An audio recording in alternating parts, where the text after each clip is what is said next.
Hey guys, welcome to this advanced Python course. My name is Patrick and I create free tutorials about Python and machine learning. In this course, I teach you all the advanced topics that bring your Python skills to the next level. So who is this course for? This course is aimed at an intermediate skill level. You should already have some basic Python knowledge. For example, if you just completed a beginner course and are looking for the next step, then this tutorial is perfect for you. And even if you are already in the intermediate level, you can benefit from this because I share some helpful tips along the way and we really go into detail of all the different topics. So here's an overview of what we will cover today. The course is split into 21 sections, and in my opinion, every experienced Python programmer should know about these topics. All right, let's start. A list is a collection data type that is ordered, mutable, and it allows duplicate elements. So let's have a closer look at lists and what you can do with them. First of all, a list is created with square brackets, and within these brackets you put each element that you want separated by a comma. For example, let's put some strings in here: banana, cherry, and an apple. And if we print this, then we see that all elements are printed. Now you can also create a new empty list with the list function. So my list2 equals list, and if we print this, then we see that this creates an empty list, and later on you can append items.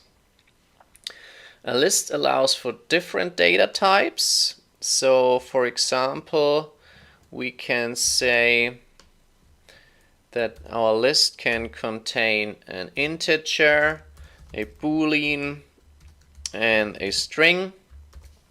That's all possible. And the list allows duplicate elements. So if we put in another apple here, then we see that we have two apples now inside our list. Now if you want to access an element, you do that by referring to the index. So let's say item equals my list, and then inside brackets you specify the index. And note that the indices start at 0. So index 0 is the very first item, in this case the banana. If we print the item, then we see this is the banana, and index number 1 is the cherry, index number 2 is the apple.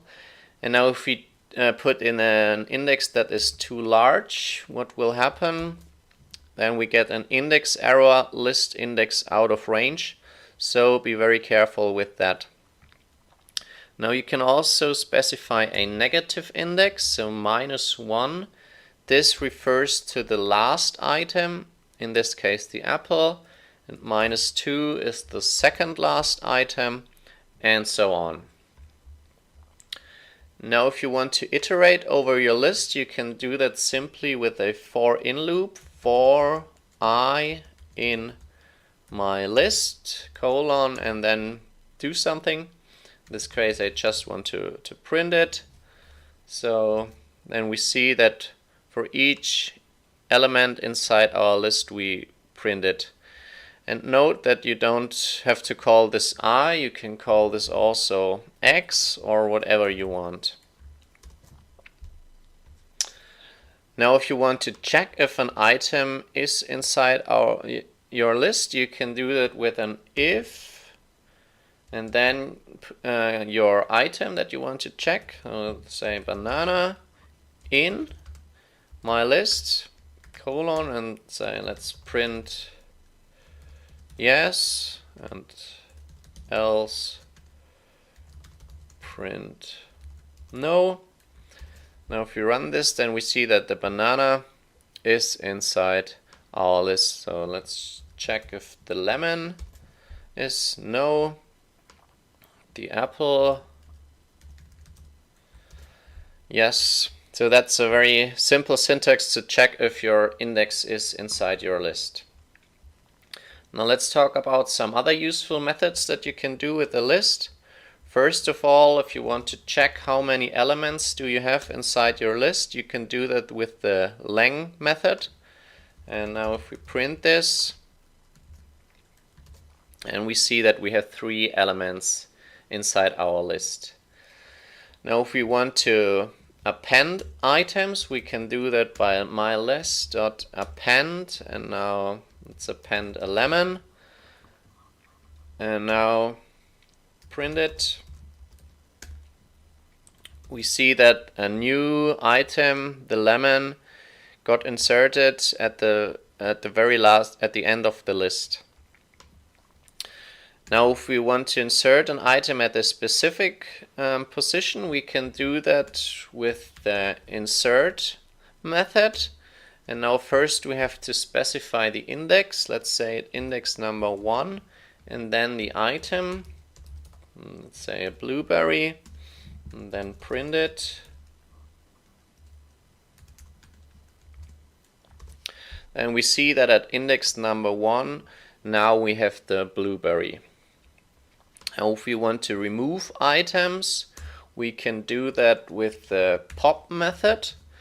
And this returns the last item and also removes it. So if we assign this to a variable and print it, and we see that now we got our apple back. And if we print our list, then we see that the apple is no longer in our list. Now we can also remove a specific element with the .remove method. For example, let's remove the cherry. Then we see that the cherry got removed. Now what happens if we specify an item that is not inside our list? For example, if we have a typo here, then we get a value error, x not in list, so be careful here. We can also remove all elements with the clear method. So now we have an empty list. Some more useful things that you can do is, for example, you can reverse the list with the reverse method. So now the list is in reversed order. And you can also sort your list with the sort method. Maybe this, for example, gets clearer if we use numbers here. So let's say 4, 2, 3, 1, -1, -5, 10. And if we sort this, then we see that it's now in ascending order. So note that the sort method sorts your list in place, so this changes your original list. And if you don't want to have this changed, but rather create a new list, then you can do this with the built-in sorted method. New list equals sorted, and then your original list. And note that if you print your original list again, then you see this is still the same. And if you print the new list, then you see that this is now the new sorted list. Now, some useful trick if you want to create a new list with the same elements multiple times. So for example, I want a new list with 5 zeros in it, then you can do it like this. So let's say put in a 0 and then times 5. So if we print this, then we see that we have a new list with 5 zeros. And we can easily concat 2 lists with the plus operator. So let's say I have another list equals to 1, 2, 3, 4, 5, and then we want a new list. So a new list equals my list plus my list 2. And if we print this, then we have a new list with both elements, with both lists inside it. So yeah, let's talk about slicing. Slicing is a very nice way to access subparts of your list with the colon. So for example, let's create a new list with some numbers 1, 2, 3, 4, 5, 6, 7, 8, 9. And let's create a new list and simply call it A. And then inside brackets, so A equals and then my list, and inside the brackets you specify the start index and the stop index. So let's say, for example, start index 1 and stop index 5. And if we print this, then we see we have a new list that goes from index 1 to index 5, and the last index is excluded. So it's at index 1, 2, 3, and index 4. So our list has all the numbers from 2 to 5. Now, if we don't specify a start index, then it starts all the way from the beginning. And if we don't specify a stop index, then it goes all the way to the end. And you also have an optional step index. So, and then I put in another colon and then the step index, and by default it's 1. So let's say this goes all the way from the beginning to the end with a step 1. And if I put in a step 2, then it takes every second item. And I can also specify a negative index. So this is a nice trick to reverse your list. Now let's talk about copying a list. So let's call this list original and put in some fruits in here: banana, cherry, and an apple. Now if I want to create a copy, and I simply do it by assigning it to the original one, then you have to be very careful. So if I print the copy, then I see that it's the same as our original list. But now if I modify the copy, what will happen is that it will also modify the original list. So, our example, if I append a lemon, and if I print the copy and I also print the original, then we see that the original list now also has a lemon in it. And this is because with this assignment, both lists refer to the same list inside the memory. So yeah, be very careful here. And if you want to make an actual copy of your list, you can do it with the .copy method. So now if we print them, we see that the original list is still the same. And we can also do it with the list function, and as argument we use the original list. So this also makes an actual copy. And as third option we can use slicing. If I just use a colon here, so this means slicing all the way from beginning to the end. And this also makes an actual copy. Now, as a last nice little trick, I want to show you an advanced technique that is called list comprehension. So that's an elegant and fast way to create a new list from an existing list with one line. For example, if we have a list with numbers 1, 2, 3, 4, 5, 6, and we want to create a list with squared numbers, then we can do it like this. Inside brackets we say I times I for I in A, or maybe let's call this my list. And now if we print my list and print the second list, then we see that a new list got created where each element is squared. And the syntax is you have your expression and then a for in loop over your list.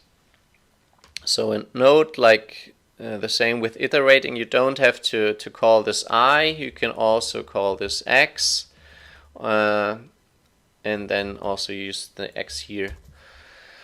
So that's a very simple and elegant way to create a new list with some expression in one line.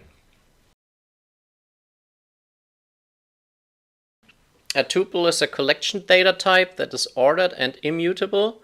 It is similar to a list with the main difference that a tuple cannot be changed after its creation. A tuple is often used for objects that belong together. And yeah, let's have a closer look at tuples and what you can do with them. First of all, a tuple is created with parentheses, and within these parentheses you put each element that you want separated by a comma. So for example, let's put in Max, 28 and Boston, and if we print this, we see all the elements inside our tuple. Now the parentheses are optional, so we can leave them away, and it's still a tuple. One special thing is if you just want to have one element inside your tuple, and even if you put it in parentheses and you write it like this, then this is not recognized as a tuple. So if we have a look at the type of this, then this is recognized as a string. So what you have to do then, you have to put a comma at the end. Even if it may look strange, that's the right syntax. So now it's recognized as a tuple. You can also use the built-in tuple function to create a tuple from an iterable, for example from a list. So say Max 28 Boston, and if we print this, then we also have our tuple created. Now if we want to access elements, we just do that by referring to the index. So if we say item equals my tuple, and then inside brackets we specify the index that we want, and the indices start at 0, so index 0 gives us the very first item. If we print this, then we see we have Max. Index 1 we get 28, index 2 we get Boston, and if you use an index that is too large, we get an index error, index out of range, so be careful here. We can also specify a negative index. -1 refers to the very last item, so that's Boston in this case. -2 is the second last item, and so on. Now what happens if we want to change the elements inside our tuple? Like with lists, if we write my tuple and then get the first index and assign it to a new value like Tim, and if we run this, then we get a type error. Object does not support item assignment. So this is not possible because a tuple is immutable. Now we can easily iterate over a tuple with the for in loop. So for I in my tuple, colon, and then do something. In this case, I just want to print the element. So then for each element we print it. And we don't have to call this I. We can also call it, for example, X or whatever we want. We can also easily check if an element is inside our tuple with an if-in statement. So if max in my tuple, and then we say just print yes, and otherwise we print no. And if we run this, then we get a yes, so max is in our tuple. If we check for Boston, it's also inside our tuple. If we check for Tim, then we get a no. So very easy syntax to check if something is inside our tuple. So let's talk about some other useful methods that you can do with the tuple. For example, create a tuple with some letters in it. And first of all, if we want to get the number of elements inside our tuple, we can just use the leng method, so leng of my tuple, and this returns 5, so we have 5 elements. If we want to count some elements inside our tuple, so we can use my tuple dot count, and then we count the letter P. So then we see we have 2 letter P's inside our tuple. If we check for the L, we get a 1. If we check for O, which is not inside our tuple, then we get a 0. And we can also find the first index of some specific element. So for example, my tuple dot index of P, and if we run this, then it returns the first occurrence of this element. So this is at index P. For example, if we say A, then we get index 0. If we want to get the index of L, then we get index 3. And if we check for an element that is not inside our tuple, then we again get a value error. So be careful here. We can also easily convert a tuple to a list and vice versa with the list and the tuple function. So if I say my list equals, and then I use the list function and put the tuple here, then I get a list out of it.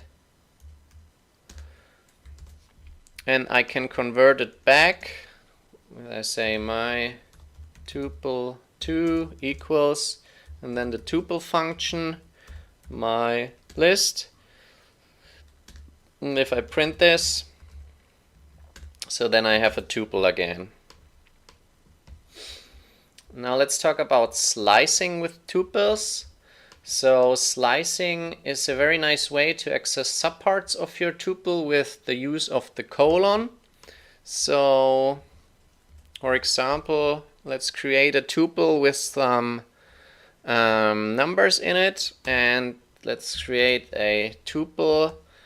And then the syntax is we use the tuple, the original tuple, and then inside brackets we specify a start and a stop index. So for example, from 2 to 5.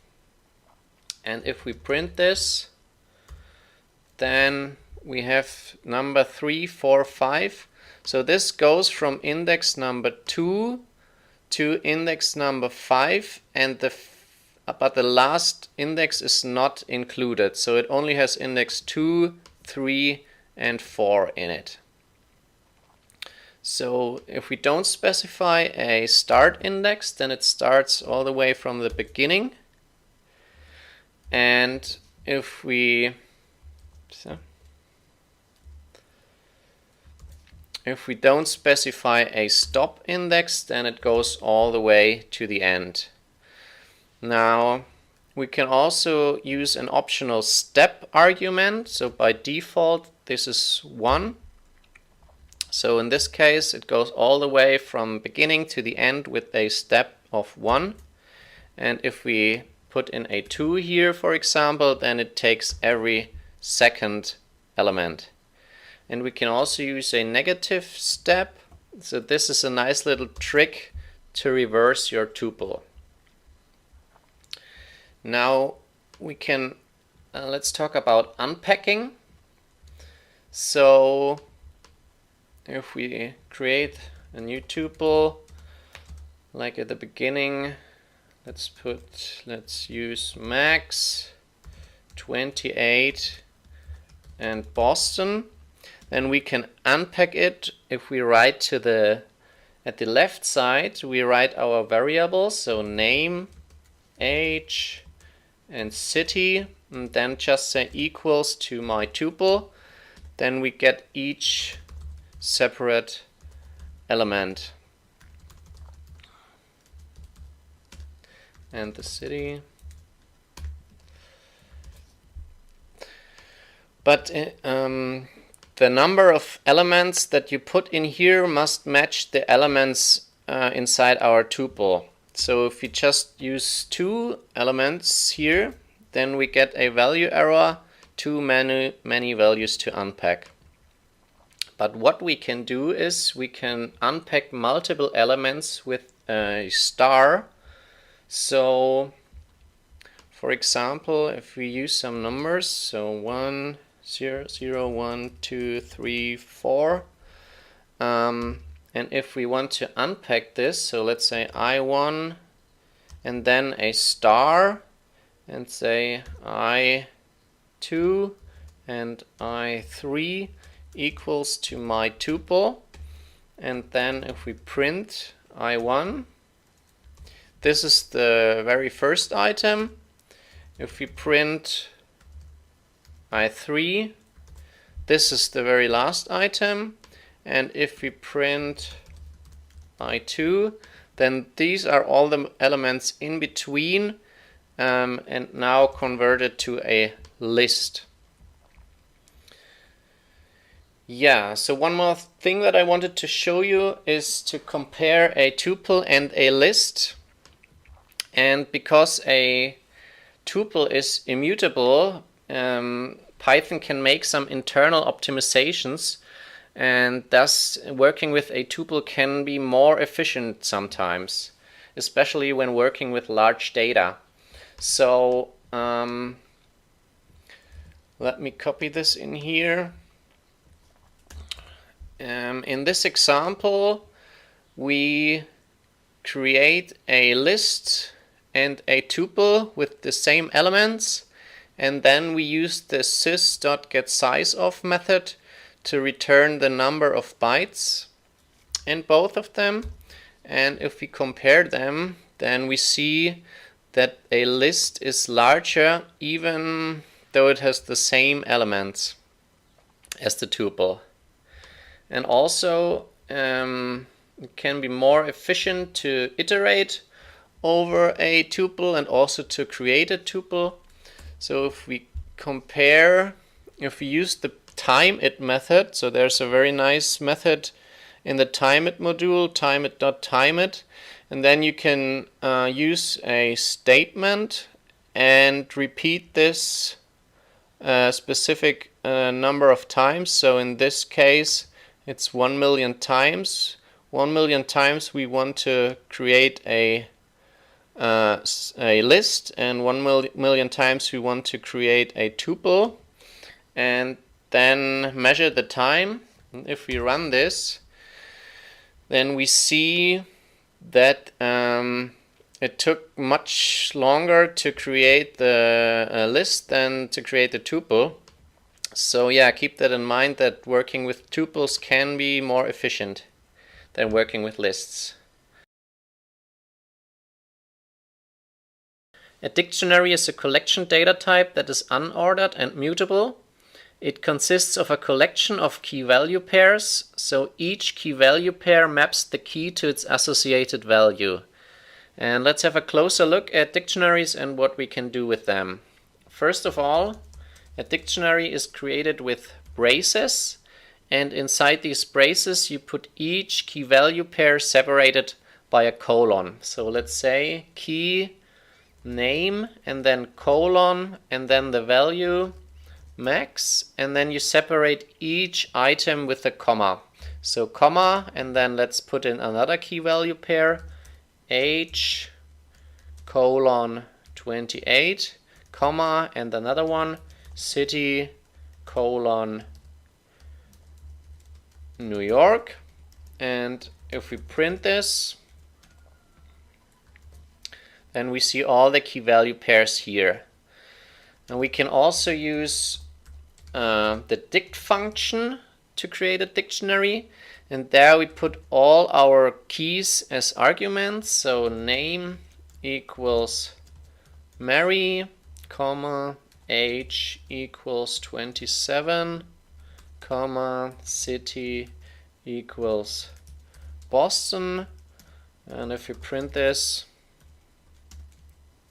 we see that we have a second dictionary here. And note that with this function you don't have to use quotes for your keys. Now when you want to access the values, you do that by saying myDict, and then inside brackets you give it the key. So if you print the associated value for the name, then we get max. And if we want to look up the age, we get 28. And what will happen if we use a key that is not inside our dictionary? For example, check the last name. Then this will raise an exception, a key error, so be careful here. A dictionary is mutable, so you can add or change items after its creation. So when we want to add a key value pair, we simply do it like so. We say myDict, and then inside brackets give it a new key. Let's give it an email, and then the associated value max@xyz.com. And if we print it, then we see that our dictionary now has the email key value pair here. Now if we do the same thing again and the key already exists, then it gets overridden. So let's say email is coolmax. Then we see that it still has the key email, and now with our new value. If we want to delete items, we have several options. We can use the del statement, so say del myDict and then of the key name, and then if we print it, then we see that the name key value pair is no longer inside our dictionary. Or we can use the pop method, so we can say myDict.pop and then give it the key. Let's pop the age. So now we see that the age is no longer inside our dictionary. Or we can use the pop item method. So prior to Python 3.7, this removes an arbitrary pair, and since Python 3.7, this removes the last inserted item. So in this case it's Python 3.7, and then it removes the city. So we see the city is no longer inside our dictionary. When you want to check if a key is inside our dictionary, then there are two common ways to do that. The first one is to use an if-in statement. So we say if name in myDict, and then we can use this key. We can say print myDict name. So then max gets printed. If we say last name and want to print it, then the if statement is wrong, so this doesn't get executed, so nothing is printed here. Or you can use a try except statement, so try and then access a key, so let's say my dict name and except print, let's just print error. So if we run this, then this statement is successful, so it can print the name. And if we want to access the last name, then this statement will raise an exception, a key error. So an exception is thrown, which is caught here. So this statement then will be executed. So if we run this, then we see that we have the error here. When you want to loop through a dictionary, you have several different ways with a for in loop. So you can say for key in my dict and then print the key. Then you can see that this loops through the dictionary and loops through all the keys. You can also say dot keys. So this will do the same thing. The keys method returns a list with all the keys inside it. You can also loop over the values, so you can say for value in my dict.values and then print the value, and then it prints the values. Or if you want to have both in one loop, you can say for key, value in my dict.items, and then you can print the key and the value. Now, when you want to copy a dictionary, you have to be careful. So the most common way to do it is like so. Let's say my dict copy equals to my dict and just assign to the original my dictionary. And now if we print this, then we see that it's the same as the original one. But now if we modify the copy, this will also modify the original one. Let's say my dict copy and add the email max@xyz.com. Now if we print the copy and the original one, then we see that both dictionaries now have the new key value pair. And this is because with this simple assignment statement, both dictionaries now point to the same dictionary inside our memory. So be very careful if you use this expression. If you want to make an actual copy, you can use the built-in copy function. So if we use this one and print it, then we see that the original one didn't change. Or you can use the dict function, and as an argument you pass the dictionary that you want to copy. So if you use this, then we see that the original dictionary also didn't get affected. Now there's a useful method to merge two dictionaries that is called the update method. Let's create two dictionaries, and the first dictionary has a name, an age and an email, and the second dictionary also has a name and an age but no email, but then it has a city. And if we want to merge these, we can do it like this, say my dict.update and then with the second dictionary. And now if we print this, then what happened?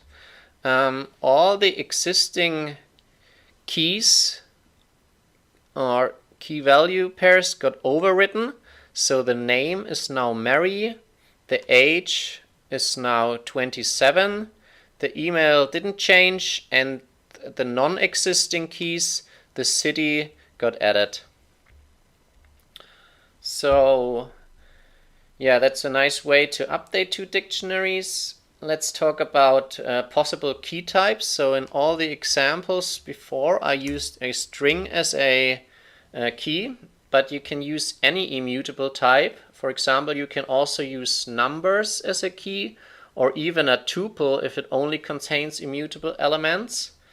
For example, we can say my dict and then key 3, and as a value give it the squared value, then key 6 and 36 and the key 9 and 81.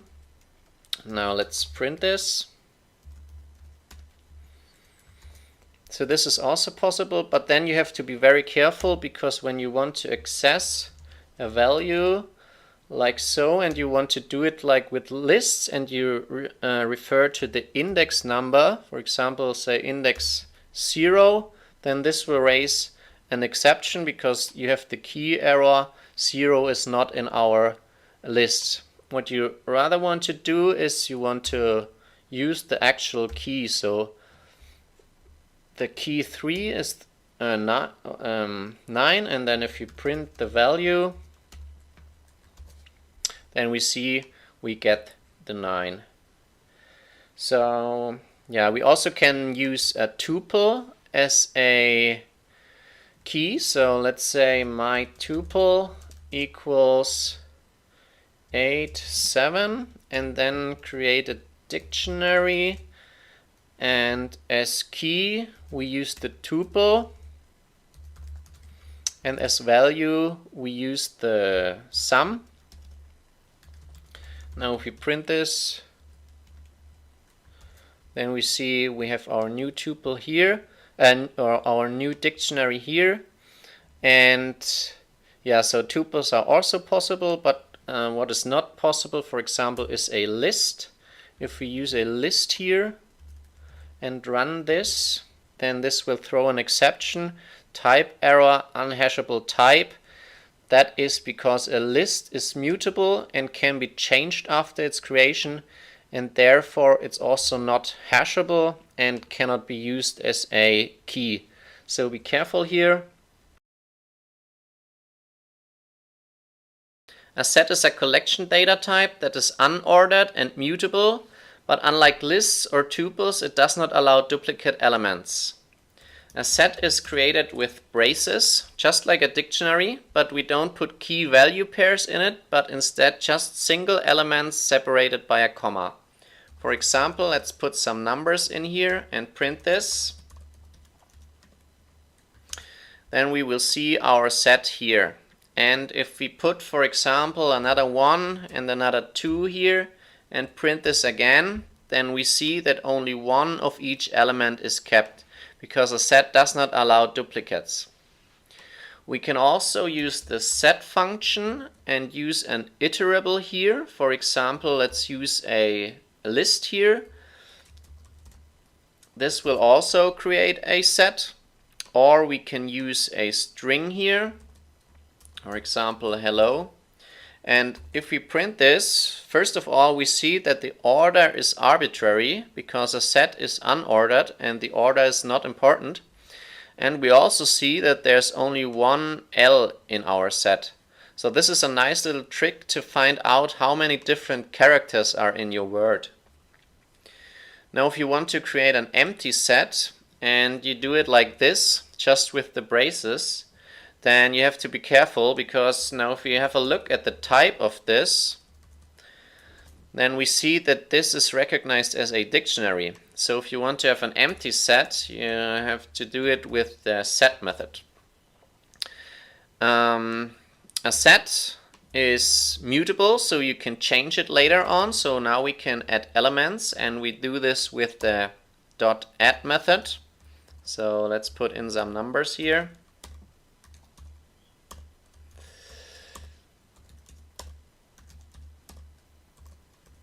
And print this.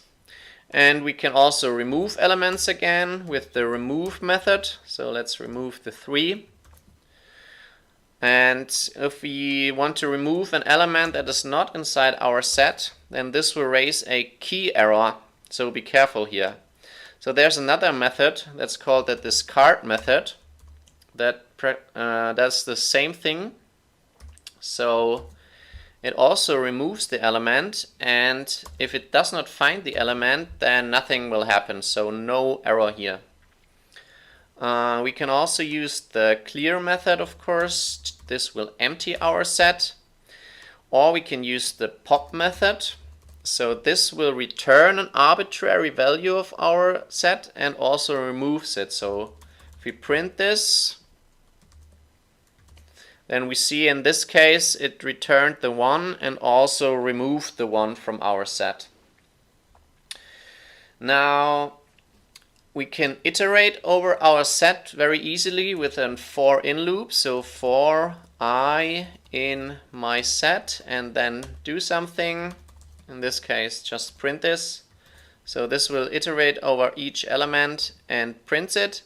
And we don't have to call this I. We can also call this, for example, X or whatever we want. Now, if we want to check if an element is inside our set, we can do this with an if-in statement.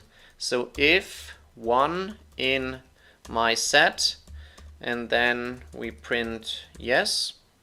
So the 1 is in our set, the 2 is in our set, and if we check, for example, for the 4, then nothing gets printed. Now let's talk about union and intersection. And for this case, first of all, let's create 3 different sets. One with odd numbers, one with even numbers, and one with prime numbers. And now we can calculate the union. So the union combines elements from 2 sets without duplication. So let's calculate the union of odds, and we do this with dot union and then as an argument the second set, so evens, and print this. Then we see that now we have all the numbers from 0 to 9. So the union will combine elements from 2 sets without duplication. We can also calculate the intersection of 2 sets. So the intersection will only take elements that are found in both sets. So if we say the intersection equals odds dot intersection evens, and if we print this, then we will get an empty set because odds and evens don't have the same elements. Now if we calculate the intersection of odds and primes, we will get all the prime numbers that are also odd, so 3, 5, 7. If we calculate the intersection of evens and primes, then we will get back only the even prime numbers. So in this case, only the 2. Now we can also calculate the difference of 2 sets. So let's create 2 different sets again. Set A with numbers from 1 to 9 and set B with 1, 2, 3, 10, 11, 12. Now the difference will return a set with all elements from the first set that are not in the second set. So let's call it diff equals set A dot difference set B, and print this. Then we see that we will get back the numbers from 4 to 9 because it takes the elements from our first set but not the ones that are also in the second set, so only from 4 to 9. So if we do it the other way around, set B dot difference set A, then it will take 10, 11, 12, but not these three numbers because they are also here. So then there's a second difference method that's called the symmetric difference method. So the symmetric difference method will return a set with all the elements from set A and set B, but not the elements that are in both sets. So again, it takes 4, 5, 6, 7, 8, 9 from set A and 10, 11, 12 from set B, but not 1, 2, and 3 because they are in both sets. So if I use set A, symmetric difference set B, then this is the same thing. Now, union and intersection and the difference method that I just showed you, they will not modify the original sets. They always will return a new set, but we can also modify our sets in place. So, for example, we can say set A dot update set B, and now print our set A. Then we will see that this updates the set by adding the elements that are found in another set. So without duplication again, so it does not add 1, 2, and 3 again, but it adds 10, 11, and 12. There's also a intersection update method. So set A dot intersection update set B, and what this does, it updates the set by keeping only the elements found in both sets. So only 1, 2, and 3 are found in both sets. So only these numbers remain in our set. Then there's also the difference update method. So set A, difference update set B. And if we print this, we will see the numbers from 4 to 9 because difference update, it updates the set by removing elements found in another set. So it also finds 1, 2, and 3 in the set B, so it removes these numbers from our set A. And then there's the symmetric difference update. So this updates the set by only keeping the elements found in set A and in set B, but not the elements that are found in both. So 1, 2, and 3 are found in both sets, so these are not taken, but then it takes all the remaining elements from both sets. Yeah, you probably have to play around with them yourselves a little bit to make it clearer. And yeah, let's also talk about subset, superset, and disjoint methods. So, for example, let's make them a little bit smaller. You can calculate if set A is a subset of set B, and if we print this, then this will return false, because subset means that all the elements of our first set are also in our second set. So if we use it the other way around, set B is a subset of set A, then this will return true because 1, 2, and 3 are also in the second set. And the opposite is called the superset method. So is superset And in this case, it returns false because a superset returns true if the first set contains all the numbers or all the elements from the second set. So set B does not contain 5, 4, 6, so it's not a superset, but set A is a superset of set B because it contains 1, 2, and 3.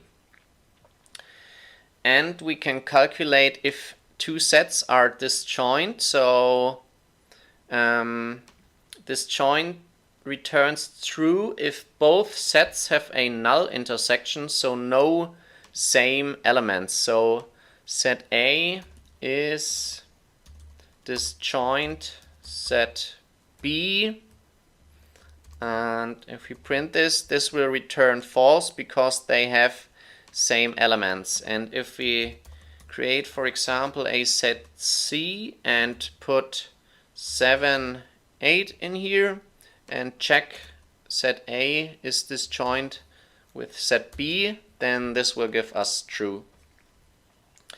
Now let's briefly talk about copying two sets. If you have watched the previous episodes about lists, for example, then you already know this. You have to be careful when you want to copy two sets and only do this with a simple assignment. So let's say let set B equals to set A.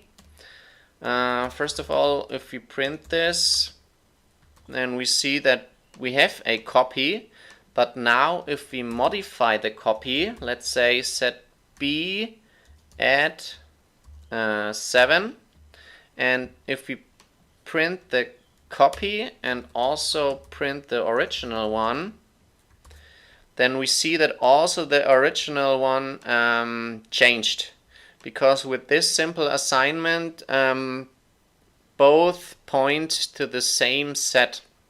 So be careful here. You only copy the reference. Now if you want to make an actual copy, you have to use the .copy method. So if you run this again, then we see that the original set didn't change. Or you can also use the set method and use the first set as an argument. This will also make an actual copy. Now as a last thing, I want to show you the frozen set. The frozen set is also a collection data type, and this is just an immutable version of a normal set. So you create this with the frozen set method, and as an argument you can also put an iterable here, for example a list, and let's print this. Then we see our frozen set here. So with a frozen set you cannot change it after its creation. So if I try to do a dot add 2, this will give us an error. Or I can also say try a remove 1. This will also give us an error, or any of the update methods I showed you, they also don't work. But for example union, intersection and difference method, they will work. A string is an ordered and immutable collection data type that is used for text representation, and it is one of the most used data types in Python. So I hope that at the end of the session you'll feel comfortable working with them. So let's start. First of all, a string is created with either single or double quotes. So you can use double quotes and then put your letters in here. So let's say hello world, and now we can print this, and then we see our string here. Or you can use single quotes. This is probably more common. The only thing you have to be careful is if you have another single quote inside this. So if you have, for example, I am a programmer. Now if you try to run this, then this will get a syntax error. So what you can do is you can either use an escaping backslash here, so this is valid, or you can put your single quote inside double quotes. So this is again a valid string. You may also sometimes see triple quotes.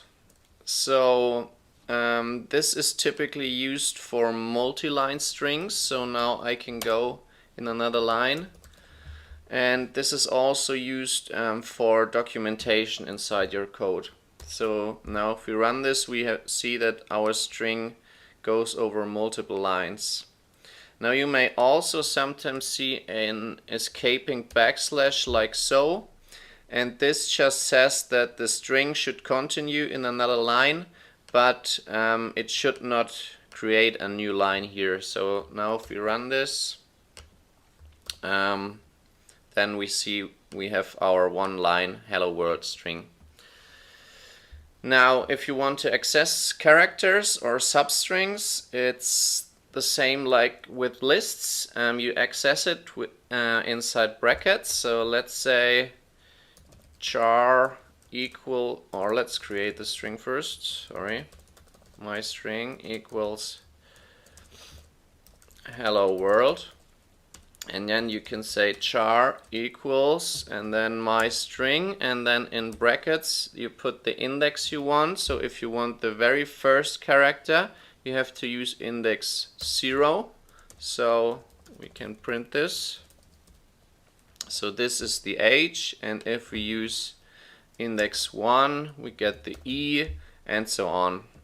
We can also use a negative index, so -1 is the very last character, -2 the second last, and so on.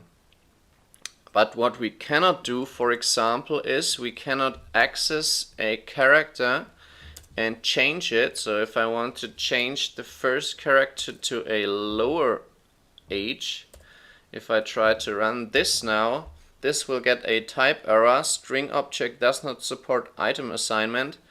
And this is because strings are immutable, so they cannot be changed. So be aware of that.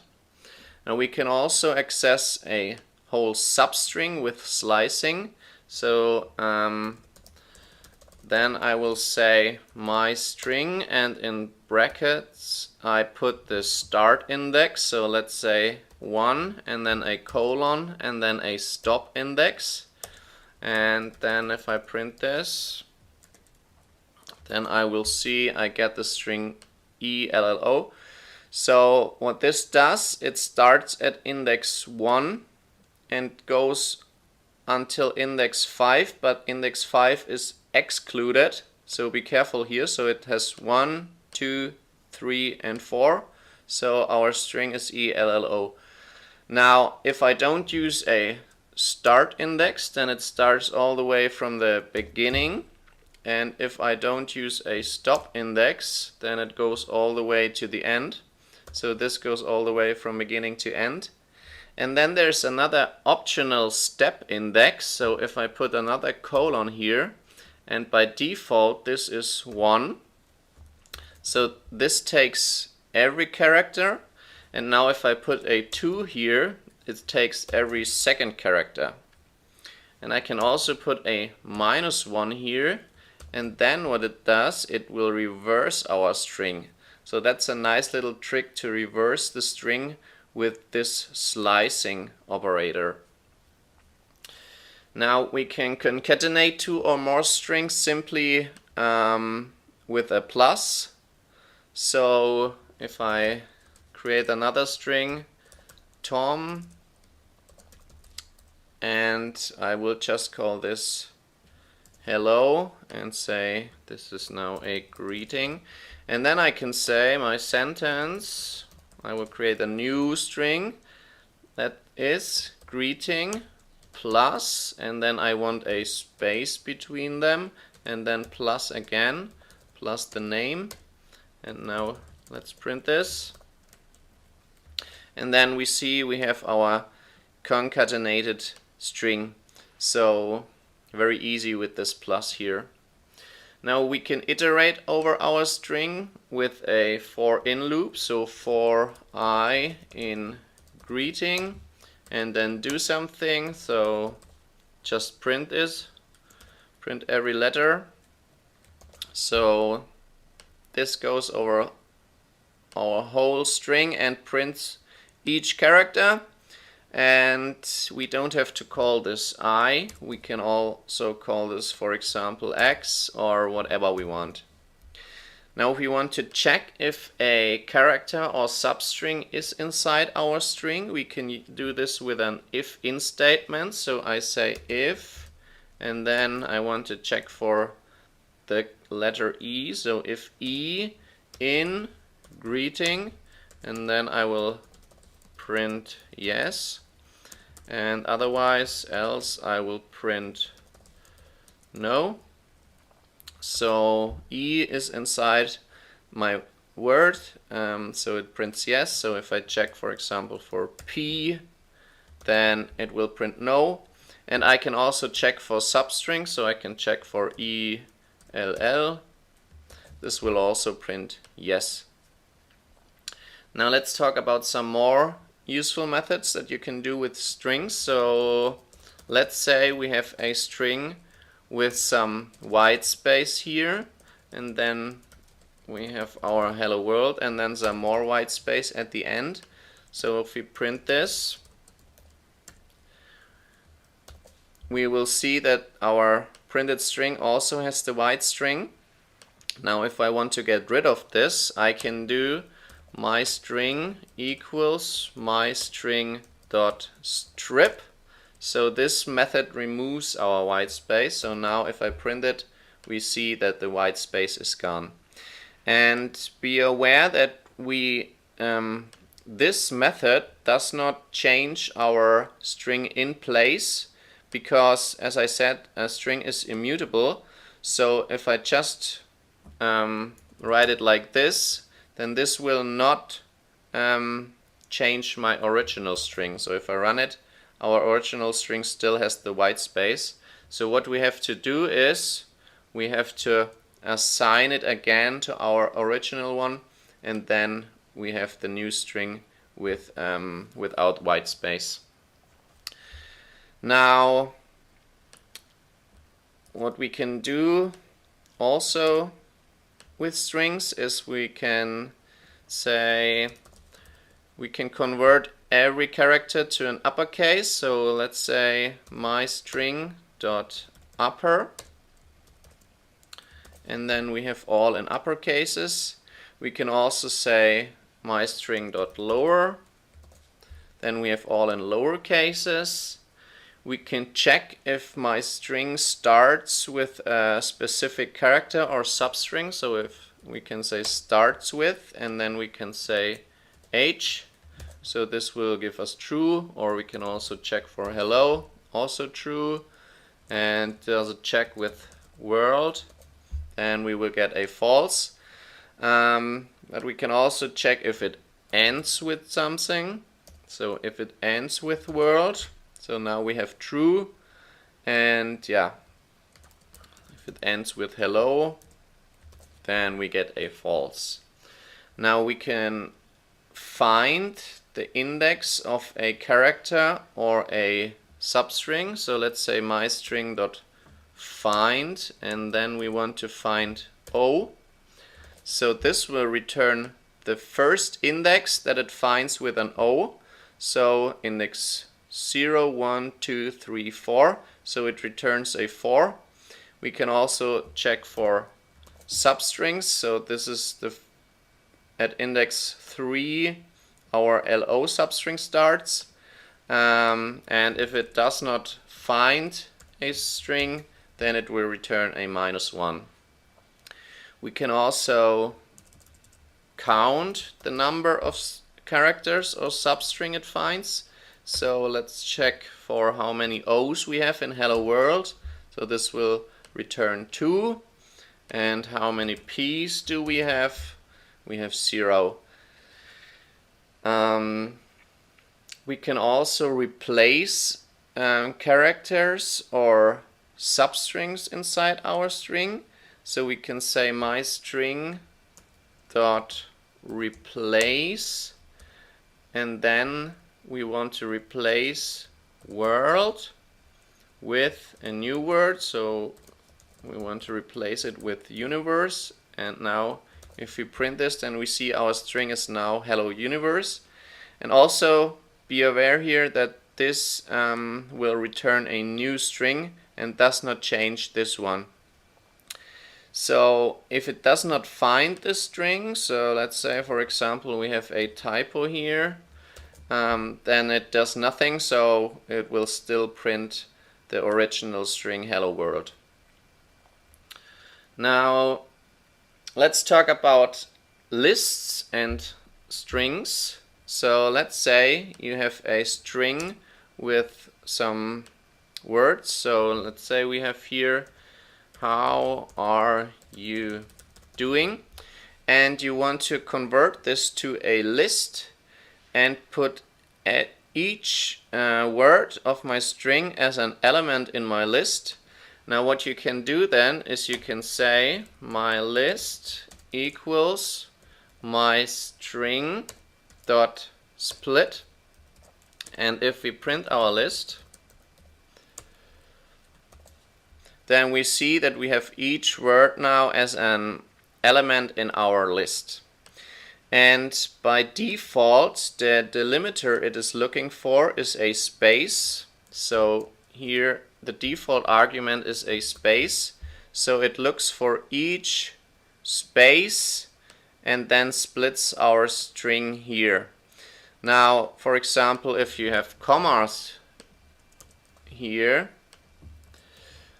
then it cannot find a space, so we only have one element here. So now what you would then have to use, you would have to use as a delimiter a comma. And then again we have 4 elements. Now if you have the list and you want to convert it back into a string, what you can do is you can say, let's say new string equals, and then we say we say an empty string and then dot join and then the list as an argument, and then we print the new string, and then we will see that this will concatenate all of our words, all of our elements in our list. So this will put all of our elements together as a string, and between each element it will put the string that we put here. So now if you put a space here, then it will put a space between each element, and now we have our original string again. So the dot join method is a very useful method to quickly join the elements of a list back into a string, and I would highly recommend to remember this one because this is very useful. And let's talk about this a little bit more. So let's say we have a list with some elements. So let's say for example only A's and then times 6. So maybe you know this syntax. So this will create a list with 6 elements. And now if you have the task to join this into a string, a lot of times what you will see is that you will create an empty string, and then you will use a for in loop, so for I in my list, and then you will say my string plus equals I. So let's check this. So it worked, we have our string here, but this is bad Python code, because what happens here, since a string is immutable, this will create a new string here and then assign it back to our original string. So this operation is very expensive. What you should better use is the .join method. So as I just showed you, we can say my string equals, and then we will say an empty string dot join my list, and then we will print this.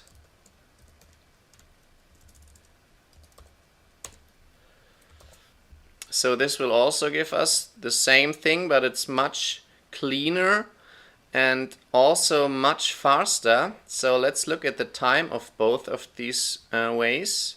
So let's say we say from the timeIt module we import the default timer as timer, and then we will say here start equals timer, and at the end we can say stop equals timer, and then we will print stop minus start. So this will give us the time it takes from here to here, and we will do the same thing here.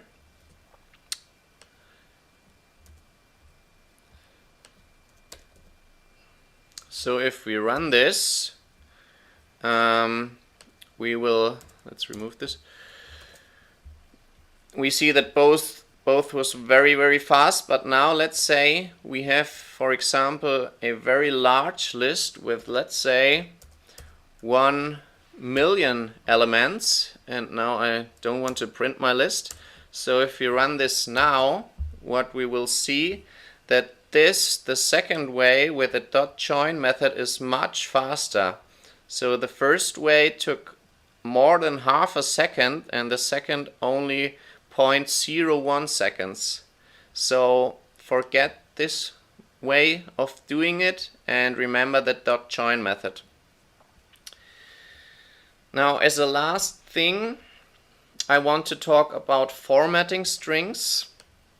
So there are two ways to format a string. The old styles are with a % operator or with a .format method. And since Python 3.6, there's also the new F strings. And let's talk about all of these methods. So let's say we have a variable and call it,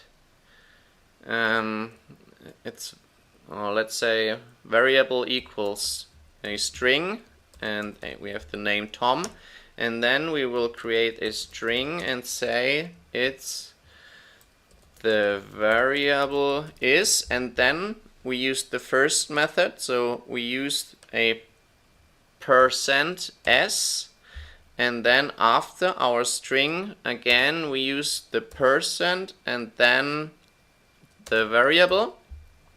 So this tells the interpreter that we have a placeholder with a string here, and then afterwards we fill this placeholder with our variable. So now if we print our variable, then we will see that our string is, the variable is Tom. Now if we have a number here, we shouldn't use %s here, we should use %d. So this stands for integer decimal value. So now we have the variable is 3, and let's say we have a floating point, so like this, and if we run this, then we see that we still have 3 here because we told the Python that we have a decimal value here. So now what we want now is we want a floating point, so we say %f, and then we have our floating point value here. And by default it has 6 digits after the decimal point, so if we want to specify how many digits we want to have, we can say dot percent a dot and then how many digits, and then let's say 2 digits and then dot 2f. So this will give us 2 digits after the decimal point. So this is the very old formatting style. The new formatting style is with the dot format method. So now what you want to do is, as a placeholder, we use braces, and then after our string we call the dot format method, and then here we put all our elements as arguments. So now if we print this, then we see that we have the placeholder got replaced with our variable. And we can also specify how many digits, so we can say colon dot 2f. So then we have 2 digits after the decimal point. And for example, if we have more variables, we simply would place another placeholder here and then another argument here. So let's say we have var 2 equals 6, and then we would put var 2 here, and then we will see that we have all our variables inside our string now.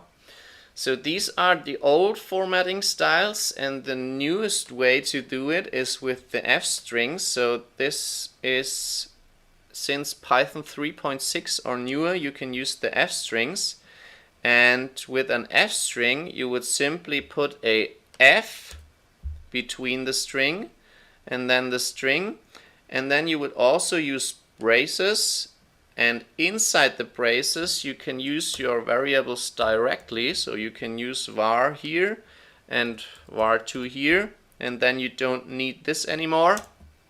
So if we run this, then we see it worked. And yeah, I think this is much more readable, it's more concise, and it's even faster, especially if you have a lot of variables here. So I would highly recommend using this f strings now, since Python 3.6.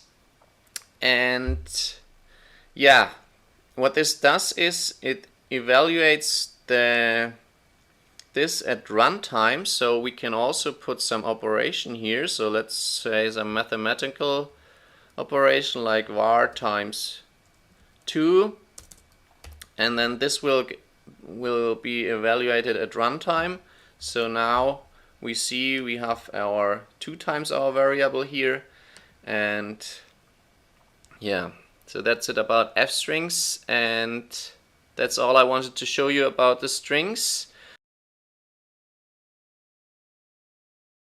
The collections module implements special container data types and provides alternatives with some additional functionality compared to the general built-in containers like dictionaries, lists, or tuples. So we will be talking about 5 different types from the collections module: the counter, the named tuple, the ordered dict, the default dict, and the deck. So let's start with the counter, and first of all we have to import it from collections import counter. And the counter is a container that stores the elements as dictionary keys and their counts as dictionary values.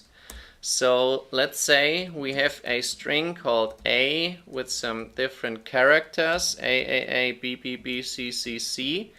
And then we can create our counter. We say my counter equals counter, and then we give it our string.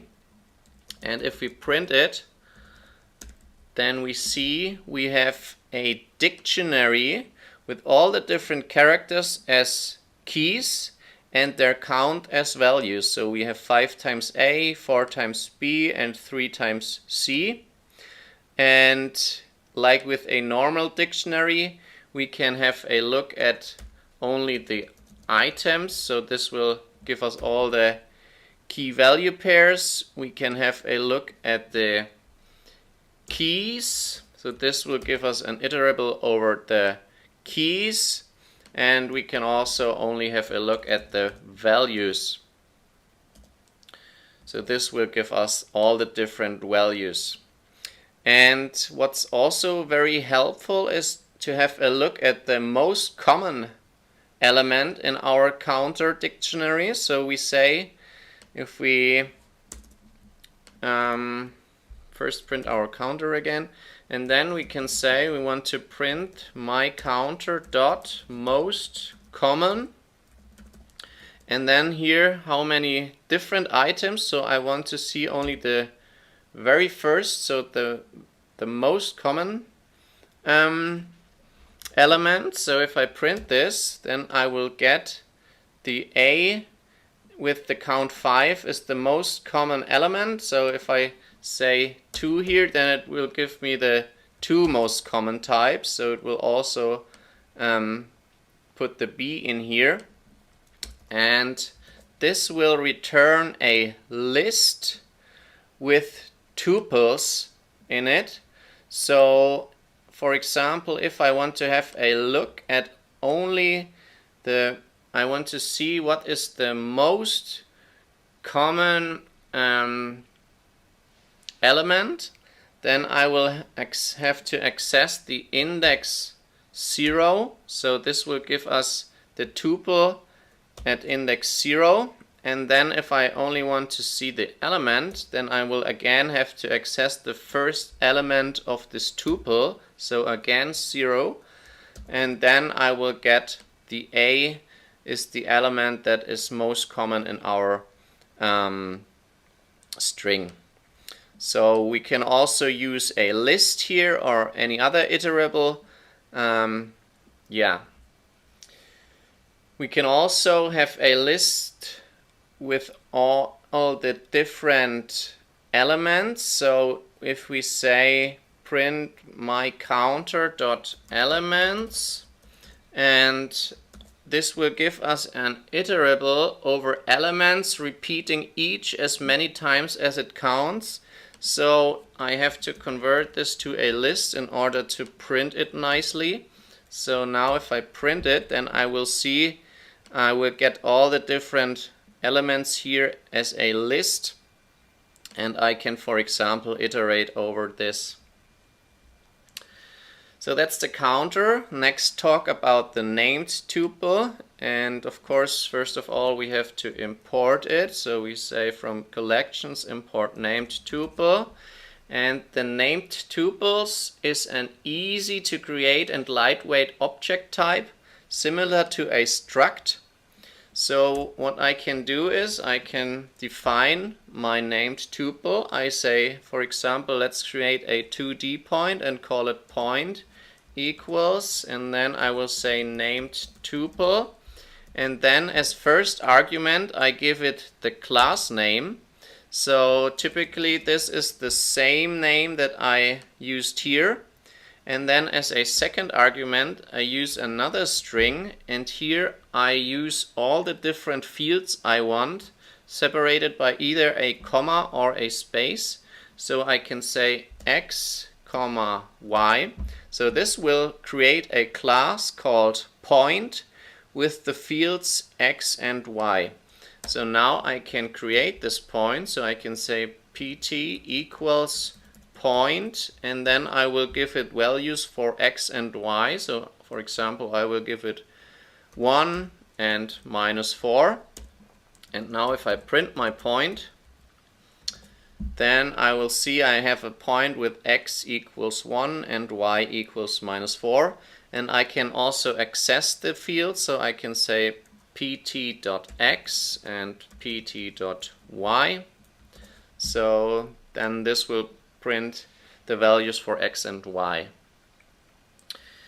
Next is the ordered dictionary. So from collections import ordered dict.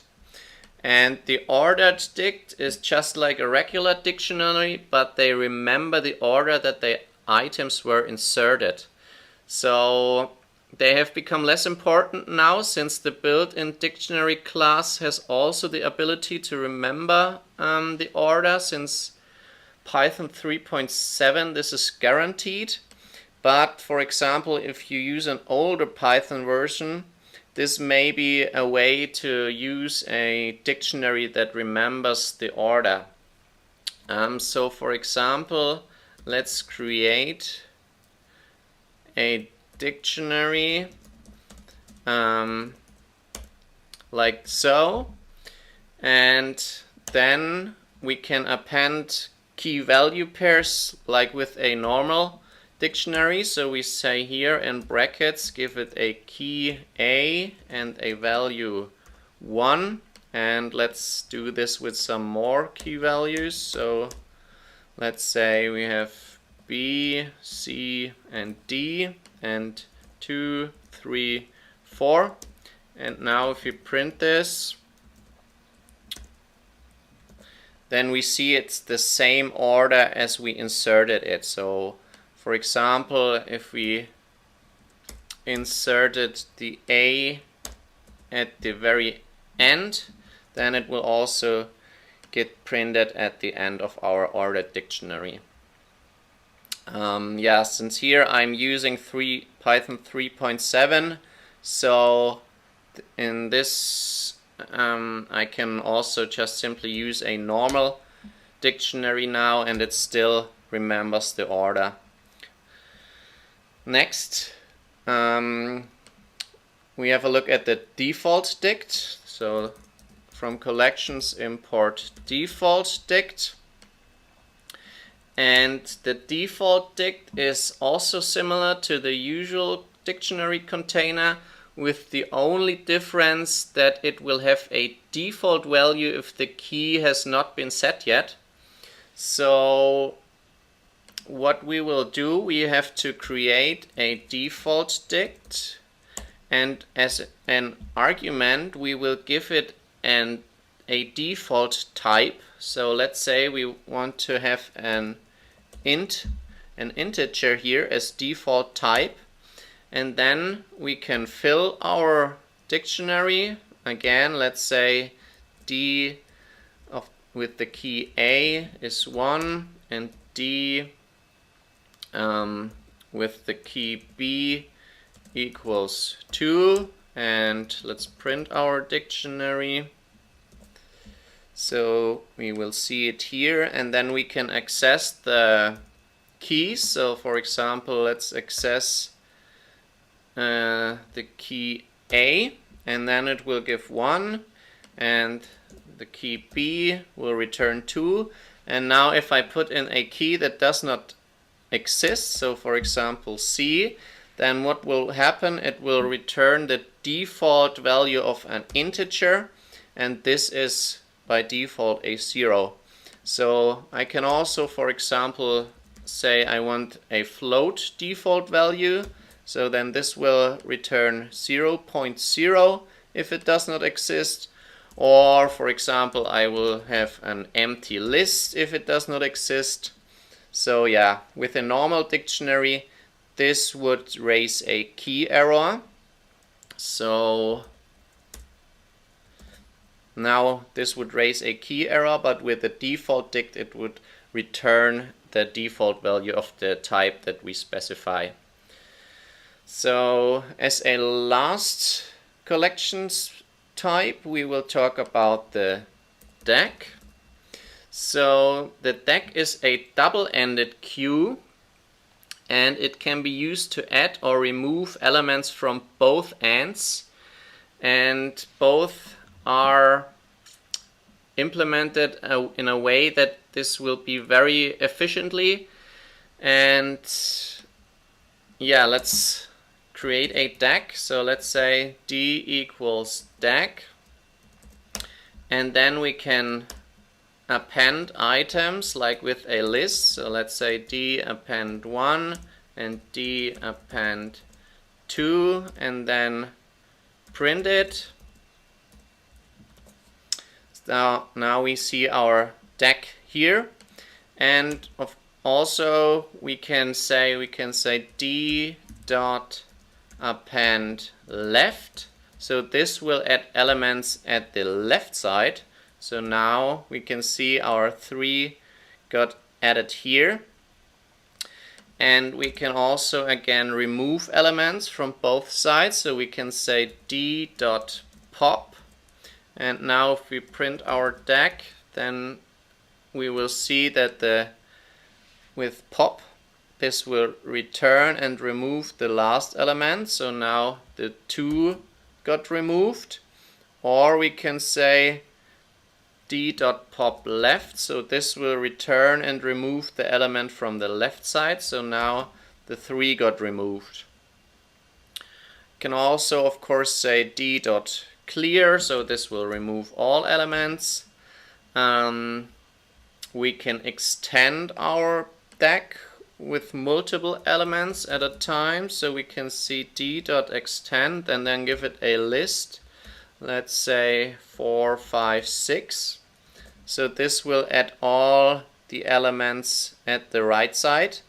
Or we can say d.extend left. So this will extend all the elements at the left side. And note that now it will add first the 4 from the left side, then the 5, and then the 6. So now 6 is the most left element in our deck. We can also rotate our deck, so we can say d.rotate 1, and now if we print it, we will see that this will rotate all elements one place to the right. I can also say, for example, d.rotate 2, and then this will rotate all elements 2 places to the right. Or if I want to rotate to the left side, then I will give a negative number here. So if I say d.rotate -1, then all our elements will rotate one place to the left.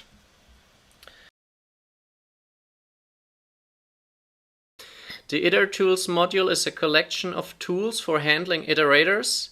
Simply put, iterators are data types that can be used in a for loop. So for example, the most common iterator is the list. And the itertools offers some advanced tools. And we will be talking about the product, the permutations, combinations, the accumulate function, the group by function, and some infinite iterators. So let's start with the product. So first of all, we have to import it. So we say from itertools import product, and let's say we have two lists, A equals 1 and 2 and B equals a list with 3 and 4, and then we say we have a product of A and B, and the product will compute the Cartesian product of the input iterables.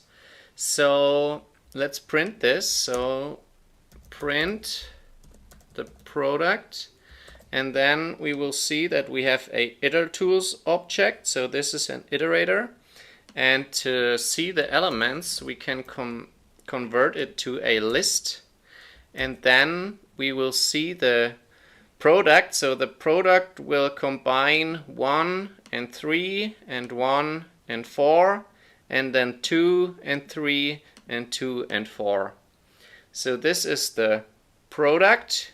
We can also define a number of repetitions. So if we say repeat equals 2, then it can repeat, and let's run this, and then we see that this is a very large list. So let's make our second iterable smaller and print this, and then maybe the repetition gets clearer. So we have 1 and 3, and since we can repeat again, we do 1 and 3, then we have 1 and 3 and 2 and 3, 2 and 3 and 1 and 3, and again with repetition 2 and 3 and 2 and 3.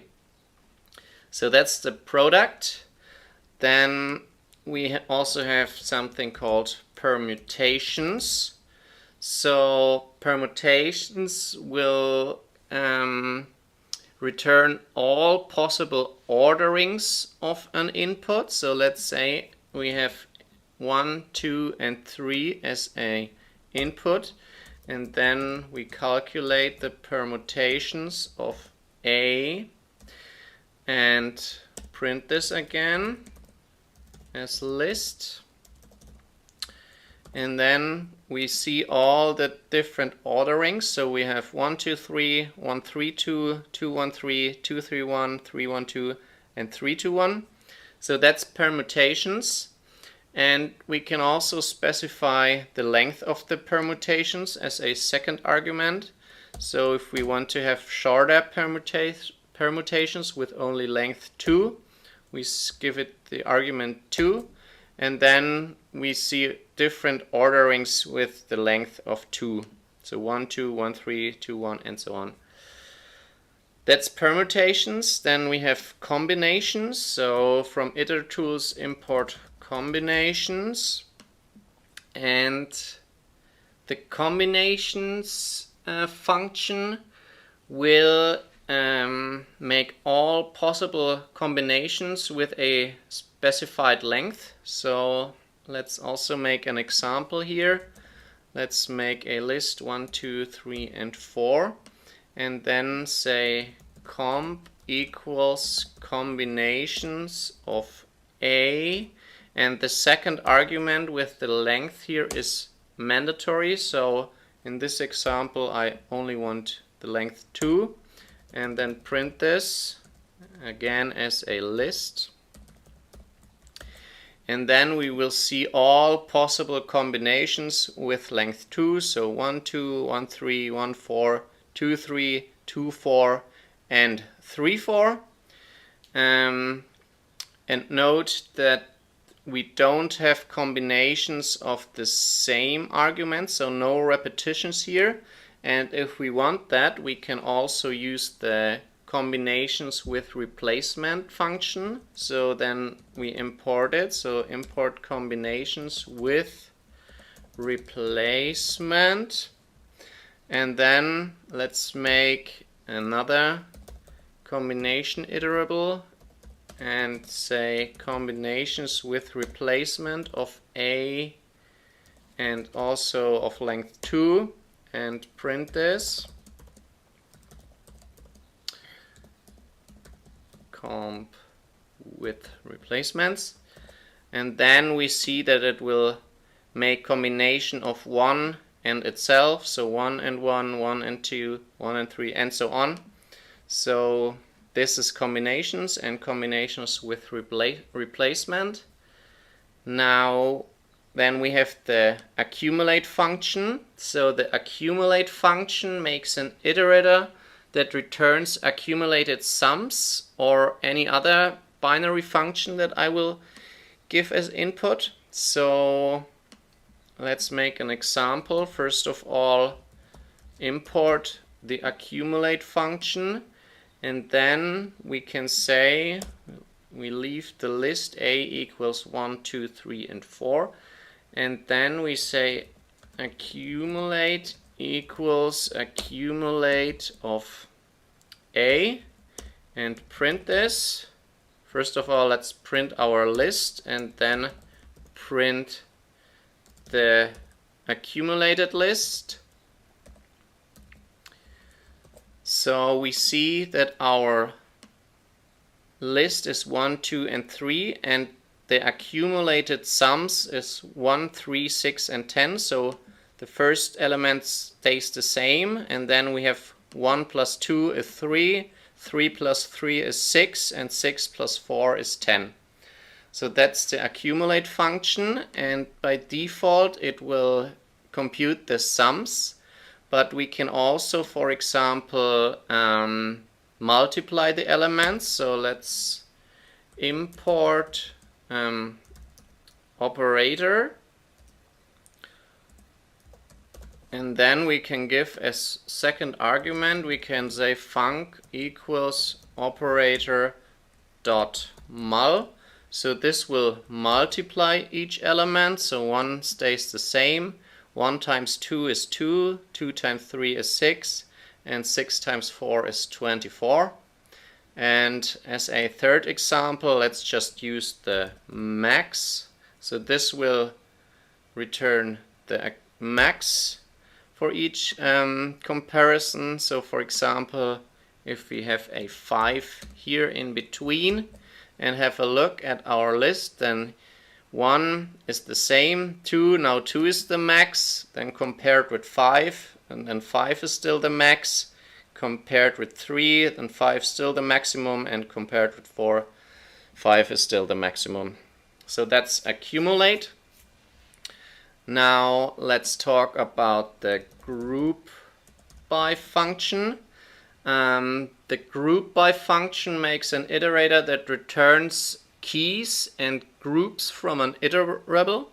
So let's make an example to make this clearer. Let's say we have our list A equals 1, 2, 3, and 4. And then we say we make a group object, and that is group by, and then we want to group A, and we have to give it a key which has to be applied. So as key we can define a function. So let's say smaller than 3 and give it an input, and then return x smaller than 3. So this will return true or false. And as a key we will give it this function, and then let's print this.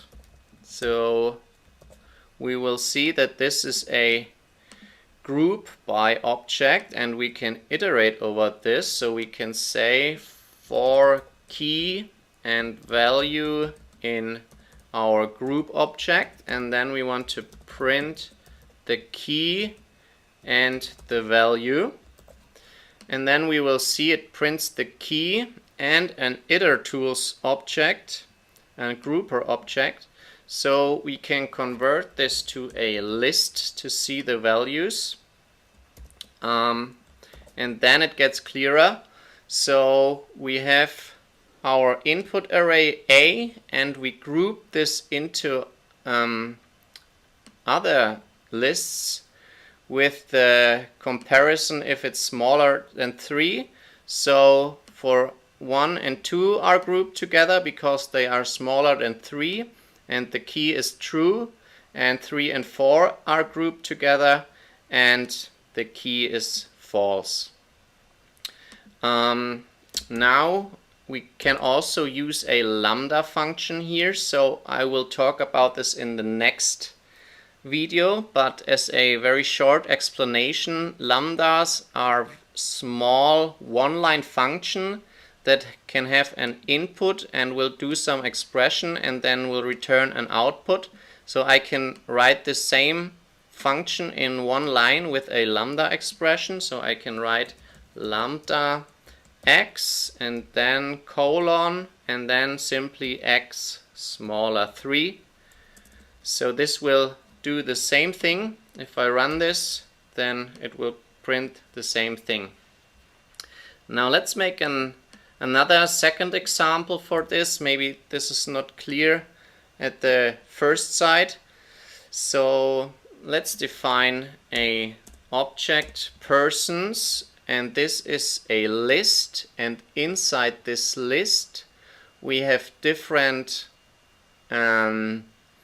dictionaries, and the dictionaries contains a name and an age. And let's say we want to group our persons by the same age. So and then we say lambda x and simply x and as key the age. And then if we run this and print this, then we will see as keys we have the different values for age. So we have 25, 27 and 28, And then we also see that it grouped Tim and Dan together because they both are 25 years old. And then we have Lisa and Claire. So that's the group by function. Then we also have some infinite iterators. There's the count function, then the cycle function, and the repeat function. And the count function is very simple. So if we just say for I in count and then give it a start value, so let's start at 10 and then print this.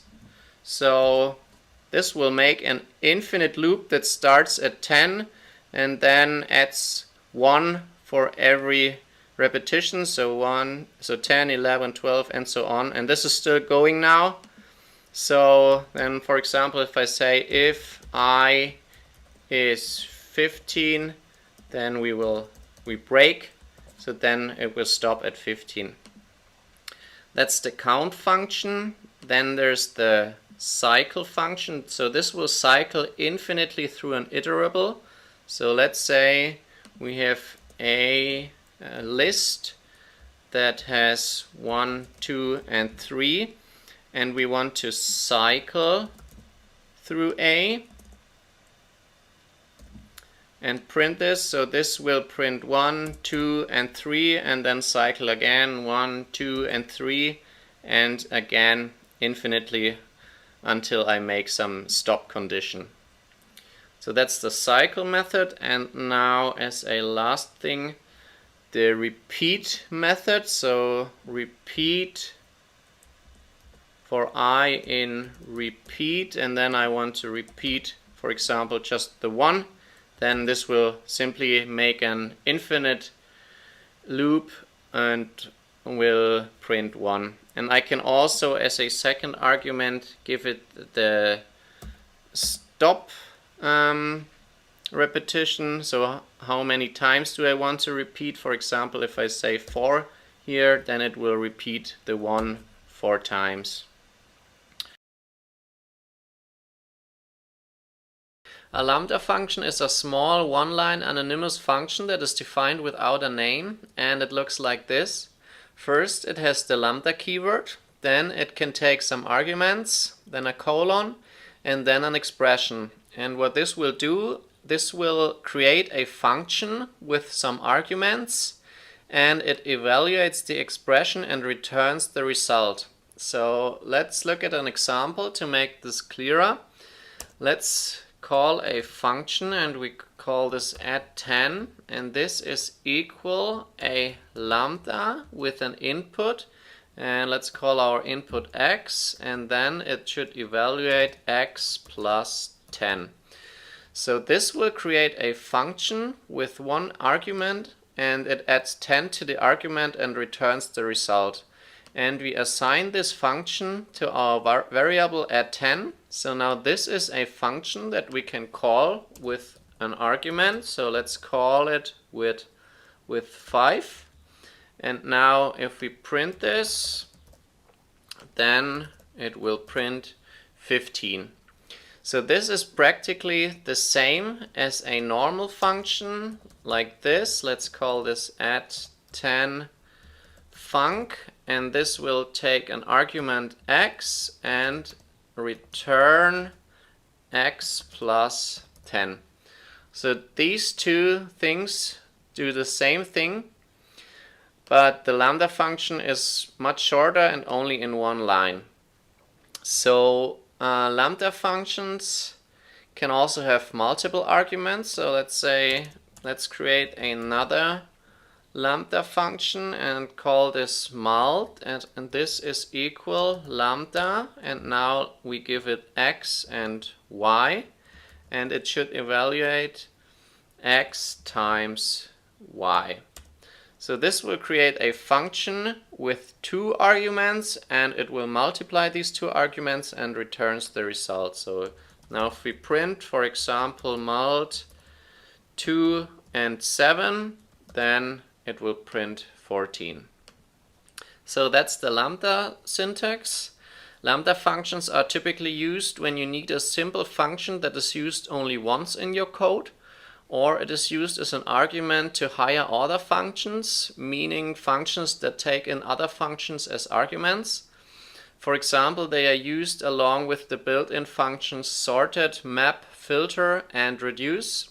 And we will have a look at all of them to make the usage of lambda clearer. So let's start with the sorted method. So you probably already know this, and I also showed this in my video about lists. So let's say we have a list and we call our list points 2D, and the list has tuples with 2 elements in it.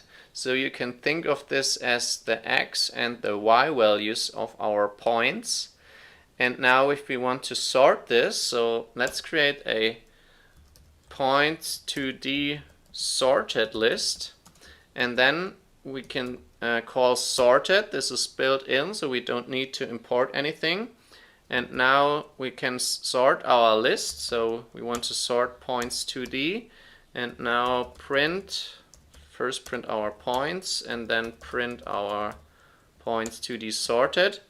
So by default, this will sort our list by the first argument, so by the x argument, so 1, 5, 10, and 15. But we can also give it a specific rule how to sort it. So we can say we can give it a key argument, and the key equals, and this should be a function. And as we now know, we can write a function with a lambda in one line. So we can say lambda with an argument x, and now let's say we want to sort it by the y value, so by the second index. So then we say x of the index 1. So now if we run this, then we will see that our list got sorted according to the y index. So what this does is you can also, for example, give it or define a function, and let's say sort by y, and then give it a index, and in this give it an argument, and in this case the argument is a tuple, and then it returns the first index. So now we can also use this function here, so sort by y, and if we run this, then this will return the same result. But now we see with a lambda we don't need this, and then we can simply use our lambda here. So we can use our lambda here and get rid of this function, and yeah, that's one use case of a lambda. For example, let's make another example of sorting. Let's sort this according to the sum of each. So therefore we would say lambda x and then evaluate x of index 0 plus x of index 1. Now if we run this, then we see that it got sorted according to the sums of each tuple. So that's the sorted method with a lambda as key argument. Now let's talk about the map function. So the map function transforms each element with a function. So it looks like this. It has a function as an argument and then a sequence. So this is, for example, a list. So let's create a list with some numbers in it. So 1, 2, 3, and 4, and 5. And now let's create another list and call this b equals. And now we will want to multiply each element by 2. So let's say map, and then as a function we define a lambda with an argument and evaluate x times 2. And then as a second argument we use our list, and then we print this. And if we want to print this, then if we simply print it like this, then it will print a map object. So we have to convert it to a list first. And then we can see that each element got multiplied by 2. So that's the map function. However, you can achieve the same thing with list comprehension. So you probably already know the list comprehension syntax.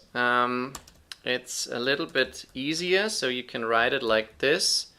C equals, and then let's say x times 2 for x in A. Now if we print this, then this will do the same thing.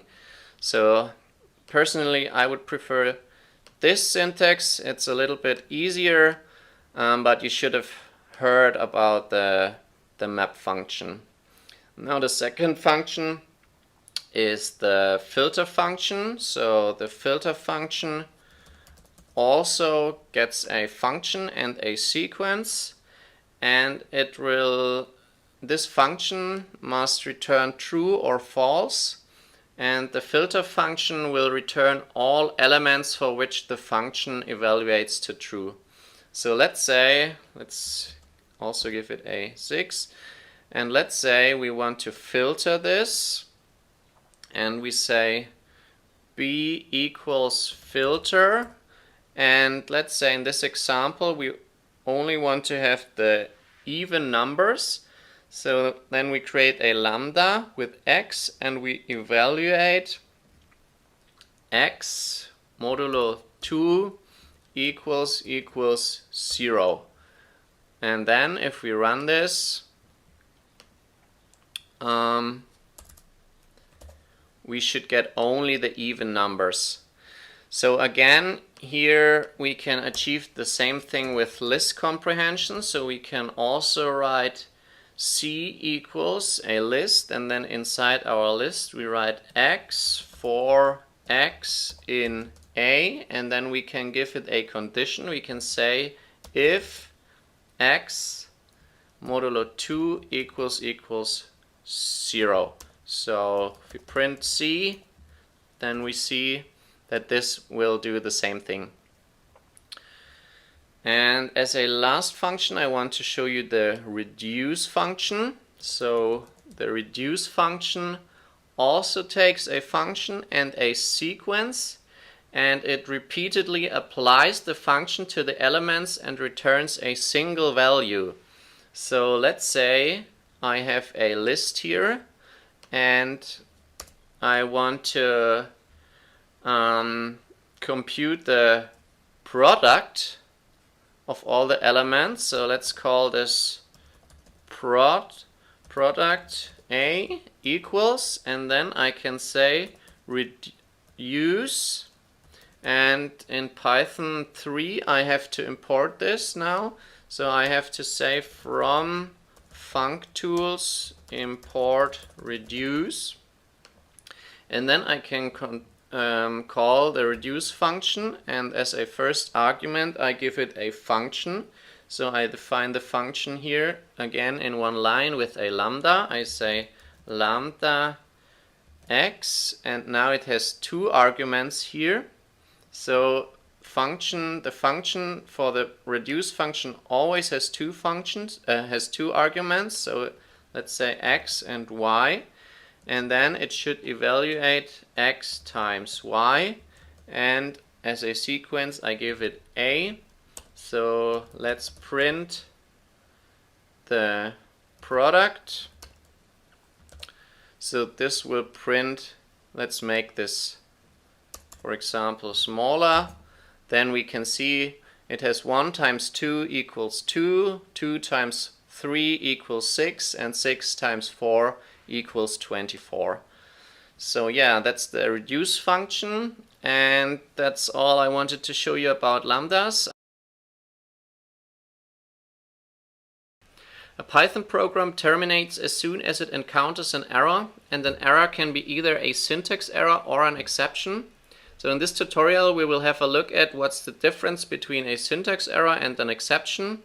What are the most common built-in exceptions? How can we raise and handle exceptions? And how can we define our own exceptions? So let's start with a syntax error. A syntax error occurs when the parser detects a syntactically incorrect statement.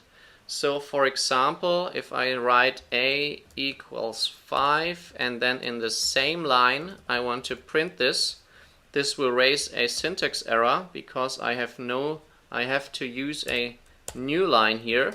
So this will be fine. Or a syntax error can be, for example, missing or too many parentheses. So if I try to run this now, this will also raise a syntax error. And now exceptions. So even if a statement is syntactically correct, it may cause an error when it is executed, and this is called an exception error. There are several different error classes. For example, trying to add a number and a string will raise a type error. So if I say a equals 5 plus, and then as a string I write the 10, and now if I run this, then this will raise a type error, unsupported operand types for plus, int and string. So this is a type error. And now let's talk about some more common built-in exceptions. So of course there is the import error. So if I say import and then some module that does not exist, then this will raise a module not found error, which is a subclass from the import error. This is a common exception. Then there's the name error. So let's say if I have a variable a equals 5 and another one b equals c, and c is not defined yet. So if I run this, then it will raise a name error. Name c is not defined. Then there's the file not found error. So let's say I want to open a file, f equals open, and then the file is called some file.txt. So if I try to run this, then I will get a file not found error, no such file or directory. Then there's the value error, which happens if the function or operation receives an argument that has the right type but an inappropriate value.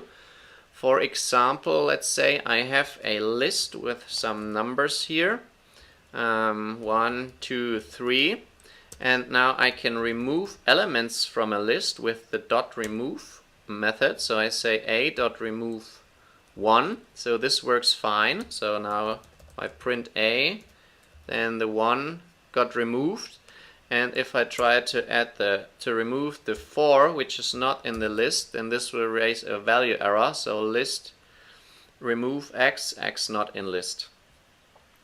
Then there's the index error. So if I want to access an index of a sequence or of this list that is too large. So for example, if I try to access the index 4, then this will raise an index error, list index out of range. And if I have a dictionary, so let's say I have a dictionary with a name, and the name is Max, and it has only the key value pair of the name, and I want to access, for example, I want to access the age, then this will raise a key error because the age key is not inside my dictionary. Now let's talk about raising an exception. So if you want to force an exception to occur when a certain condition is met, then you can do this with the raise keyword. So let's say we have a variable x equals and minus 5, and then we say if x smaller than 0, then we want to raise an exception, and then we say raise, and then we raise simply the base exception, and as message we give it x should be positive. So now if we run this, then this will raise this exception, x should be positive. And now if you give it a value of larger than 0, then no exception will be raised. As a second way, you can use the assert statement. So you can say, you don't use an if statement, so you use an assert statement. So you say assert and then a condition, and the assert statement will throw an assertion error if your assertion is not true. So if you write here, you make an assertion that x should be larger or equal to 0. And now if we run this, then this will raise an assertion error. We can also give it a message here. So x is not positive.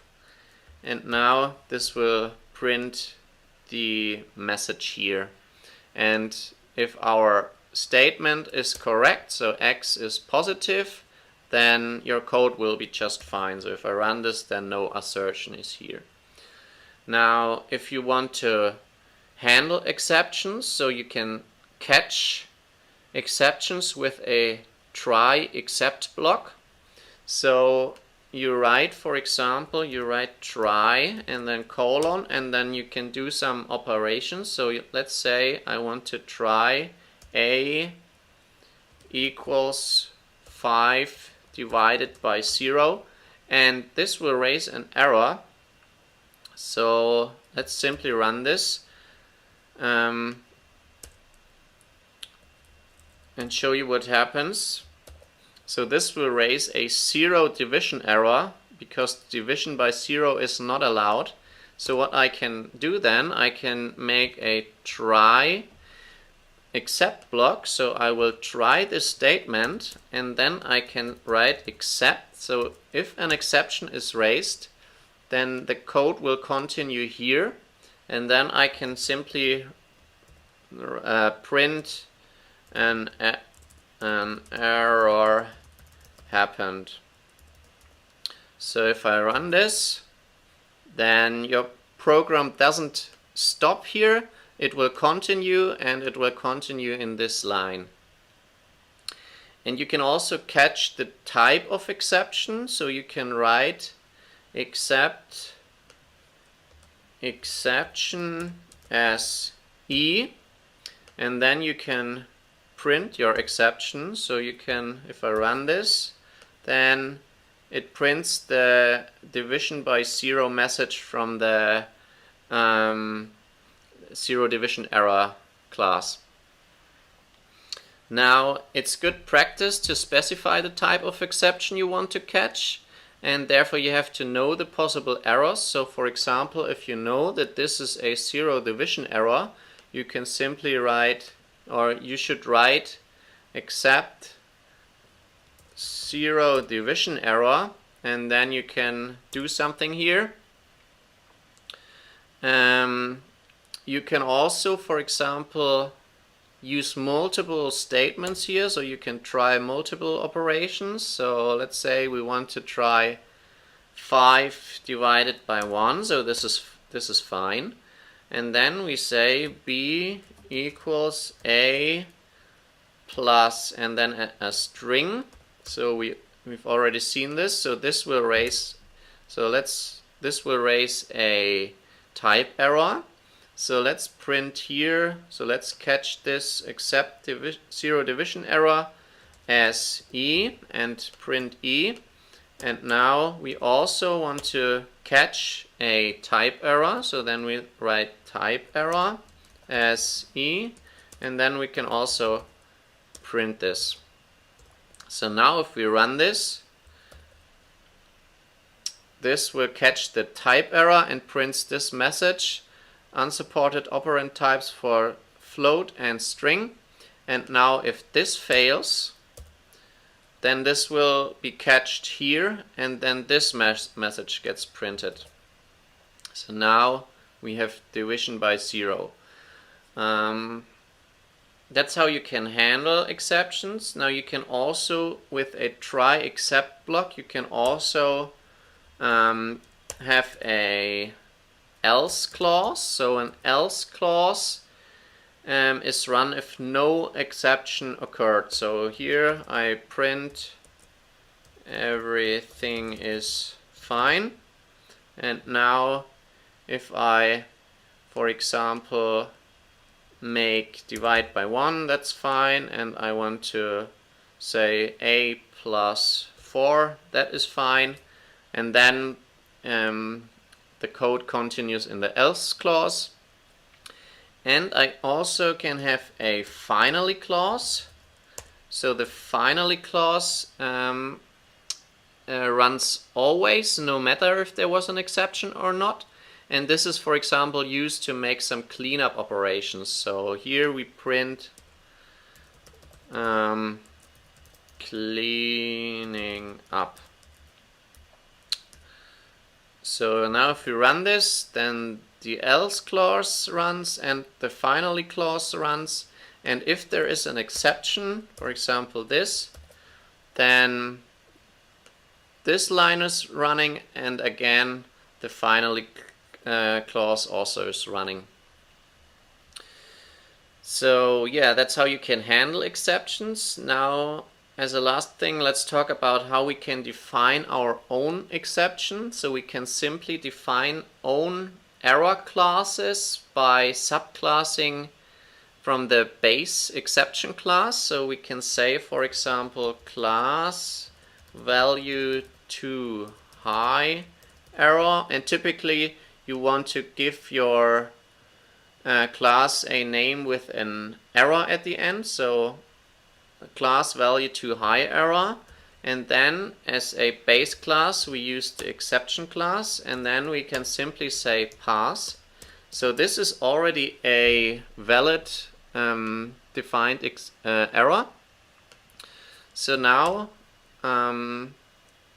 we can say, let's write a small function test value with an input, and now we say if x larger than 100, then we can raise this value to high error, and by default it can also have a message. So we say value is too high, and now if we run our method with an argument of, let's say, 200, then we will see that this will raise the value to high error. So value is too high. And now, for example, we can use a try and except block. So let's say try test value and then accept and catch the value to high error, and then we print, or let's print the error as e, and then print, or let's catch the value to high error as e and then print e. So then we will see that the message gets printed here. And usually you want to keep these classes small, but you can write it like any other class. So you can, for example, let's make a value to small error, and also as a subclass it has, as a base class it has the exception class. And now you can, for example, define a custom init method. So it has the self argument, and then we give it the message and a value, and then we can store these variables here. So we can say self.message equals message and self.value equals value. And now inside our test function we make another if statement. So let's check if x smaller than 5, and then we want to raise a value to small error, and now we have to give it the message. So the message is value is too small, and then as a value we give it the x. And now if we catch this, then we want to catch the value to small error as e, and now we have the information about the error, so we can print e.message and we can also print e.value. So if I test my function with 1, then the value to small error will get raised. So sorry, I missed the colon. I forgot the colon. So then it catches the error here and prints all the information that I defined here in my error class. Python already comes with a powerful built-in logging module, so you can quickly add logging to your application by simply saying import logging, and then you can use this. And in this tutorial we will have a look at the different log levels, the different configuration options, how to log in different modules, how to use different log handlers, how to capture stack traces in your log, and how to use rotating file handler. So let's start. So after importing the logging module, you can import to 5 different, you can log to 5 different log levels. So let me copy this here. So the levels are debug, info, warning, error, and critical. And they indicate the severity of the events. So if I run this, then we will see that only warning, error, and critical are printed. And this is because by default only messages with level warning or above are printed. And if we want to change this, we can do that by setting the basic configuration. And usually we want to do this right after importing the logging module. And then we say logging.basicconfig. And then we can specify some arguments here. And for this I would have a look at the documentation. So in the official Python documentation you find the different arguments for the basic configuration. So for example, you can set the level and the format and then the date format. And so in this case I set level to logging.debug, and then for the format I give a string, and inside the string I can specify this log record attributes. So for example, I can have the name being logged, and I do this by saying or by writing % and then in parentheses name and then s, or I can say the ASC time, so this logs the time, then the level name and the actual message. And then I can specify how the time should be logged by saying date format equals and then give a string for the date format. And for this I can also have a look inside the documentation. So here are the different formatting rules for how to log the time. So for example, %m will log the month, then the day, then the year, then the hour, the minute, and the second. And now if I run this, then we see our new format, and also that debug, info, warning, error, and critical are all logged. And by default our logger is called the root logger, so that's because the name here is root. Now if I want to log in different modules, then it's best practice to not use this root logger, but to create your own logger in your modules. So let's say we have a helper module here, and what you do then after importing logging, you create your own internal logger here by saying logger equals logging dot get logger. and then you give it a name, and it's also good practice to use this double underscore and then name global variable. So this will create a logger with the name of the module, so it's called helper in this case.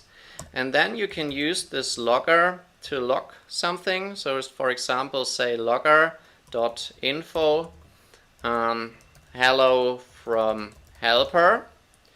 And then in your main module, after importing logging and setting the config, then for example, if I import this helper module, then it will log the message from the helper module with the name of this logger. So it's good practice to create your own logger in your modules with this getLogger function, and then give this name with double underscores here as a name. Now if I create this logger here, then this will create a hierarchy of loggers. It starts at the root logger, and all these new loggers get added to this hierarchy, and they propagate its messages up to the base logger. So now if I don't want to have this propagation, I can say logger dot propagate equals false. So by default this is true, and now this will not propagate to the base logger. And now for example, if I run this module and import the helper module, then nothing gets logged here because it doesn't propagate to our base logger. Now let's talk about log handlers. So handler objects are responsible for dispatching the appropriate log message to the handler's specific destination. So for example, you can use different handlers to send log messages to the standard output stream, to files via HTTP or via email. And let me show you how you set different log handlers. So first we create our logger in our module by saying logger equals logging.getLogger and then the name of this module. And then I want to create my handler, and let's say I want to have a handler that logs to the stream, so a stream handler, and then this equals logging dot stream handler. So this is a built-in class, and I also want a file handler that logs to the file. The file handler equals logging dot file handler, and then it needs a name. So let's say our log file is called file.log. And then typically for each handler you want to set the level and the format. So we say stream handler dot set level, for example, set this to logging.warning. And for the file handler should only log messages of level logging dot error. And now we also specify some formatter. So we say a stream formatter equals logging dot formatter, and then inside here we give it a string just with the same like with the basic config. So let's say we want to have this string here, so we want to have the name of the logger, then the level name and the message. And let's also set the file handler to this formatter, or just call this formatter. And then first we set the formatter to our handler. So we say stream handler dot set formatter. and also we say file handler dot set formatter, and then at the end we have to add our handler to the logger. So we say logger dot add handler, and first we want to add the stream handler, and then logger dot add handler, and now we want to add the file handler. And now if we use this logger and log something, for example say logger dot warning, and then we want to say this is a warning, and now we also want to have logger dot error and log this is an error. And now if we run this, what will happen is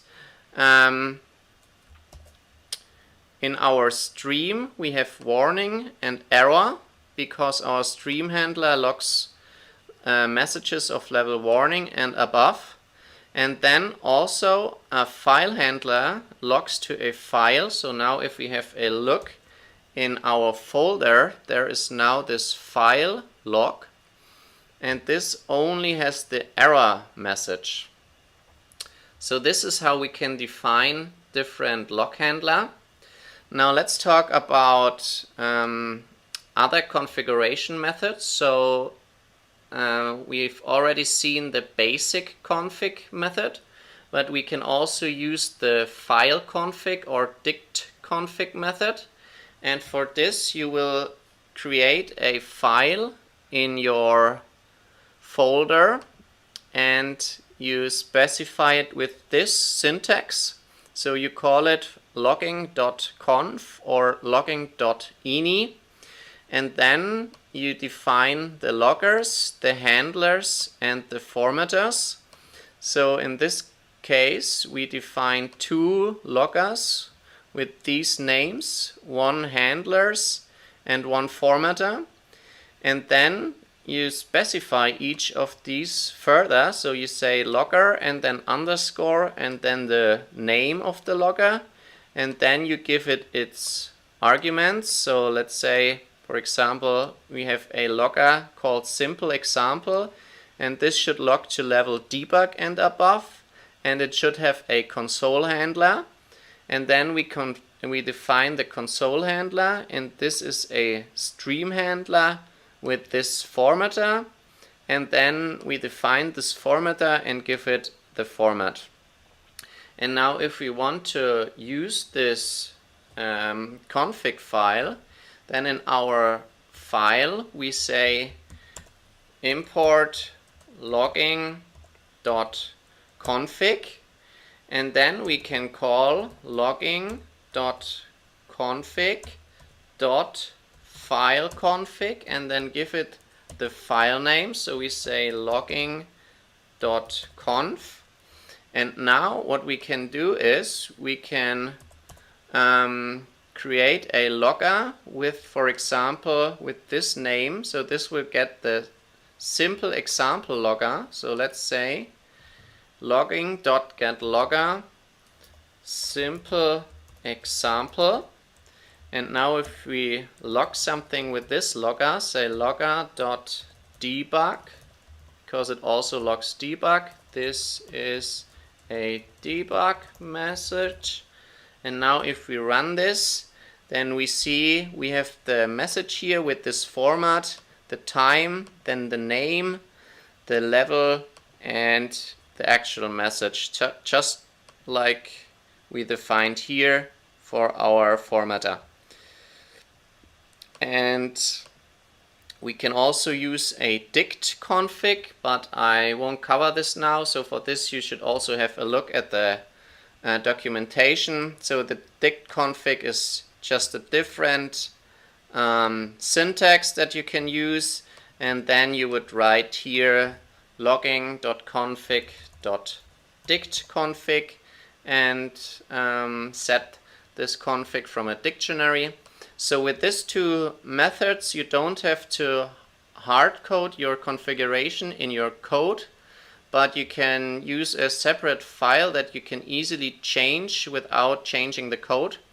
So yeah, remember that you can also use these dict and file configs. Now let's talk about capturing stack traces in your log. So this can be very helpful for troubleshooting issues.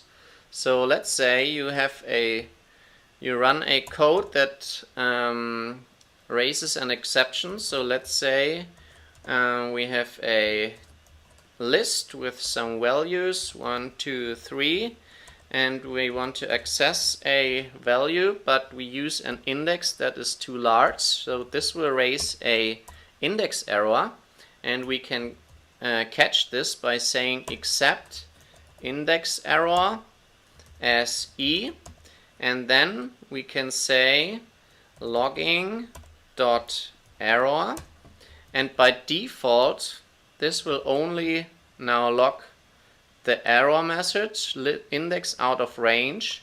But if we also want to log the stack trace, then we can set the argument exc info equals true. So exc underscore info equals true. And this will also, now if you run this, this will also include the stack trace in our logger. So now we can see the traceback and the line where our exception occurs. And yeah, so this is helpful for troubleshooting issues. And now let's say we don't know what kind of error we raise. So let's say we just say except and catch everything, but we still want to have our traceback. Then we can import the traceback module. And we can, for example, log a string. So the error is, and then we use string formatting. So we say %s. So this is a placeholder. And then here we call this traceback dot format exc method. So this will, and then now if we run this, then this will do the same thing basically. This will also print this message to the log, the error is, and then includes the traceback. So let's talk about rotating file handler. So let's say you have a large application with a lot of log messages and you want to keep track of the most recent events. Then you can use a rotating file handler that keeps the files small. So for this, let's say we also have to import this. So we say from logging dot handlers import rotating file handler. Then let me quickly copy this here.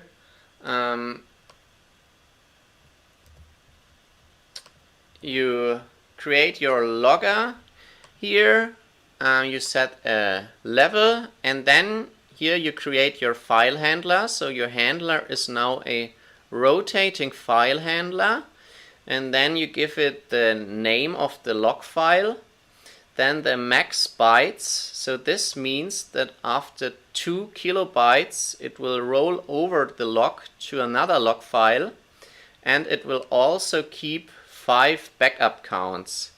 And then we add our handler to the logger, and then for example we log a lot of messages. So we say for underscore, this means that we don't care about this.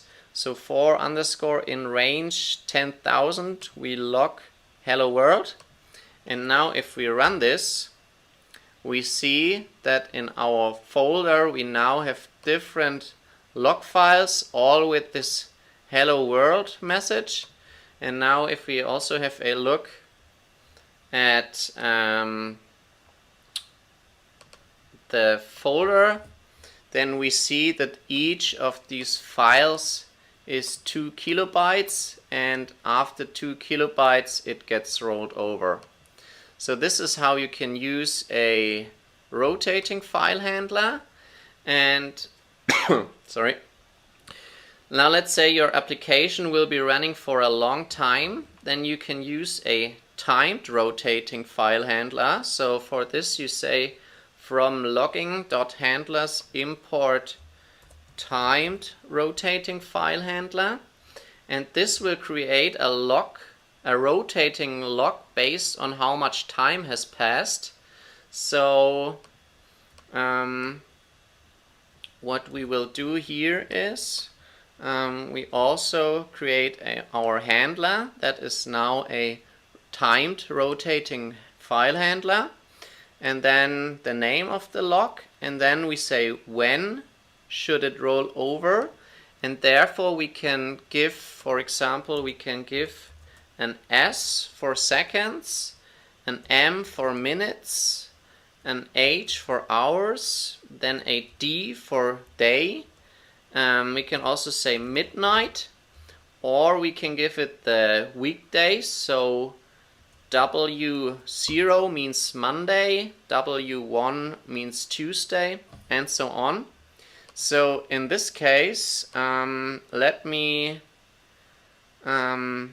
rotate this every seconds with an interval of 5. So every 5 seconds a new file gets created, and we keep a backup of 5 files. So now if we say, for example, for underscore in range, let's say 6, and then we want to log something, and after this we want to wait a specific amount of time. So let's import time and then say time dot sleep, and then we want to sleep 5 seconds. So now if we run this, we see that our log file got created, and now if some time has passed, so after 5 seconds another log file got created with this timestamp, and then after 5 seconds again another, and so on. So this is the timed rotating file handler. And as a last thing I want to mention that also if you have a lot of different modules and log many different things, so especially if you use a microservice architecture, then I would recommend to use not log to this simple messages, but use the JSON format for logging. And for this I would recommend this open source Python JSON logger, so you can find this on GitHub, and you simply install it with pip install Python JSON logger, and then you can define this formatter and add this formatter to your handler, and then you log in JSON format. JSON is short for JavaScript Object Notation, and it's a lightweight data format that is used for data exchange. It's heavily used in web applications, so you should be comfortable working with it. Luckily, Python already comes with a built-in JSON module that makes working with JSON data very easy. So in this tutorial we will have a look at how we can encode and decode JSON data with this module. So let's dive into it. And first of all, let's have a look at how JSON data looks. So here I have this example file called example.json, and here we see that JSON data looks very similar to a dictionary. So it consists of several key value pairs, and as values it can take strings or numbers or booleans, or also nested types, like here a nested array or a nested dictionary. And we can also have a look at the whole conversion table, and by the way, you can find this on my website python-engineer.com. There you can find written tutorials to all my other video tutorials. And this is how Python is translated to JSON and vice versa. So a dictionary in Python is an object in JSON, list and tuples are an array, a string is a string, integer, long and float are a number in JSON, true and false are also true and false but with a lowercase, and none is null in JSON. So these are all the conversions you have to know.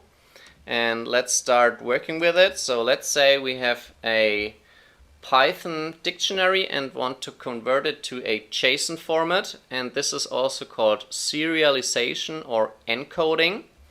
So let's say, let me copy this here. Let's say we have a dictionary called person, and this has a name, an age, a city, a boolean if it has children, and then titles, and this is a nested list. And let's say I want to convert this to a JSON object. So first of all, I have to import the JSON module, and then I can say, if I want to have this in JSON format, I can say person JSON equals, and then I use this module, and I use JSON.dump_s and then the person. So this will dump our object to a JSON string. Now if I print this, print our person in JSON, then I will see that this is now in JSON format, and we can see this, for example, because false has a lowercase. Now I can also specify an indent here, and I would recommend setting this indent to 4, and now this has a nicer format. I can also specify different separators, and this is a tuple with 2 values. So here I can specify different separators. So instead of a comma here, I use a semicolon in the space, and instead of a colon in the space here, I want to use let's say an equal sign in the space. And now if I run this, then we can see the different separators here. But I would not recommend using different separators, but instead use the default ones. But what's also a helpful argument here is to use the sort keys argument and set this to true. So by default this is false. And now if I run this, then we see that our keys are sorted alphabetically. So this is how we can convert from a Python dictionary to a JSON object, and in this case to a string. Now I can also convert it or dump it into a file, and for this I can say I open a file. So let's say with open, and let's call our file person.json, and I want to open it in write mode. Open it as file, and then I can say json.dump, not dump s, because s stands for our string. I want to dump into a file, so let's dump, and I want to dump the person object into our file. So now if I run this, then we see that this file got created in our folder, and this contains our JSON data here. So for example, I can also specify the indent here. Let's say indent equals 4 and run this and have a look at our file again. Then we see that it has not a much nicer format. So this is how you convert from a Python object to JSON data. And let's say we have JSON data and want to convert it back to a Python object. And this is called deserialization or decoding. So let's say I have our person in JSON format here, and I want to convert it back into a dictionary. Then I will say person equals JSON.load as. So in this case I want to load from a string, and then I will give it the person JSON in JSON. And now if I print our person again and don't print this, then we will see that now we have a Python dictionary again, because here we can see that false is written with an uppercase. So this is how you convert from a JSON string. And like before, if you want to convert from a JSON file, then you use the JSON.load method. So for this we have to open our file. So we still have our person.json here in our folder. So we say with open, and let's open this file, person.json. And now we want to open it in read mode as file. And then I can say person equals json.load from our file. And then I can print this, and if we run this, then we see that this does the same thing. So this is how we can decode JSON data. And now in this case we worked with a dictionary, but let's say we have a custom object. So let's say we have a custom class. Let's create a class called user, and our user has two instance variables. So let's say it has a name and an age. So let's say self.name equals name and self.age equals age. So now let's create a user object, user equals user, and let's say the name Max and the age 27. And now let's say I want to have this in JSON format, and like before I call JSON.dump as, so dump from a string, dump as a string, and I want to dump the user. Now if I run this, then this will give a very long error here, and at the end it says type error, object of type user is not JSON serializable. So what I have to do, I have to write a custom encoding function, and this is not very long. So let's create a function called encode user, and this will take a object, and inside our function we check if our object is with this isInstant method. So this will check whether an object is an instance of a class.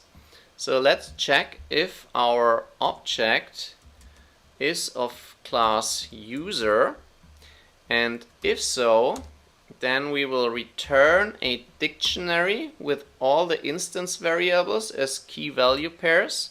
So let's say it has the name, and this equals this is our object.name, and then it has the key age with the value object.age, and then as a little trick it will get also the class name as a key. So I can say object dot with double underscores class, and then dot double underscores name. So this will give the name of the class as a string, and then as a value, the value doesn't matter, so I simply put in true, and otherwise I will raise a type error. So let's raise a type error, and as a string or message I will put the same message here. So now this is our custom encoding function, and now in our dump or dump as method I give it that as a default argument, and now here I use this encode user function. So this now will use this function for how to encode the object, and now if I run this, then this worked. So now I can print our user.json, and now we see that we have our dictionary with the name, the age, and the user class as key with the value true. So this is how you encode a custom object with this default argument. And then there's also a second way, so you can implement a custom JSON encoder. So let's say we import from JSON, we import the JSON encoder, and then we create a class called this user encoder, and this is derived from this base JSON encoder, and then we override this default method. So let's say this is called default, and this takes self and an object here, and then inside we do the same thing. So we check if our object is of the class user, and then we will return this dictionary with the class name in it, and otherwise we let the base JSON encoder handle it. So we say return JSON encoder dot default self and object. And now in our dump or dump s method, I can give it a class argument, and as a class now I use the user encoder and not the base JSON encoder anymore. So now if I run this, then we see this also worked. And as a last option, now I can use this encoder directly, so I can say user JSON equals user encoder. Now let's create a user encoder, and then I can say dot encode our user. And now if I run this, then we see this also worked. So this is how you encode custom objects. Now let's say I want to decode our object back. Let's say I have here our user in JSON format, and I want to have it in a normal Python object. So I can say user equals JSON dot load as, and then I will give this user JSON here. Now if I run this, then this worked. So I can print the user, and now we see we have a dictionary here. So we don't have a user object. So let's check the type of this user. Then we see that this is a dictionary here. So for example, I cannot call user.name because it's not a user object. But what I have to do if I want to decode this into a user object, I also have to write a custom decoding method. So let's call this decode user, and this will get a dictionary. And now inside this function we check if our dictionary contains the user key. So now here in our encoding function we added the user class name as a key. So now and here we check if this key is in our dictionary. So let's say if user dot double underscore name in dictionary, and then we will create and return a user object. So let's return a user, and as name it will get the name from our dictionary. So name equals dictionary, and then the dictionary with the key name, and as a age it will get the age of the dictionary. So age equals dictionary of age, and otherwise it will simply return the dictionary. So then still the decoding will work, but it will be decoded into a dictionary. And now we have to use this custom decoding method. So we can say in our JSON.load or JSON.loads method, we can specify an argument that is called object hook. And now we set this object hook to our decoding message. And now if we run this, we see that we have our user object. So we can, let's print the type of user, and then we see that this is now of class user, and we can access its instance variables, for example user.name, and here it prints max. So this is how you decode custom objects. So Python comes with different built-in modules to generate random numbers. In this tutorial we will have a look at the random module for pseudo-random numbers, the secrets module for cryptographically strong random numbers, and the NumPy random module to generate arrays with random numbers. So let's start with the random module, and first of all we import random. And this is used to generate pseudo-random numbers for various distributions. And it's called pseudo-random because the numbers seem random, but they are reproducible. And we will see how we can reproduce the data in a second. But first of all, let's have a look at the different functions. So the easiest one is random.random. So let's say a equals random.random. This will print a random float in the range from 0 to 1. So let's print a. So this is a random float in the range from 0 to 1. Now if you want to have a specific range, we can use random.uniform and give it a start and a stop. So let's say our range is from 1 to 10. Now this will produce a random float in this range. Now if you want to have integers, we can use random.randint and give it the range. And if we run this a couple of times, now it's not happening, but this range will actually, now we got it, this will include the upper bound, and you might expect a behavior where this is not included.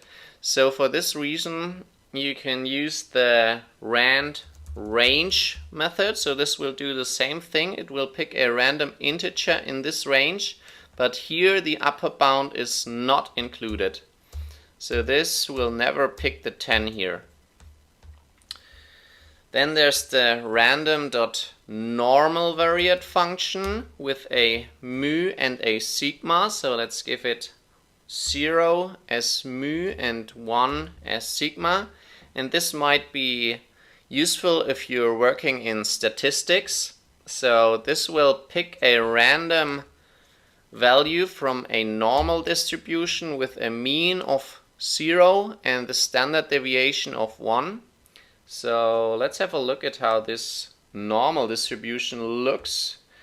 This is the normal distribution for different means and standard deviations. So in this case we use 0 and 1. So we have to have a look at the red line. And this will pick a random value somewhere in this range where our red line is not 0. So this is the random normal variate. Now the random module also comes with different functions to work with sequences. So let's say we have a list and call it my list equals, and let's create a list with different characters.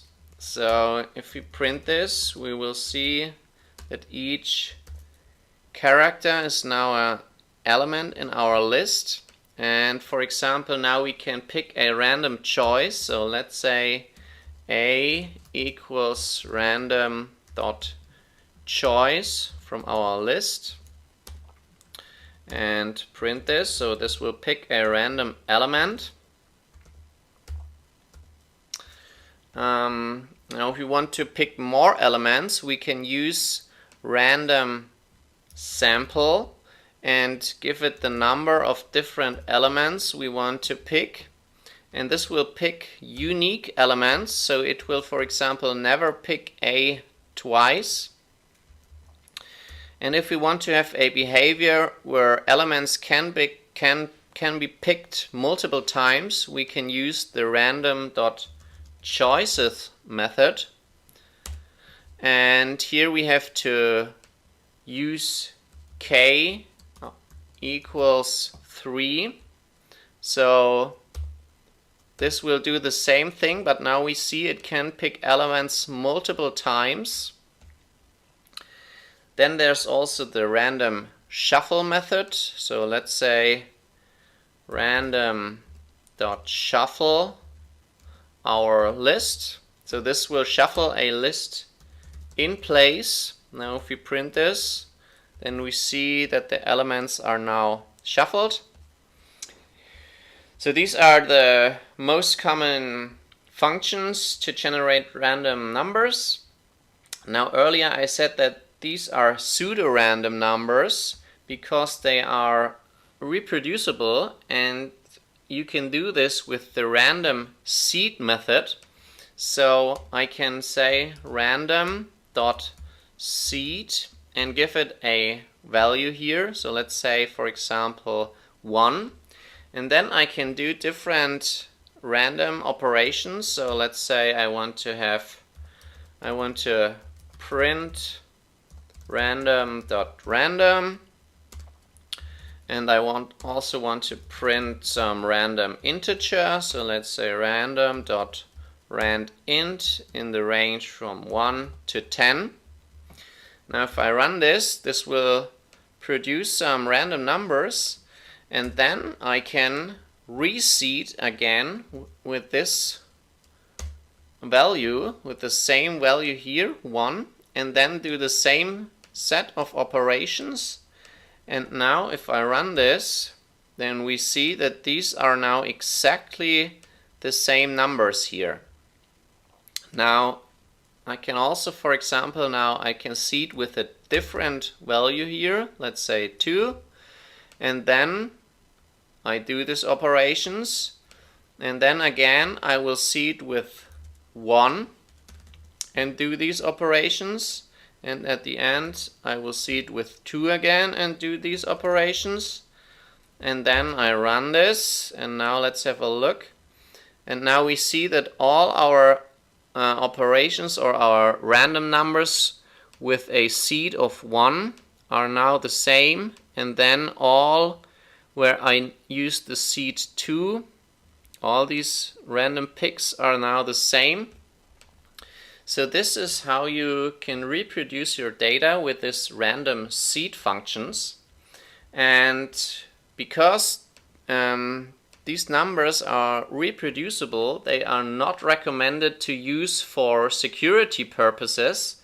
And for this purpose, you should use the secrets module. So we can use import secrets, and this only has 3 functions, and they should be used for things like passwords or security tokens or account authentication things. So for all these purposes you should use the secrets module.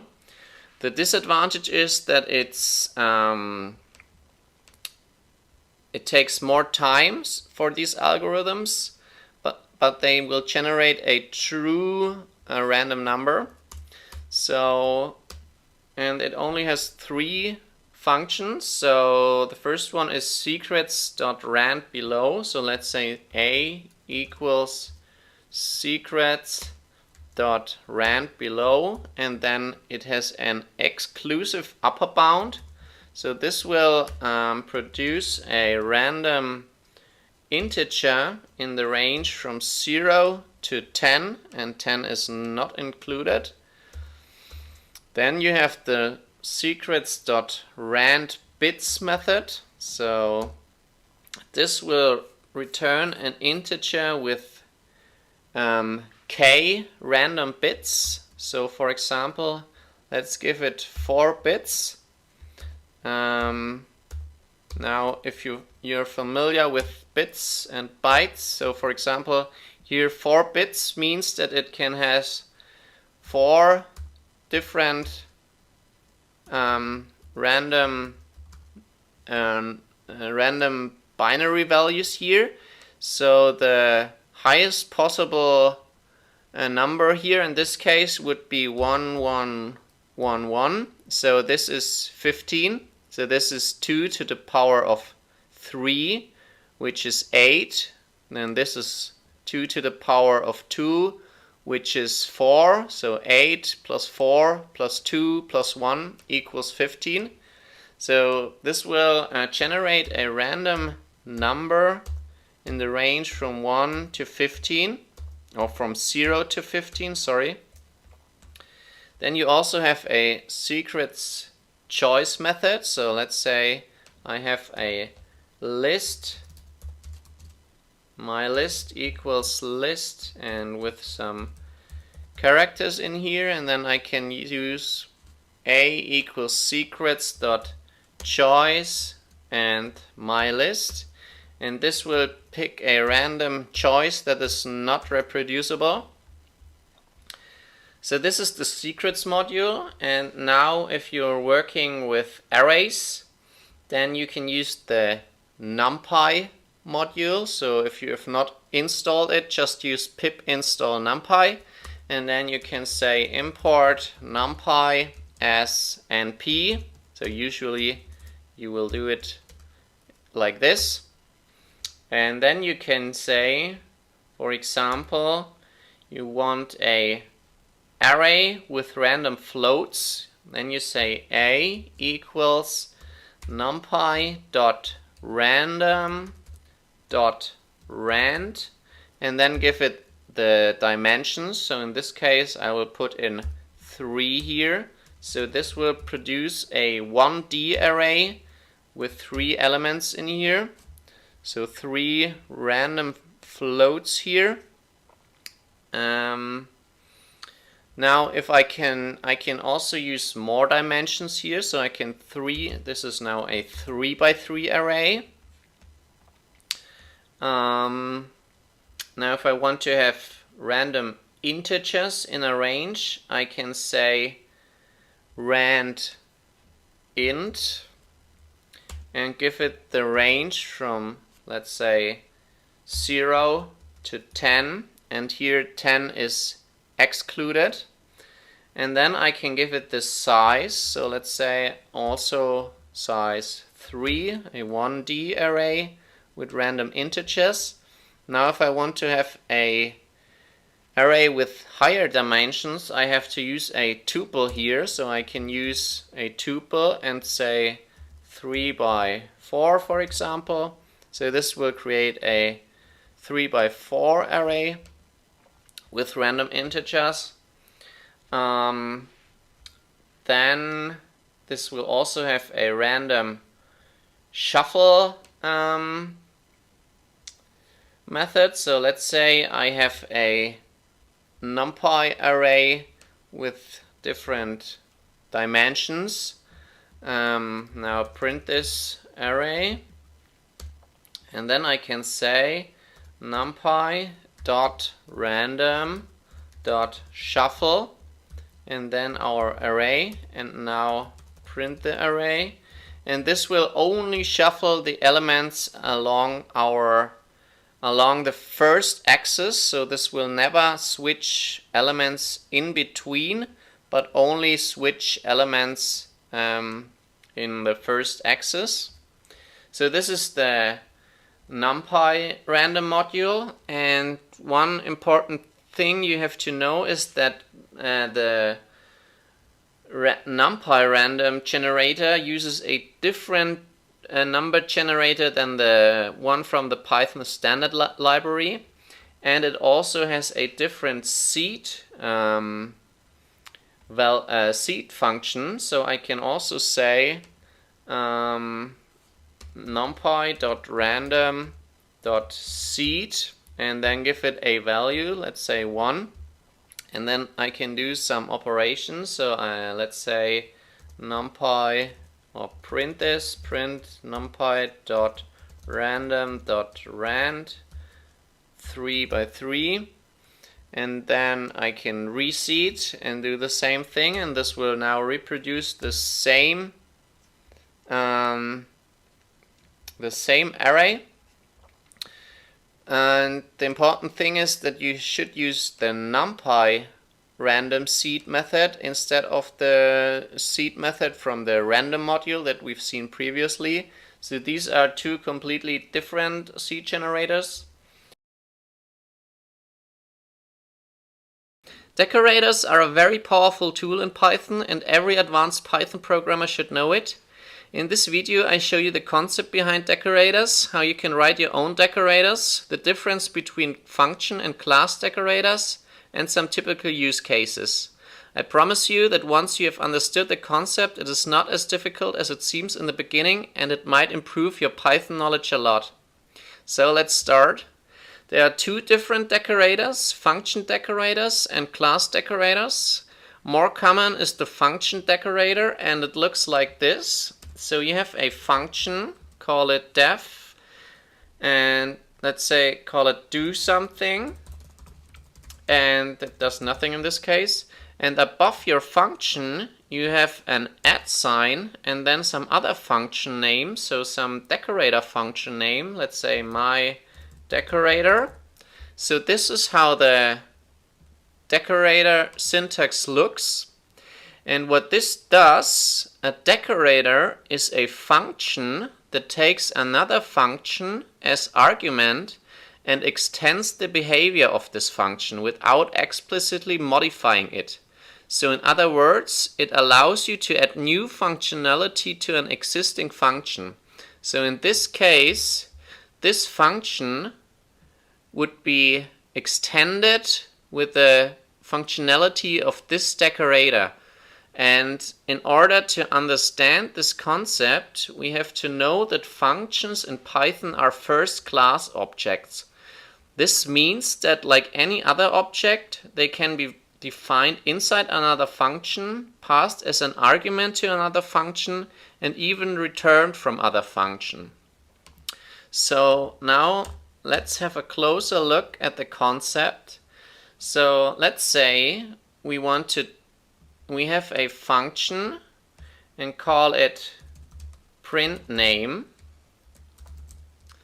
and this will simply print Alex. And then we have a decorator function, call it start and decorator, and now as an argument it takes a function, and inside our decorator function we have an inner function called, and we call it wrapper. So def wrapper, this is a wrapper function which wraps our function.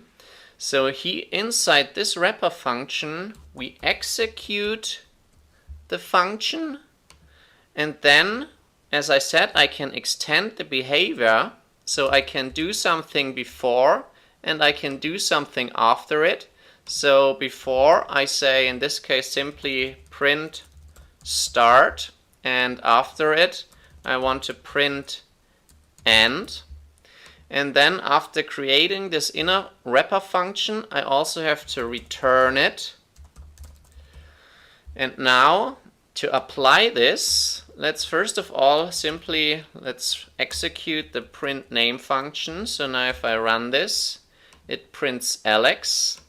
And in order to apply the decorator, I assign this print name function to our decorator function, and as argument I take the print name function. So now the print name function has this new functionality. So now if I run this, we will see that it prints start, then executes the function and prints Alex, and then it prints end. And now the decorator function will do the same thing as this line. So now if I write @start and decorator, then I don't need this anymore. So this now does the same thing. If I execute it now, it will also print start, Alex, and end. And now this is how we can extend the behavior of a function with a decorator. So let's see what happens if our function has some arguments. So let's say we have a function, call it add5, and this takes an argument, and then it returns x plus 5. And now if I try to run this, add 5, and this argument I give 10. Now if I run this, I will get a type error because our wrapper takes 0 positional arguments, but 1 was given. So here I need the same arguments as here, and to fix this I can use the args and quarks. I will talk about this in another video in more detail, but basically with this syntax I can use as many arguments and keyword arguments as I want. And now inside our wrapper function I also call this function with the arguments and keyword arguments. So let's write it like this. And now if I execute it, then it works. So this is how you apply arguments. And now what about the return value? So let's store this in a result. So let's say result equals add5 and then print the result. Now if I print this, this will print none here. And to fix this, I also have to save the result of the function here and then return it from my inner wrapper function. So return result. And now if I run this, it can print the result. And now as a last thing, what about the function identity? So let's print the help function of add5, the help information with this help function, and also let's print the name of this function with this double underscore method. Now if I run this, this will print that the help function wrapper and the function name is also wrapper. So Python got confused now about the identity of this function.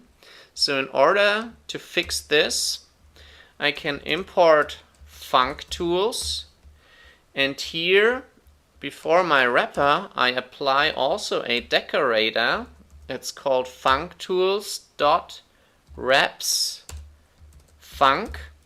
So this will now preserve the information of my used function. So now if I run this, I see that it now knows the help on function add5, and also our function name is now again add5. So this is all to complete the decorator syntax. So this now is a template for a decorator that you can use for all your function decorators. So let's say call it my decorator. Then you can do something before the function, then you execute the function, and then you can do something afterwards, and then you return the result and return the wrapper. So this is the template for a nice decorator. And you can also have a look at this on my website, python-engineer.com. Yeah, so now as we've seen here, we see here a decorator that takes a function, that takes an argument. So decorators can also take arguments, and what this means, this is basically now two inner functions. So an inner function within an inner function. And to make this clearer, we look at another example.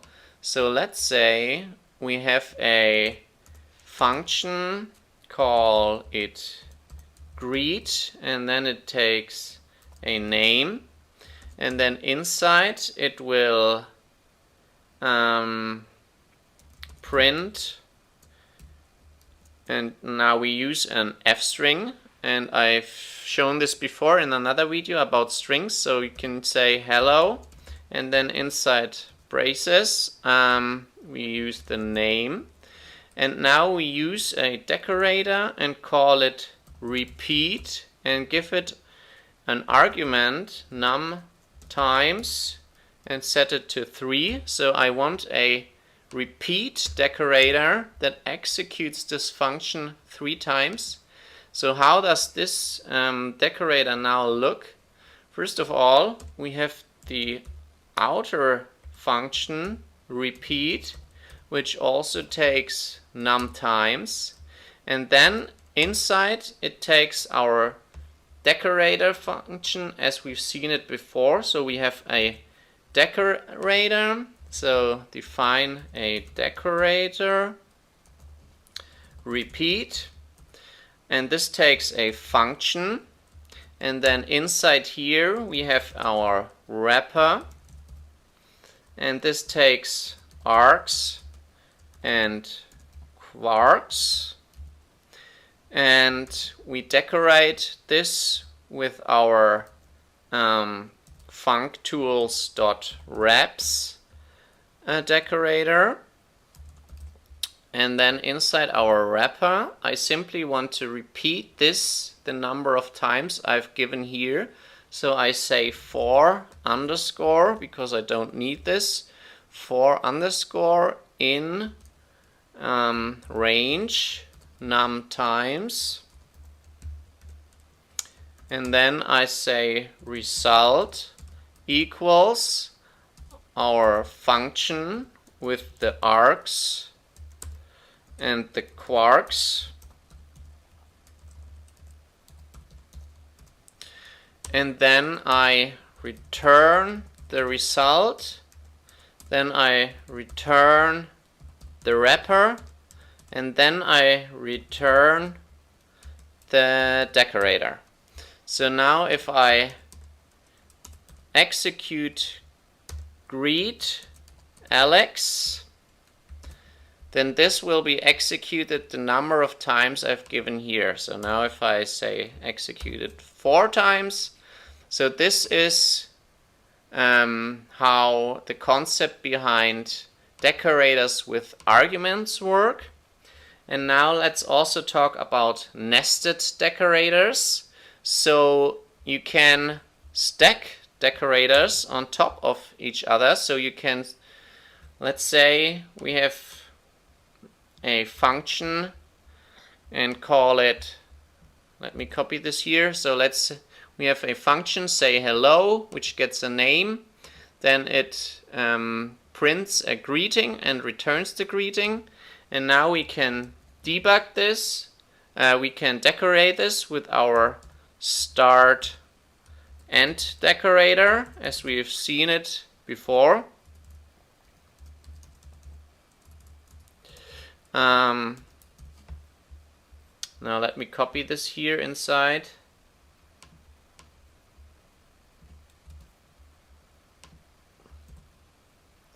This is our start end decorator, which will print start and end after our function.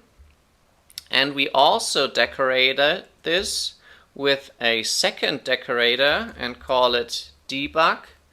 And now let me copy this debug decorator in here.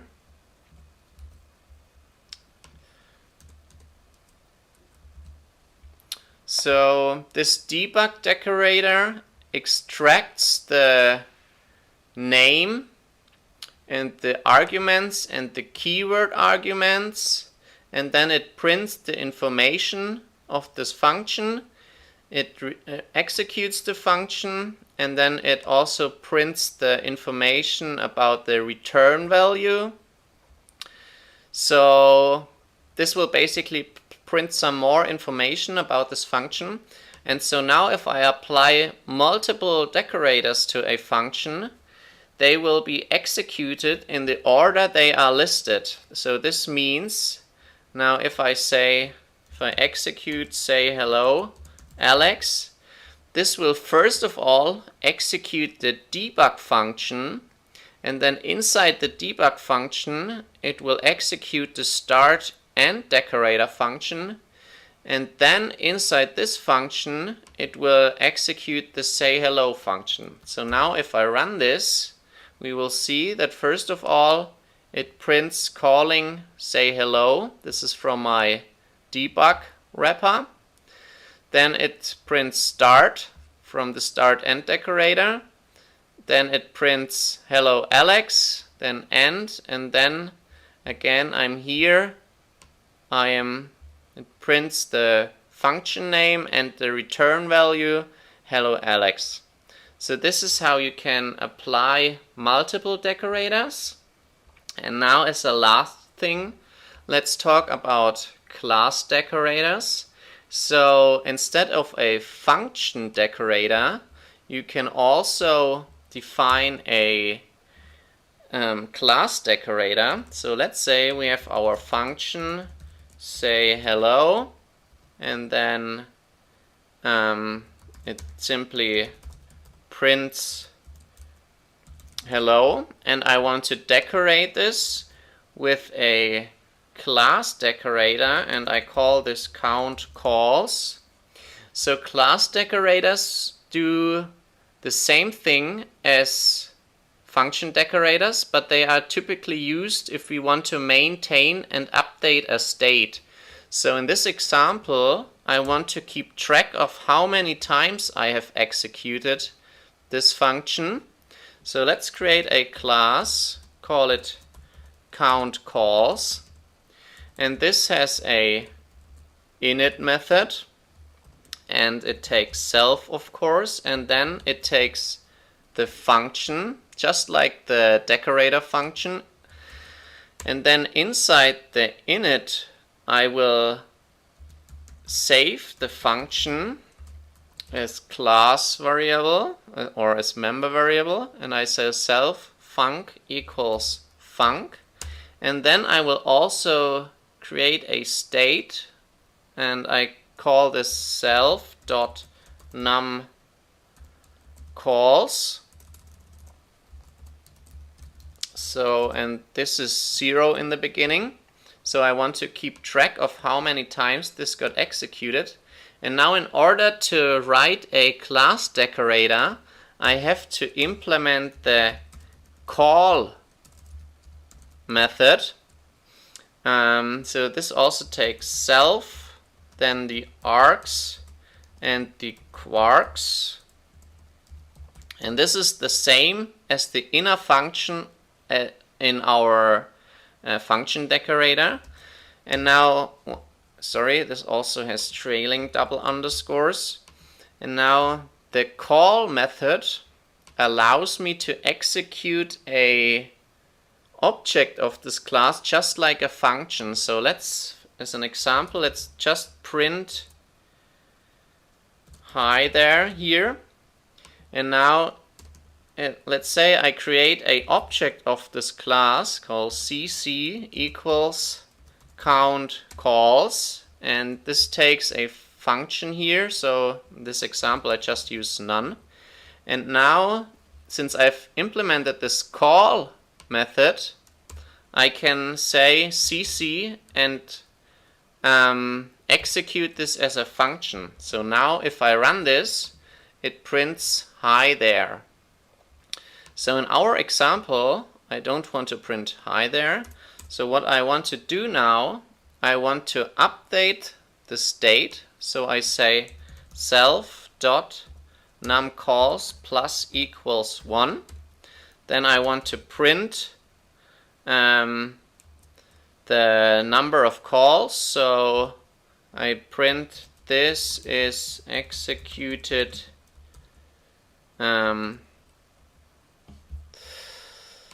self.num, sorry, self.numCalls times, and then now this is my, then I also have to execute and return the function. So I say return self.func, and now I call the function with all the arguments and the keyword arguments. And now if I run this and I say hello, then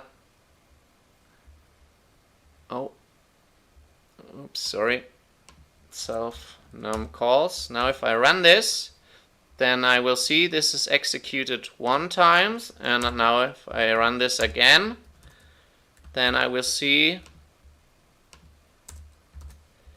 now this is executed 2 times.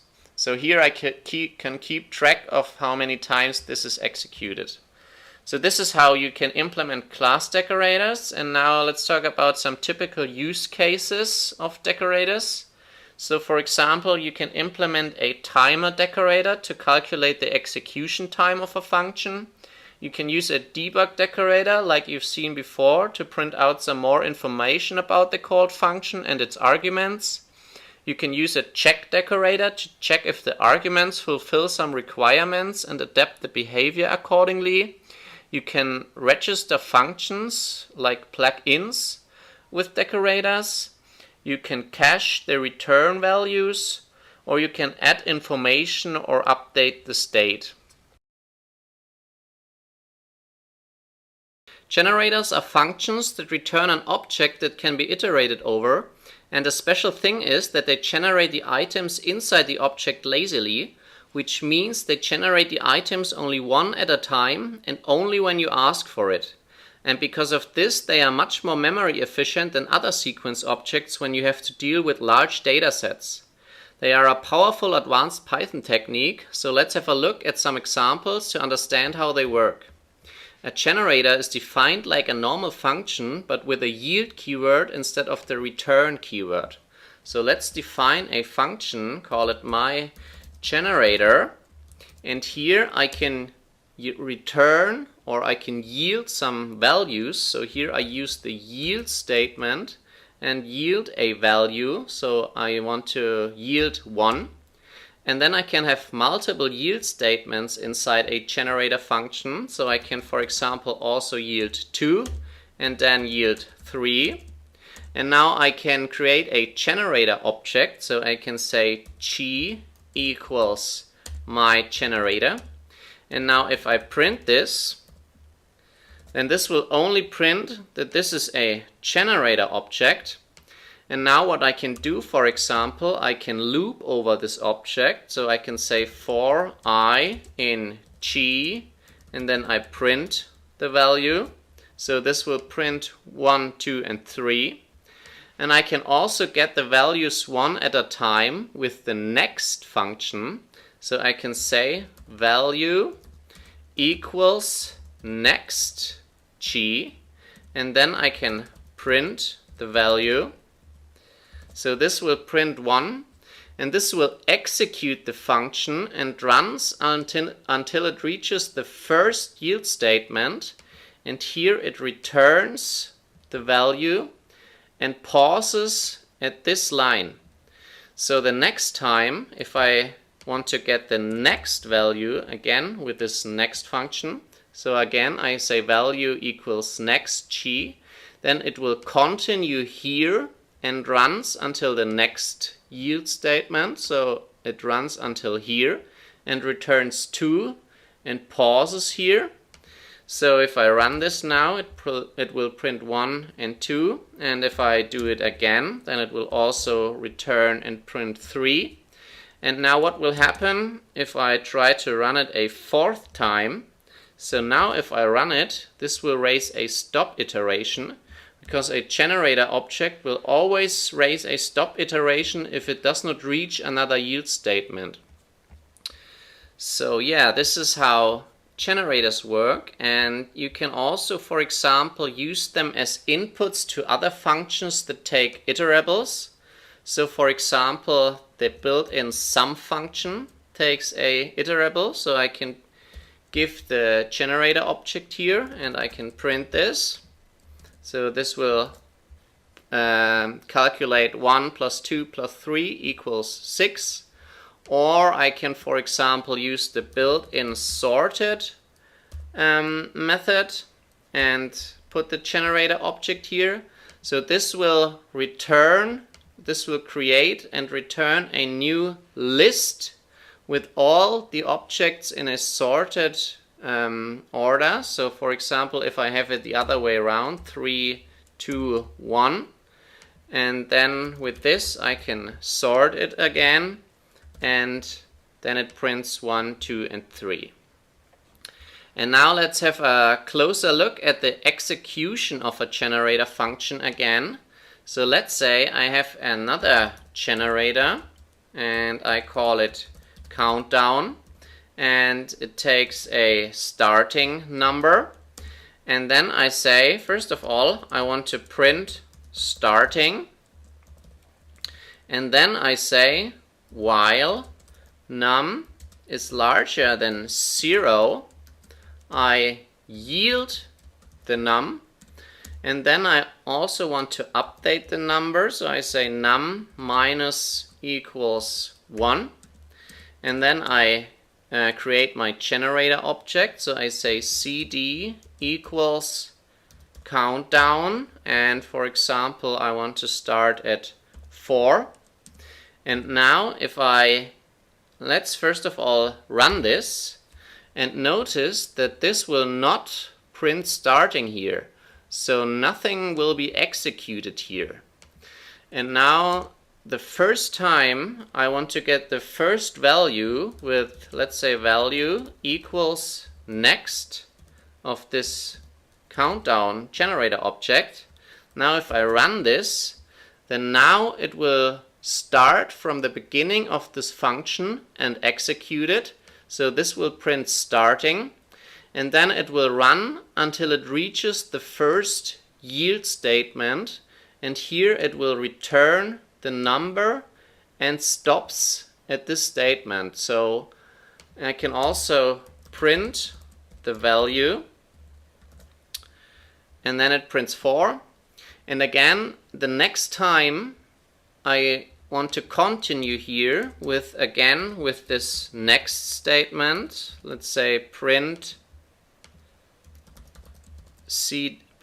next cd. Then it will continue here. It will remember the current state, so the current number is 4. Then it will update the number. Now the number is 3. Then it will continue in the while loop, and then it stops again at this line and now returns 3. So now if I run this, this will also print 3.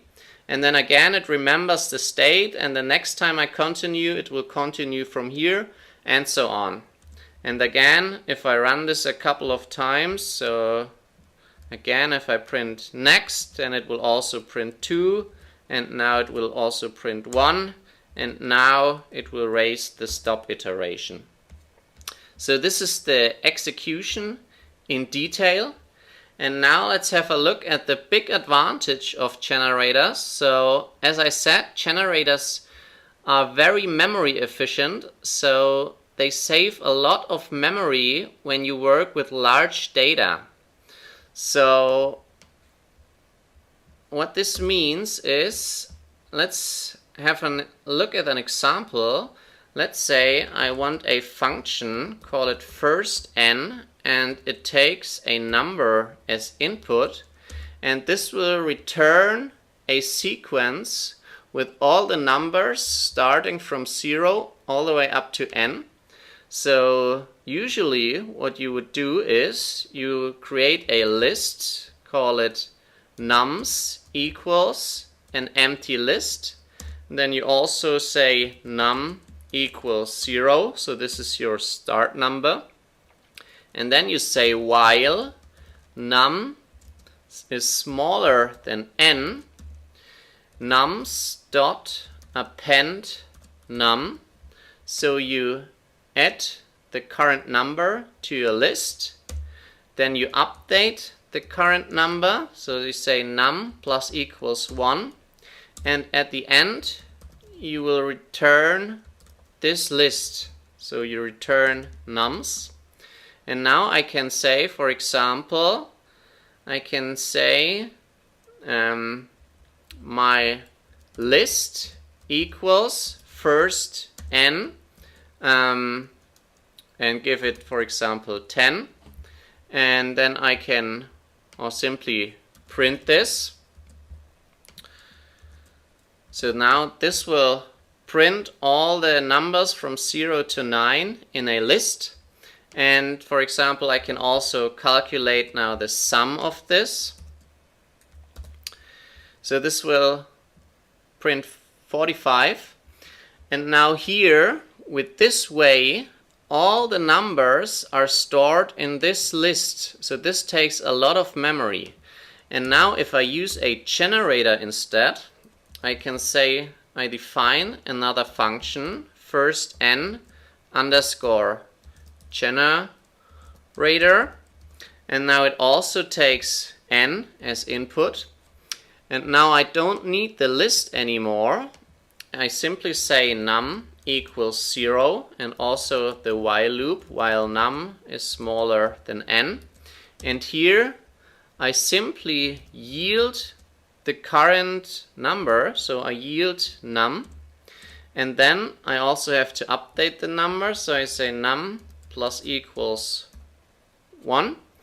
So this is the whole implementation of this as a generator object, and now I can, for example, also print the sum of this first n generator object, and now you see this will give the same result, and this will also print 45. But here I don't have to save all the numbers inside this array, so I can save a lot of memory here. And for example, if I analyze this, so I can import sys, and now I can get the size of this object, so I can say sys dot get size of this object. This will return the size of this object in bytes, and again here I also say print sys dot get size of this object. So first I print the size of my list object, and then I will print the size of the generator object. And here we see that already the generator object is smaller. And now let's say I don't have 10 numbers in here, but let's say I have 1 million numbers in here, and the same number of elements in here. Then this, you see, this takes way more memory. So in use cases like this, the generator object is very useful. So remember this. And another advantage of the generator object is that we do not have to wait until all the elements have been generated before we start to use them.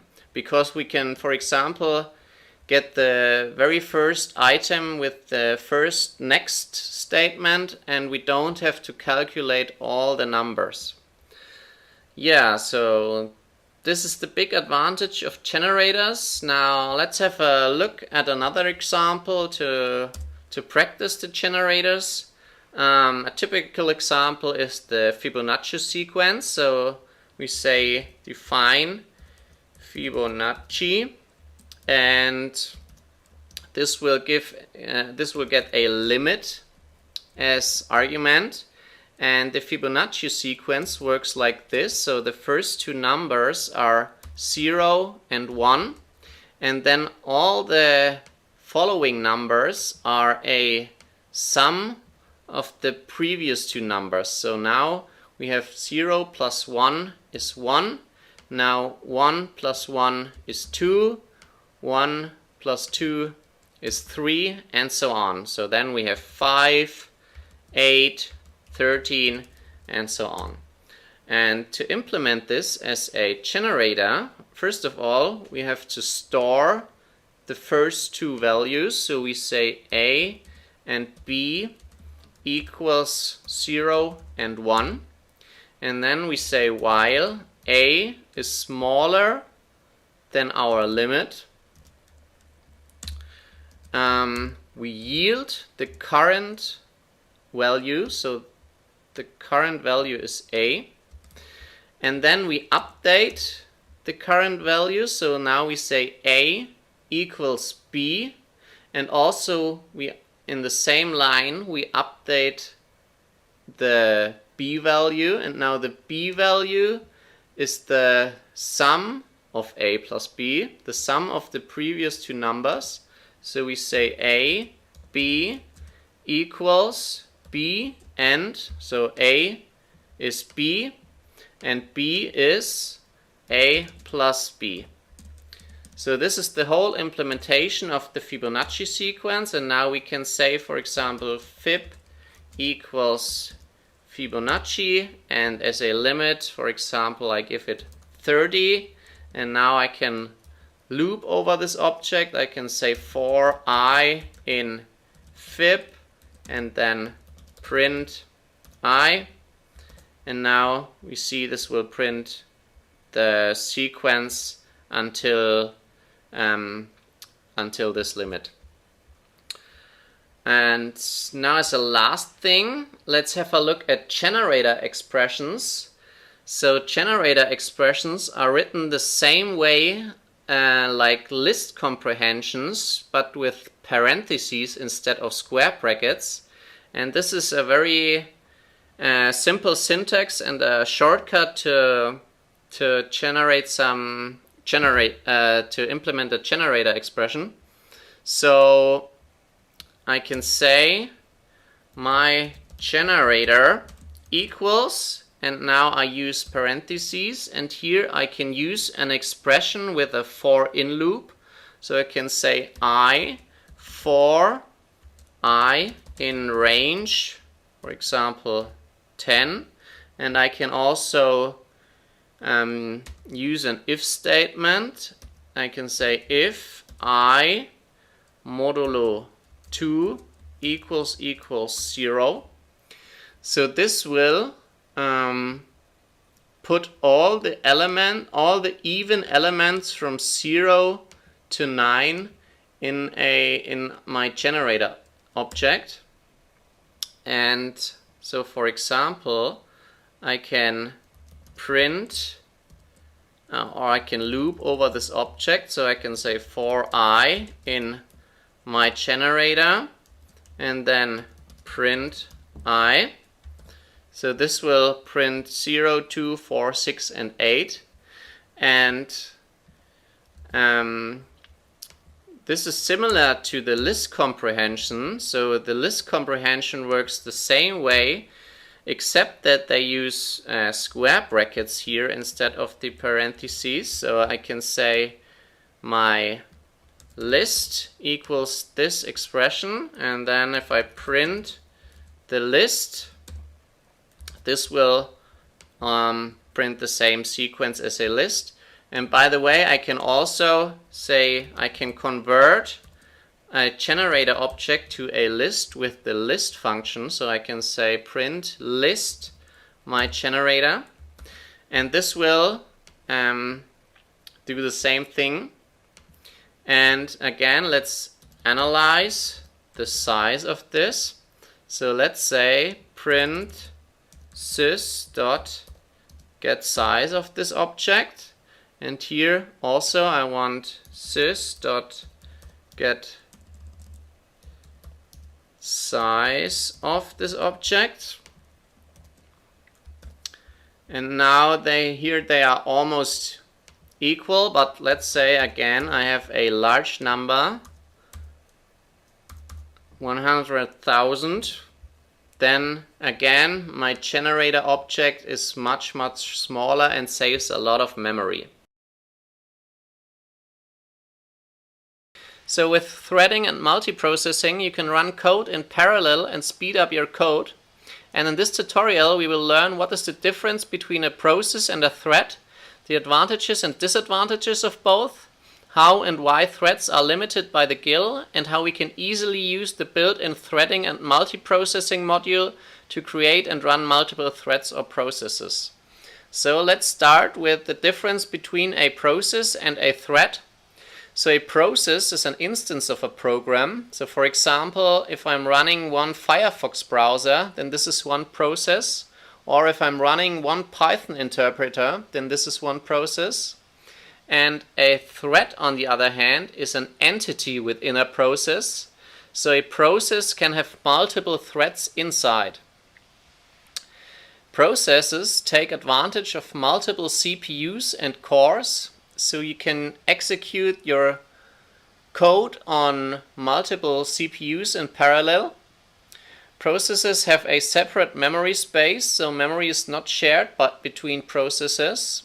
And they are great for CPU-bound processing. So this means, for example, if you have a large amount of data and have to do a lot of expensive computations for them, then with multiprocessing you can process the data on different CPUs and this way speed up your code. A new process is started independently from other processes, and processes are easily interruptible and killable, and there's one GIL for each process, so this avoids the GIL limitation. And I will come to the GIL or global interpreter lock in a second.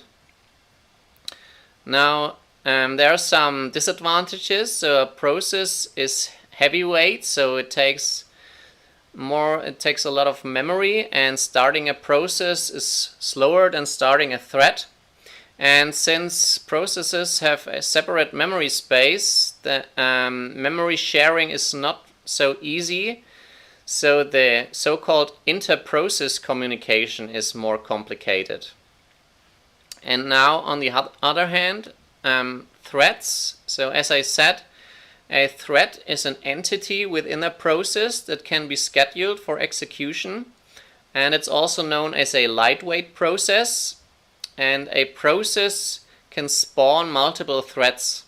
So all threads within a process share the same memory, and they are lightweight, so starting a thread is faster than starting a process, and they are great for I/O bound tasks. So this means input-output tasks. So for example, when your program has to talk to slow devices like a hard drive or a network connection, then with threading your program can use the time waiting for these devices and then intelligently switch to other threads and do the processing in the meantime. So this is how you can speed up your code with threading. But on the other hand, threading is limited by the GIL. So the GIL allows only one thread at a time. So there is no actual parallel computation in multi-threading. So threading has no effect for CPU-bound tasks, and they are not interruptible and killable. So be careful with memory leaks here. And since threads share the same memory, you have to be careful with race conditions. And a race condition occurs when two or more threads want to modify the same variable at the same time. So then this can easily cause bugs or crashes. And yeah, that's the difference between processes and threads. And now I mentioned a couple of times the GIL. So let's talk about the GIL. And this is also known as the global interpreter lock. And this is a lock in Python that allows only one thread at a time to execute. And this is very controversial in the Python community, but why is it needed? And this is needed because in CPython, so CPython is the reference Python implementation that you get when you download and install Python from python.org. So the GIL is needed because in CPython there is a memory management that is not thread safe. So in CPython there is a technique that is called reference counting for memory, that is used for memory management. And this means that objects created in Python have a reference count variable that keeps track of the number of references that point to the object. And when this count reaches 0, the memory occupied by the object can be released. And the problem now in multithreading is that this reference count variable needs protection from race conditions where two threads increase or decrease the value simultaneously. So if this happens, it can either it can cause leaked memory that is never released, or it can incorrectly release the memory while a reference to that object still exists. So this is the reason why they introduced the GIL, and a couple of ways to avoid the GIL if you want to use parallel computing is to use multiprocessing, or you can use a different free-threaded Python implementation and not CPython. So there's, for example, Jython or IronPython, or you can use Python as a wrapper for third-party libraries. And this is the way it works in NumPy or the SciPy modules. So they are basically just wrappers in Python that then call code that is executed in C. So yeah, that's enough theory, and now let's jump right into code. So let's start with multiprocessing, and for this you simply say from multiprocessing import the process. And now I create a list called processes where I will store all my processes. And now I define a number of processes. And a good number usually is the number of CPUs on your machine. So you can say import OS, and then we say num processes equals os dot CPU count. So on my machine there are 4 different CPUs, and then I will create the processes. So create processes. So I will say for I in range num processes, P equals a new process, and this takes 2 important arguments. Now the first one is target, and the target function, so this is a callable object or a function that is then executed by this process. So I have to define a function here. So I say, let's define this up here. So let's say in this example, let's say def square numbers, and here I will say for I in range 100, I will simply say I times I. So this is a dummy example. It's basically not useful, but just for how to show you how to use different processes. So this is the function that my process should execute. So I say target equals square numbers, and if my function here has some arguments, so then I would also need to specify args equals, and then as a tuple give the arguments here. So in this case I don't need them. So now I created my process, and then I say processes.append my process, and now I want to start each process. So I say for P in processes, and then I say P.start, And then I also have to join the processes. So I say for p in processes p dot join. So this means that I want to wait for a process to finish, and while I'm waiting I am blocking the main thread. So here I'm waiting for all processes to finish, and I block the main thread until these processes are finished. So now at the end I can, for example, simply print end main, and I will only reach this point when all processes are done. And now if I execute this, let's also import time, and here, just to show you the different processes, I will wait some time and say time.sleep 0.1. And now I'm having a look at the activity manager or the task manager. So here I can filter for processes. So I say I filter for Python, and you can see that I've already 2 Python processes running.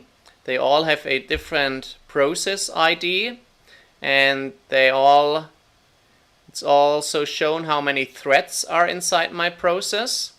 So now if I'm executing this Python file, then we will see what will happen. So it takes a couple of seconds, and now we see 5 Python processes coming up. So this is the main process, and then the 4 processes I created here. And now after a couple of times, after this is finished, they will disappear again. So we can see that there are actually different processes now running on my machine. And this is how we can use multiprocessing. And now let's talk about multi-threading. So the threading API is very similar to the multiprocessing API. So here I say from threading import thread, and then here let's call these threads, and now I call this number of threads, and let's simply say I want to have 10 different threads. And then for I in num threads, now I create a thread, and this takes the same arguments, so it also has to define a target. And if my target has some arguments, then I would also have to specify the args here. And then I say threads dot append my thread. Then I will start each thread. So I will say for t in threads t dot start, and also join them. So I will say for t in threads t dot join. And now let's have a look at the activity manager again. Now if I'm running this Python file, then we will see, it takes a couple of seconds. Now we will see one process coming up with 11 threads inside, so the main threads and the 10 child threads that I created here. And now processing is finished, and the threads disappear again. So this is how you can use the threading module. In this video we will go into more detail about the threading module. So we will quickly recap how we can create and start multiple threads. Then we will learn how we can share data between threads and how to use locks to prevent race conditions. We will also learn what is a daemon process and how we can use a queue for thread-safe data exchanges. So let's start, and let's quickly recap from the last video how we create and start threads. So this is the code where we left off. So we say from threading import thread, And down here we define a number, so we want 10 threads here, and now we create our threads, and for each thread we give them a target method. So this is the function that is then executed by this thread. And then for each thread we also have to say thread.start and also thread.join. So join means that we wait and block the main thread until the thread is complete. So yeah, this is how we can use the threading module. And now let's go into more detail and let's talk about how we can share data between threads. So since threads live in the same memory space, they have access to the same data. So this makes sharing data very easy. So we can, for example, just use a global variable here. So let's define a global variable, and in this case I will call this database value. And I will set this to 0 in the beginning. So this should simulate a database now. And now in our main code, what we will do is we will first of all we print the start value. So we print our database value here, and then we will create 2 threads. So let's say thread 1 equals thread, and this will get a target method that we will call increase, and also a second thread, so thread 2, that does the same thing. And then for each thread we say thread start, and also thread join. So we wait for the threads to complete. So thread2.join, and at the end we print the end value, and then we again want to print the database value at the end. So, and now we have to define this increase method. So we say define increase, and here we want to get and modify our database value. So in order to modify the global variable, we have to say global database value, and now we can use it here. And now let's make some dummy code. So we want to simulate some database access. We want to get the value from the database and store it in a local copy. So we say local copy equals, and here we can simply copy it from our database value. And then we want to do some processing. So here we simply say local copy plus equals 1. So we want to increase it. And then we simulate that this processing should take some time. So we import time, and then we wait some time here. So we say time.sleep 0.1. And then when we are done, we want to write our new value back into our database. So we simply copy it back and say database value equals local copy. So this is our increase function. And now let's run this. So now we have 2 threads, and if we run this, or let's clear our console, let's run this again. So we see start value is 0 and end value is 1. So now you might be wondering, why is this 1?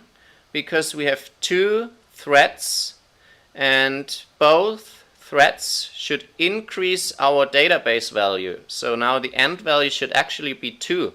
And now why is it 1? And this is because we have a race condition here. So a race condition happens when two or more threads try to modify the same variable at the same time. And now let's step through this code, what is happening here. So when we say thread1.start, then it will get the database value and store it in a local copy. So in the beginning, this is 0. And then we will modify the local copy. So now our local copy is 1.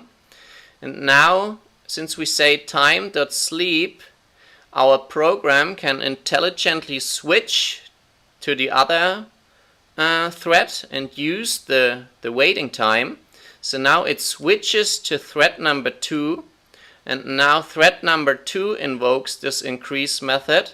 So it also copies the database value in the local copy, and the database value is still 0 because we didn't write it back here. So now thread 2 also has a local copy which is 0, and then it increases it to 1, and then we again say time.sleep, so we can switch back to thread number 1, and now thread number 1 copies its local copy, that is 1, into our database, and then it's done, and then we are switch back to thread 2 again, and that now also copies its local copy, that is also 1 here, into the database value. So this is why the end value is 1. And now how can we prevent this? So for this we use the lock object. So we say from threading import lock, and then we create a lock here. So we say lock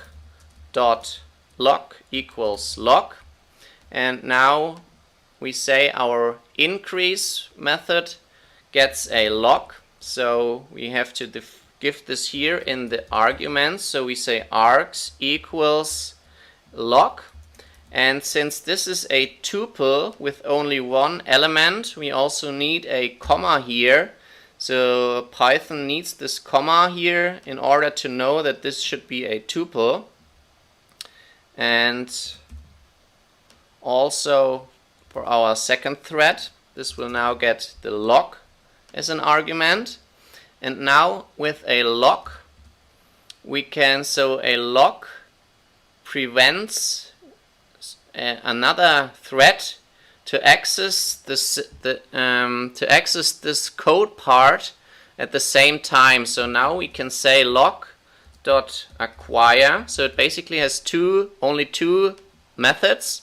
So we say lock.acquire, and now we can process and modify the value, and at the end, when we are done, we say lock.release. So, and we should always, every time we acquire a lock, we always have to release it. So otherwise this will block and never release, so then we are stuck here. And now what is happening with this lock? So now let's run this and see if this works.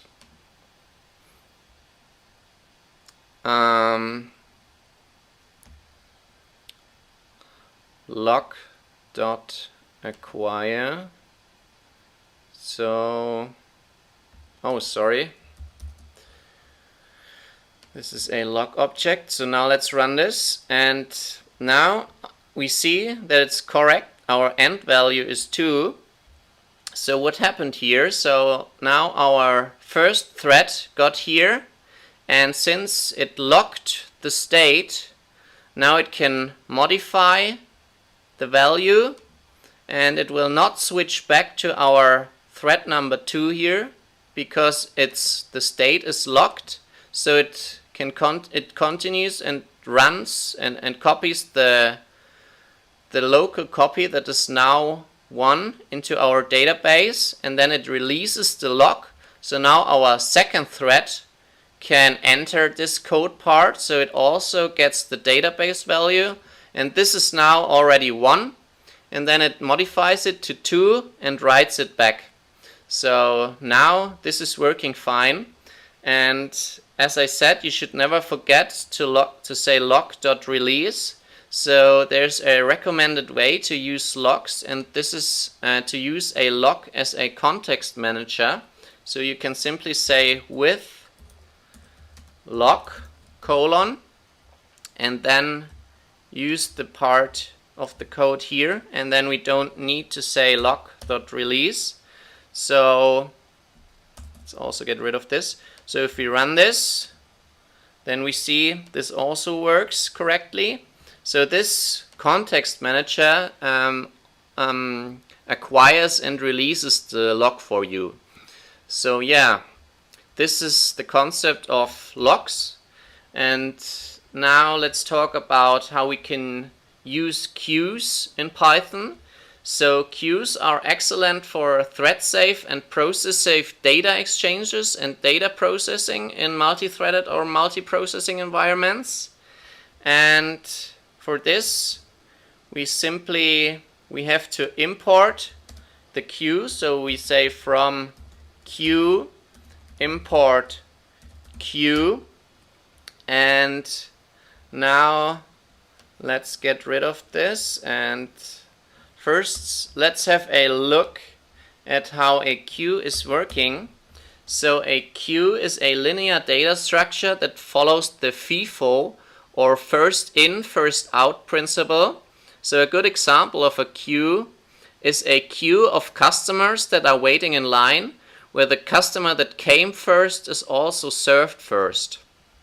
So let's create a queue object. So we say queue equals queue, and then we can put in some elements. So we say queue.put 1 and queue.put 2, and also let's put in a third object. So say queue.put 3.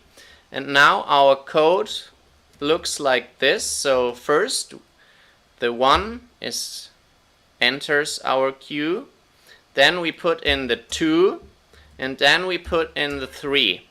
And here this is our front, so the beginning of the queue. So now if we want to get the first value, we can do this by saying first equals queue.get.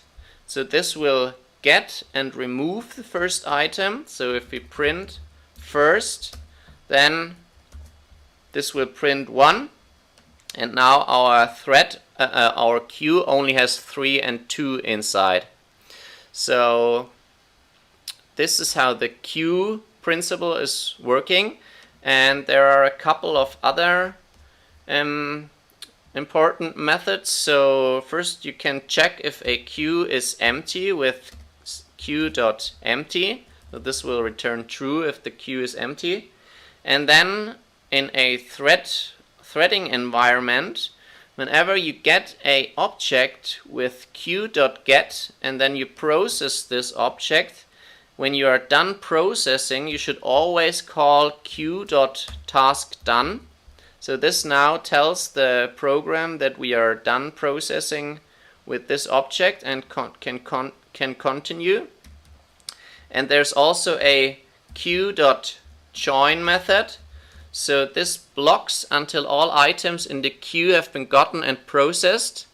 And this is similar to the thread.join method. So with this we block the main thread and wait until all the elements in our queue are processed. So these are the important methods you have to know. And now let's look at an example to how we can use this. So we say also we want to define a couple of threads. So we say num threads equals 10, and then we say for I in range num threads, and here we create our threads. So now we say thread equals thread, and as a target it needs to get a function, so we will define this in a second. And then we say thread.start, and we will also now use a daemon thread. So we say thread.daemon daemon equals true, and I will explain what this will do in a second. So by default it is not a daemon thread. And then let's define our function. So our function, let's call them worker, and define this worker function up here. So we say def worker, and now we use an infinite loop. So we say while true, and then we say value equals q dot get. So this will get two arguments. So this will get the q and also a lock. And here we will get the first value inside our queue with q.get, and then we will do some processing with it. So in this case we simply want to print the value, so we say print, and let's import the current. So let's say from threading import current thread, so we want to print this here.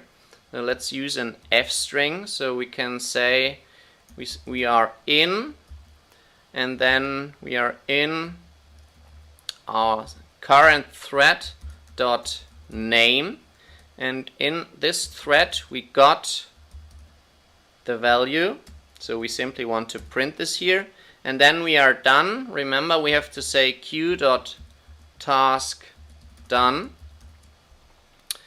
And now what this is doing, this is an infinite loop that is now starting, and since we don't have values inside our queue, this queue_get method will block and wait until items are available. So now we wait here, so we have to fill our queue with elements. So we simply say for I in range, let's say 1 to 21, so we want to fill this with all the numbers from 1 to 20, and we say q.put I, and then at the end we have to say q.join, so we block the main thread and want to wait until all the items have been gotten and processed, and yeah, then we print end main. And now let's run this code and see what's happening here. And here we also have to, now this worker gets, or let's leave this lock and only give it a q. And now as arguments we have to give it in a tuple. Again, we give it the q, and don't forget the comma here with one item. And now let's run this and see what's happening. And now we see that we have threads with different names from 1 to 10. So we have 10 different threads, and they get the values from our queue and can process the item here. And the order might not be sequential, but what is important here is that with a queue we can easily exchange the data in a thread safe environment. So this value, this queue get call is thread safe, and also the queue put calls are thread safe, so no other thread can write at the same time into this queue position. And now let's run this again. So in this time we got lucky, and we got lucky again. So what might happen here is that multiple threads might to try to print at the same time. So there might be print statements that are in the same line, so two statements in the same line and no line break.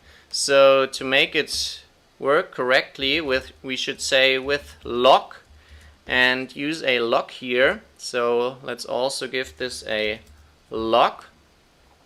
So let's say down here lock equals lock, and then as argument it also gets the lock, and now this should work fine and never produce confused lock statements. And yeah, let's have a look at what is happening here again and why we use a daemon thread. So our threads enter this infinite loop, and then it blocks here because we have no items inside our queue, and then as soon as items are available, then it can continue here and process the items. So in this case just prints it, and then after all the items are done, we can continue here, then this will unblock, and then we will continue and print end main, and then we will leave the main thread. And now a daemon thread is a background thread that will die when the main thread dies. So you might be wondering, we have an infinite loop here, why does our program correctly stop? So we say end main and then it's done, and I can use my command line here again. So a daemon thread dies when the main thread dies. So if I reach this statement and then exit the main thread, then all the threads die, and so the worker method and the while true loop no longer gets invoked. And this is why we use a daemon thread here. So by default this is false, and if we don't use a daemon thread here, then our program will still continue here in our while true loop. So what we should do then is we should use another mechanism, for example some signaling mechanism like an event, to say that now we are done and we can exit the while true loop. So then we should have used here if some condition and then break. So yeah. In this video we will go into more detail about the multiprocessing module. So we will quickly recap how we can create and start multiple processes. Then we will learn how we can share data between processes, and we will recap how to use locks to prevent race conditions and how to use queues. And at the end we will learn how to use a process pool to easily manage multiple processes. So let's start and let's quickly recap from the last video how to create and start processes. So we say from multiprocessing import process, and then down here we define a number of processes. So a typical good choice for this is the number of processes on your machine, and you get this with os.cpucount. And then you create your different processes with process equals process, and this takes a target as a function argument, and the target is a callable function. That is then executed by this process. So we define a function up here. This simply squares some numbers, and then we give this to our process here. And then for each process we call process.start and also process.join. So this says that we want to wait for all processes to finish and block the main program until all these processes are done. So this is all we need to set up multiprocessing. And now let's go into more detail. And first let's talk about how we can share data between processes. So in the last video with multi-threading, we learned that we can easily share data between threads with a global variable. And now with processes, processes don't live in the same memory space, so they don't have access to the same public data. And because of that, they need special shared memory objects to share data. And there are two shared memory objects that we can use. We can use a value for a single value, or we can use an array. So we say from multiprocessing import value and import array. And down here, let's first start with a single shared value. So we say shared number, and this is now a value. And this takes two arguments. First, we have to give it the data type as a string. So we give it an I for integer and a starting value. This is now 0. And first of all, print this. So we say number at beginning is, and then we say we access this shared number with, or this value with shared number dot value. So now if we run this, and we see that this is 0. And now let's create two processes that should modify this number. So we say process 1 equals process, and as a target it gets a function that we call add 100. So let's define this up here. So let's define add 100, and this gets a number, and then it should modify this number a couple of times. So we say for I in range 100, so 100 times it should say number dot value plus equals 1. So it should increase this by 1. And we also want to modify a behavior that takes some time. So we say time dot sleep and 0.01. And so here we give it this add 100 to our process, and it also needs arguments. So we say args equals, and this is a tuple. So here we give it the shared number, and be careful, since this is a tuple with one element, it also needs a comma here so that Python knows that this is a tuple. And then we create a second process that will do the same thing. So process 2, that should add 100 to our shared variable. And then we say process 1.start and process 2.start, and then we wait for them to complete. So process 1.join and process 2.join. And now at the end we again print our number. So we say number at end is, and then access it with shared number dot value. So let's execute this and see what happens. So at the beginning is 100, it's 0, and now we got lucky. Now let's run this a second time, and now it's not 200, so it's only 168. And why is that? Because here a race condition happened, and I will not explain this in detail, so please have a look at the previous video. There I explained in detail how race conditions occur. So a race condition occurs when two threads or processes try to access and modify the same shared variable at the same time. So in this case, both processes try to read and write into this object at the same time. So some operations might get lost here.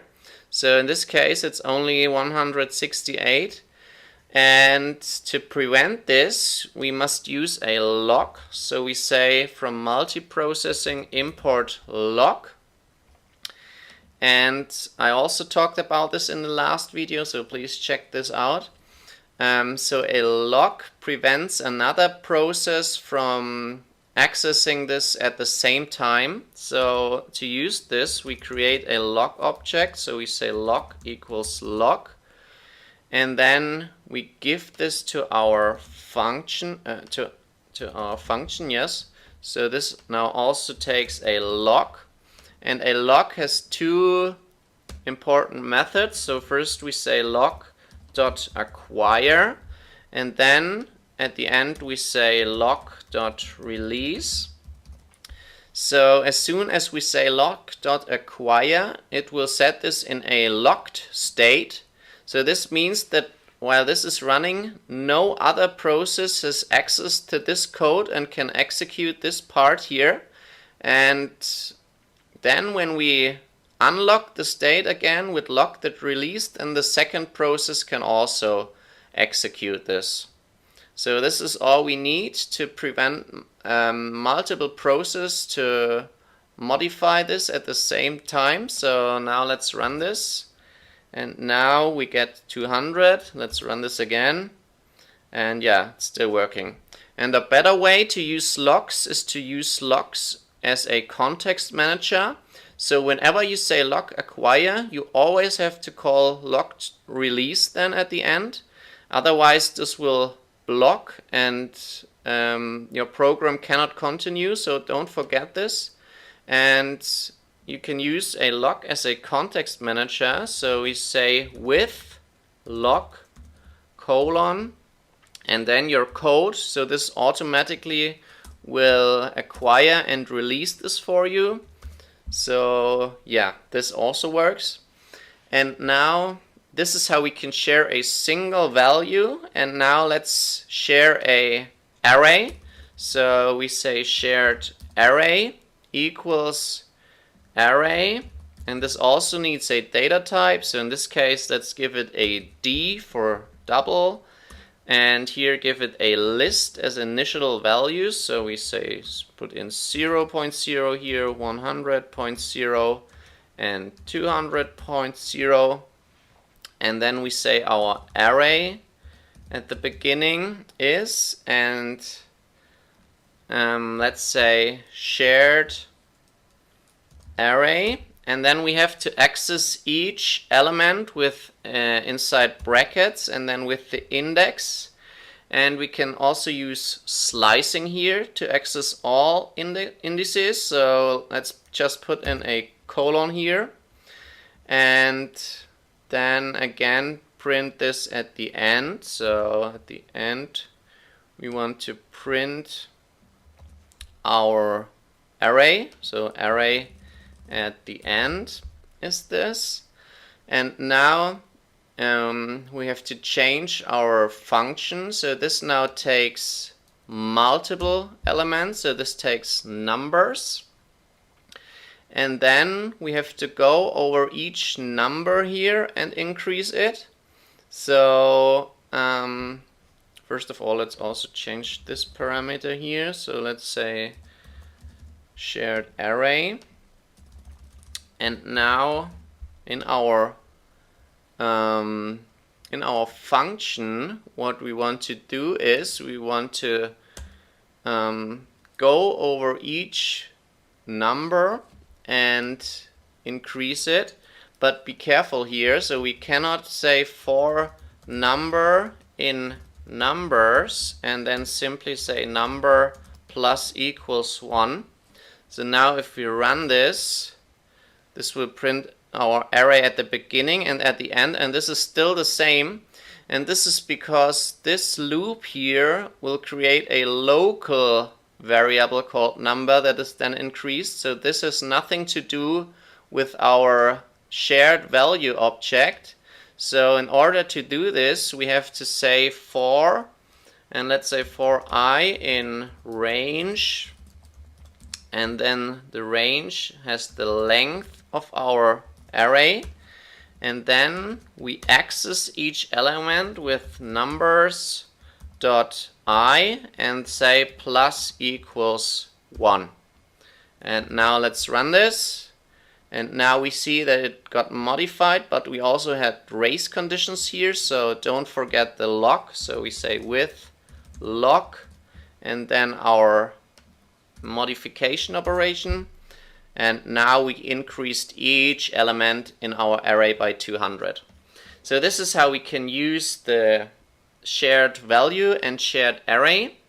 And we can also use a queue to exchange elements between processes, and I also already showed this in the last video.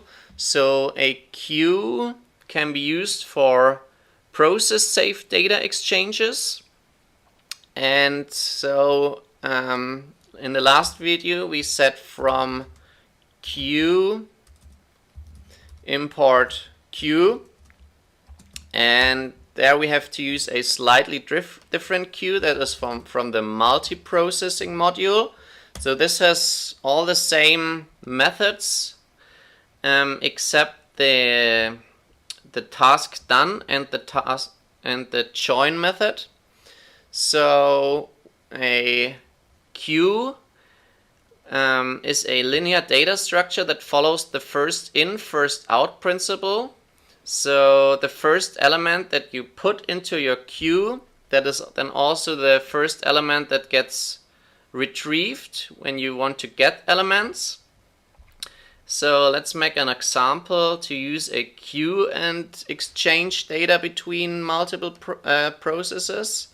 So in this case, let's say queue equals queue, and then create two processes that should access and write to this queue. So we have a process that gets as a target, it gets a function that we call square, and as args it gets some numbers and our queue. And then we create a second process that has a second different function here. So we call this make negative, and it has the same arguments. So it will write to the same queue. And now let's define our functions here. So we say def square, and this will get some numbers and a queue. And then we say, so in this case for I in numbers, we calculate the square and put it into our queue with queue.put I times I. And then a second function, make negative, and there it also takes some numbers and a queue. And here we also go over our numbers for I in numbers, and then we say queue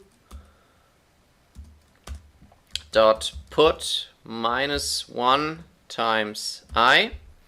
And then let's start our processes. So process 1 dot start and process 2 dot start, and then process 1 dot join and process 2 dot join.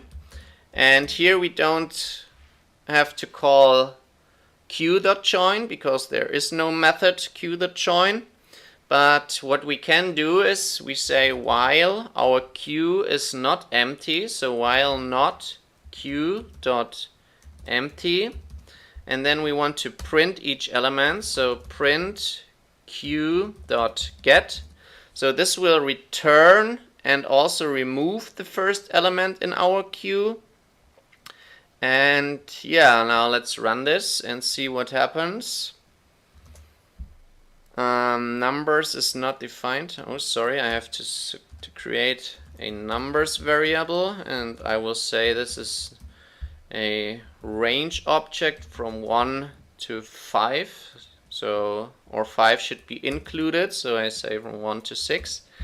And now this will print each element, and we see that both processes have access to this queue and can write or put elements into it. And then in our main process we can also access the queue and get the elements back. So this is how we can use a queue.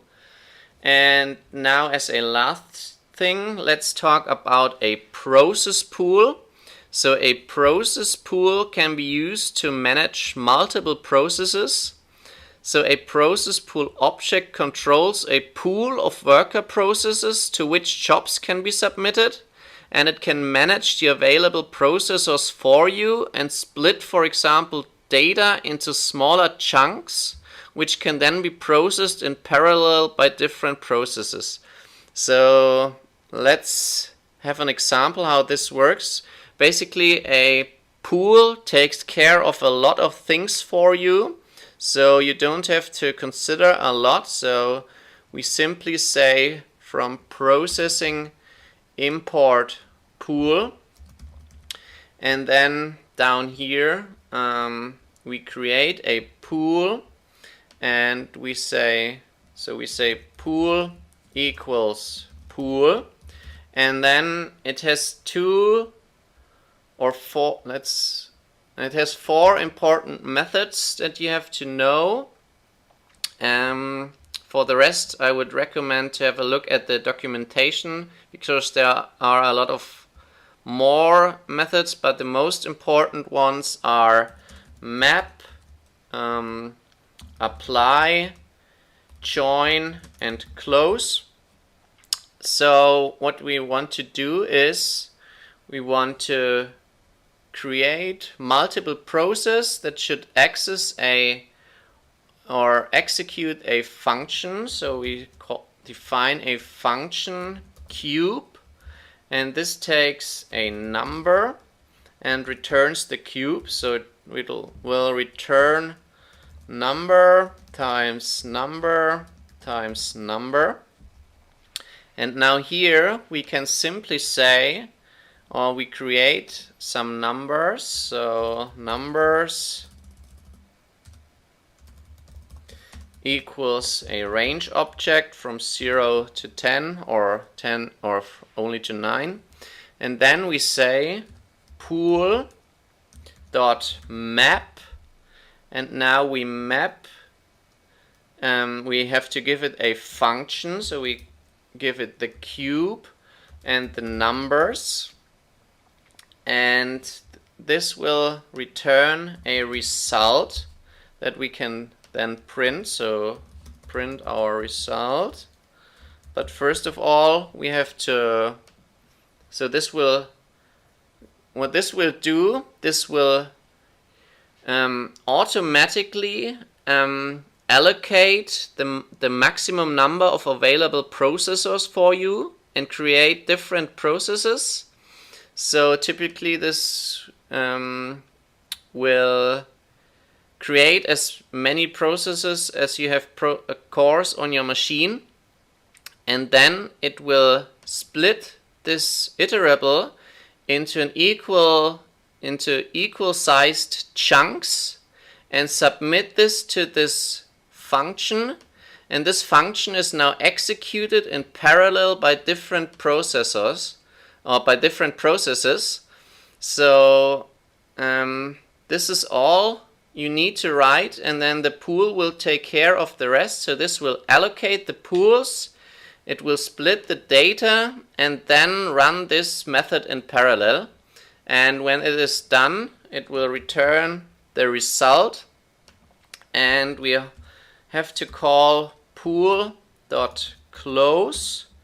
and then we can call pool.join. So this means that we want to wait for the pool to process all the calculations and return the results. And we have to remember that we should call pool.close before. So now if we run this, we can print our result, and we can see that it has the cube here. So yeah, this is how we can easily use the pool to run different processes with a function. And if we simply want to have one function executed by a pool, then we can say pool.apply, and then also the cube, and then in this case it will only has one number here. So we can, for example, say apply numbers, the first element, so number 0. So this will execute a process with this function with one argument. Yeah, so this is the most important things about pools. And there are also asynchronous calls to this map and apply functions, but I will not cover them here. First of all, we will learn what is the difference between function arguments and function parameters. Then we will talk about positional and keyword arguments. Then about default arguments and variable length arguments. So what are the args and quarks arguments for? Then we will talk about container unpacking. We will also talk about the difference between global and local arguments inside of functions. And finally, we will have a look at how arguments are passed to functions and if they can be modified within a function. So let's start and let's quickly talk about the difference between arguments and parameters. So parameters are the variables that are defined or used inside parentheses while defining a function. And arguments are the values passed for these parameters while calling a function. So let's make an example. Let's say we have a function called print name and it gets a name, and then we simply print this name. Then this name here is our parameter, and when we call this function, let's call print name with a string Alex, then this is the argument for this function. So there is a difference when we talk about them. Now let's talk about positional and keyword arguments. So we can pass arguments as positional or keyword arguments. And let's make another function as an example. So let's say we have a function foo that has 3 parameters, a, b, and c. And we simply want to print them, print a, b, c. Then we will call this function with positional arguments, so we can say foo and then just 1, 2, or 3. So this will print 1, 2, 3. Or we can also use keyword arguments, so we say a equals 1, b equals 2, and c equals 3. So this will also work. And note that if we use keyword arguments, then the order is not important. So I can say, for example, C is 1 and A is 3. And A is the first one that is printed. So let's see what happens. So it prints 3, 2, 1 and not 1, 2, 3 like the order is here. So when using keyword arguments, then only the keywords matter and not the position. We can also use a mix of both. So I can use a positional argument first, let's say 1, and then I can use keyword arguments, so b equals 2 and c equals 3. So this will also work, but I cannot use another positional argument after a keyword argument. So if I try to call it like this, then this will raise an error. And also if I try to assign a again, so a is the first positional argument, and now if I use a as keyword argument, then this will also raise an error. So yeah, that's the difference between positional and keyword arguments. And yes, sometimes it's better to use keyword arguments because it makes it more clear what they present, or we can rearrange the arguments in a way that makes them most readable. So yeah, then we have the possibility to add default arguments. So I can say d and give this parameter a default value. So let's say d equals 4. And now if I can call this foo, and just with 3 arguments now, 1, 2, and 3. And let's also print d here. So if I run it like this, then it will take the default value for d, and I don't need it here, but I can also give it a different value. So I can say 7 here. So this will print 1, 2, 3, 7. Yeah, so default arguments must be at the end of your function parameters. So for example, if I have one here, b equals 2, and I try to run this, then this will give an error. And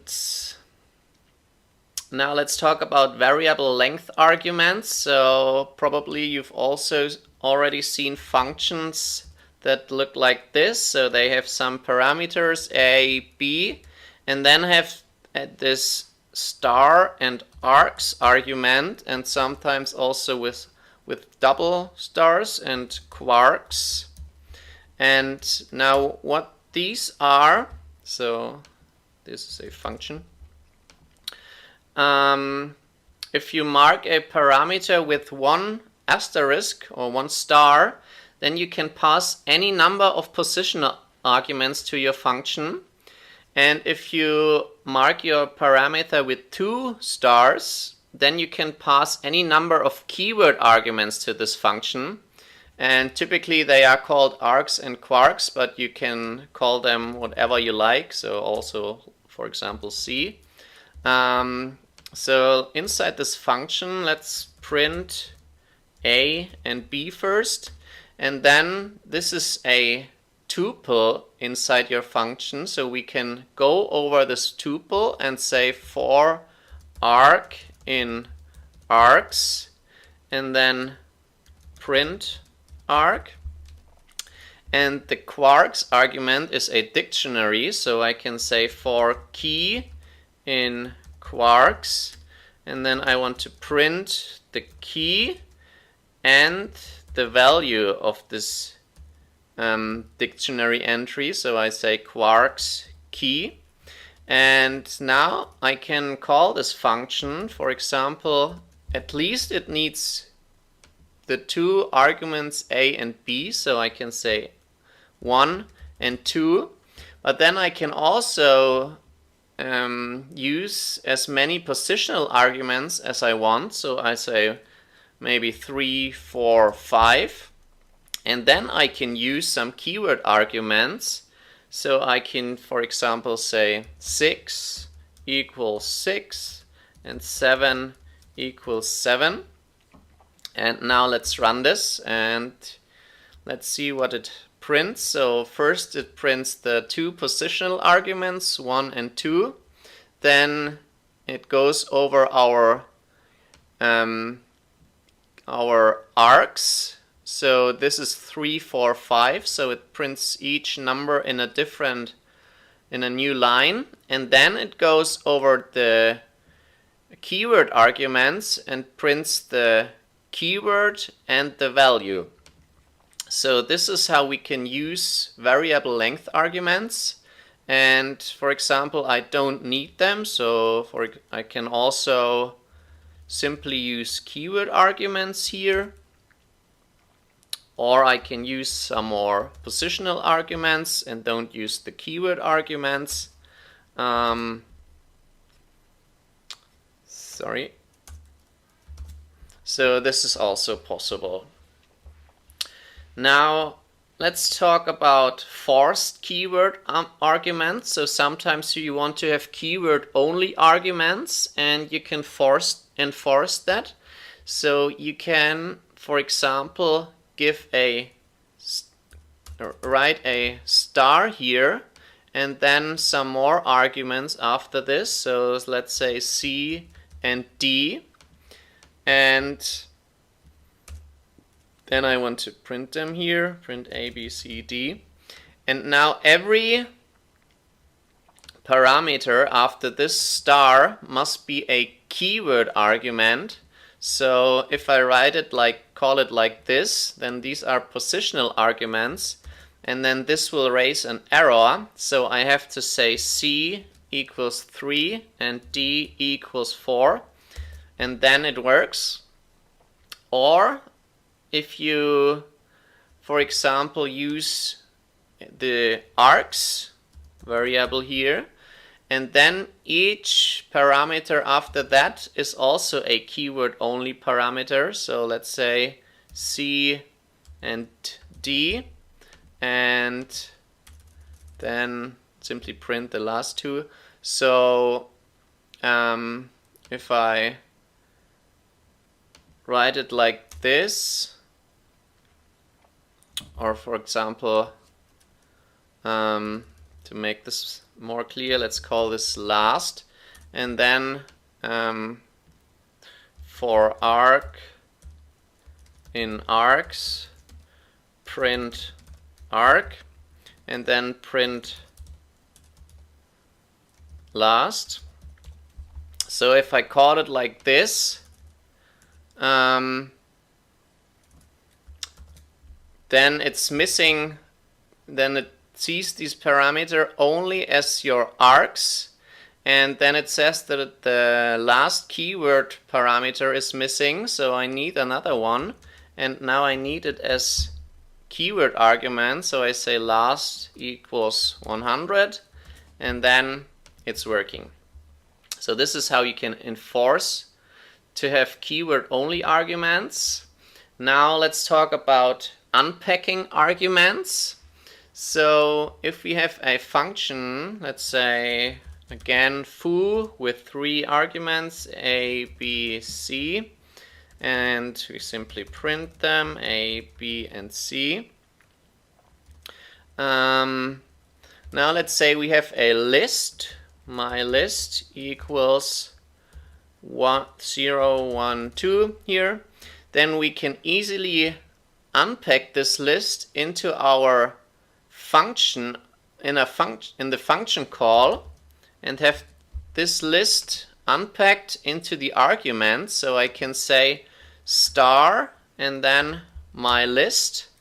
So this will unpack the first item into A, the second into B, and the third into C. And this also works with a tuple here, so I can have a tuple here. The only thing that is important is that the length of your container must match the number of parameters here. So for example, if I have another item here, then this won't work. Now if I have a dictionary, so let's say my dict equals, and then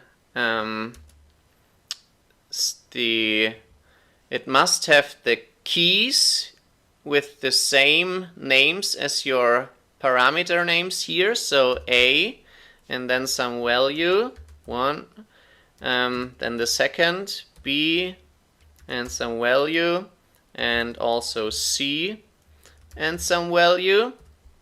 Then I can unpack a dictionary with 2 stars here, so I say 2 stars and then my dict, and then this will also work.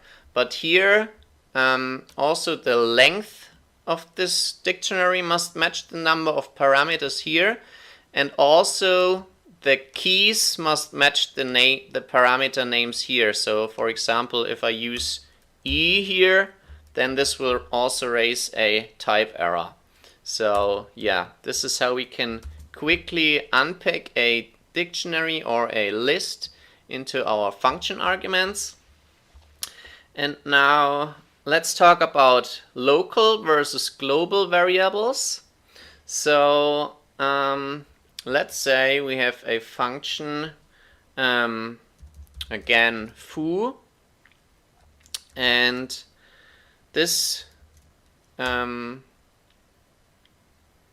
now first let's say we have a global variable somewhere, so we call this number and say the number is 0, and then inside we create a local variable x and access this global variable, so we can say x equals number, and then let's print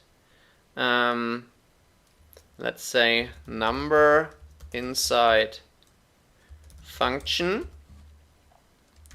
and then print x. So and then we can call this, so let's call foo, then this will print the number inside the function. So we can access this number here, but if we want to modify it, so let's say number equals 3, then what will happen? Then this will raise a error here, because then what this will do here, this will create a local variable that is now different than this global variable. So if you want to modify this, then we first have to say global number, and this is the name of this global variable, and then we can say number equals 3. So this will work. So now if we print the number after our function call, then this will print the new value 3. And if we now what will happen if we don't write this global here and we don't have this and simply assign number to 3, then now what will happen if we run this?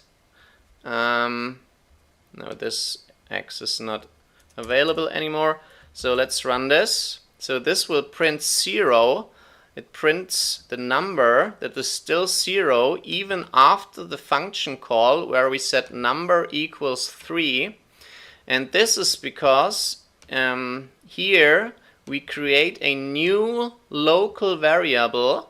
So this has nothing to do with this global variable, and this only lives inside your function, and it will not modify your global variable. So if you want to modify the global one, then you have to write global number here, and now it will print 3.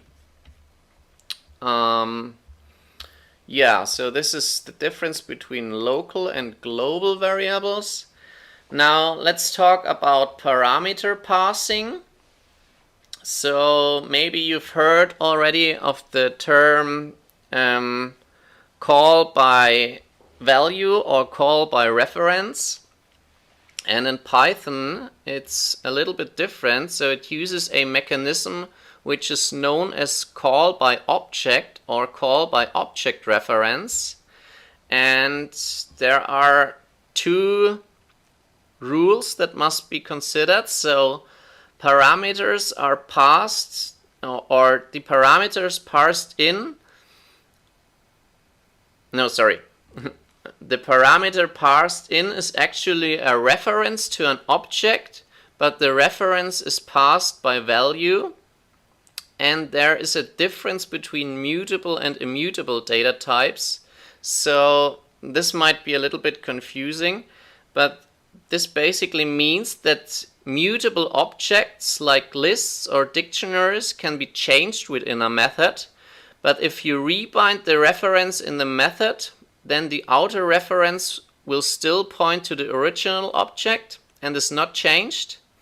And immutable objects like integers or strings cannot be changed within a method, but immutable objects contained within a mutable object can be reassigned within a method. So let's look at some examples to make this clearer. So let's say we have a function foo, and this takes an argument x, and then it reassigns this. So it says x equals 5. And now let's say we have a var equals 10. So this is an integer. And then we call foo with this var. And after this, we want to print our var. Now this will still print 10, even if we assign x to 5 here. So because what happens here that var is an integer, and this is an immutable type, so it cannot be changed. and instead this will create a local variable called x here that has nothing to do with this. So this is the same with the global and local variable difference. But yeah, so immutable objects cannot be changed, but mutable objects can be. So let's say this will get a list, and then we can modify this list. So we can say a list dot append an item. So let's append 4, and let's create my list, and this has 3 elements, 1, 2, and 3, and then we pass this list and then call this function with the list, and then afterwards print the list. So then we see the list got modified. So mutable objects can be modified within a function, and also immutable objects within a mutable object can be changed. So the immutable integers within this list can be changed. So I can, for example, also say a list and access the first index, so index 0, and this is now, let's say, minus 100. So this will also change the global list here.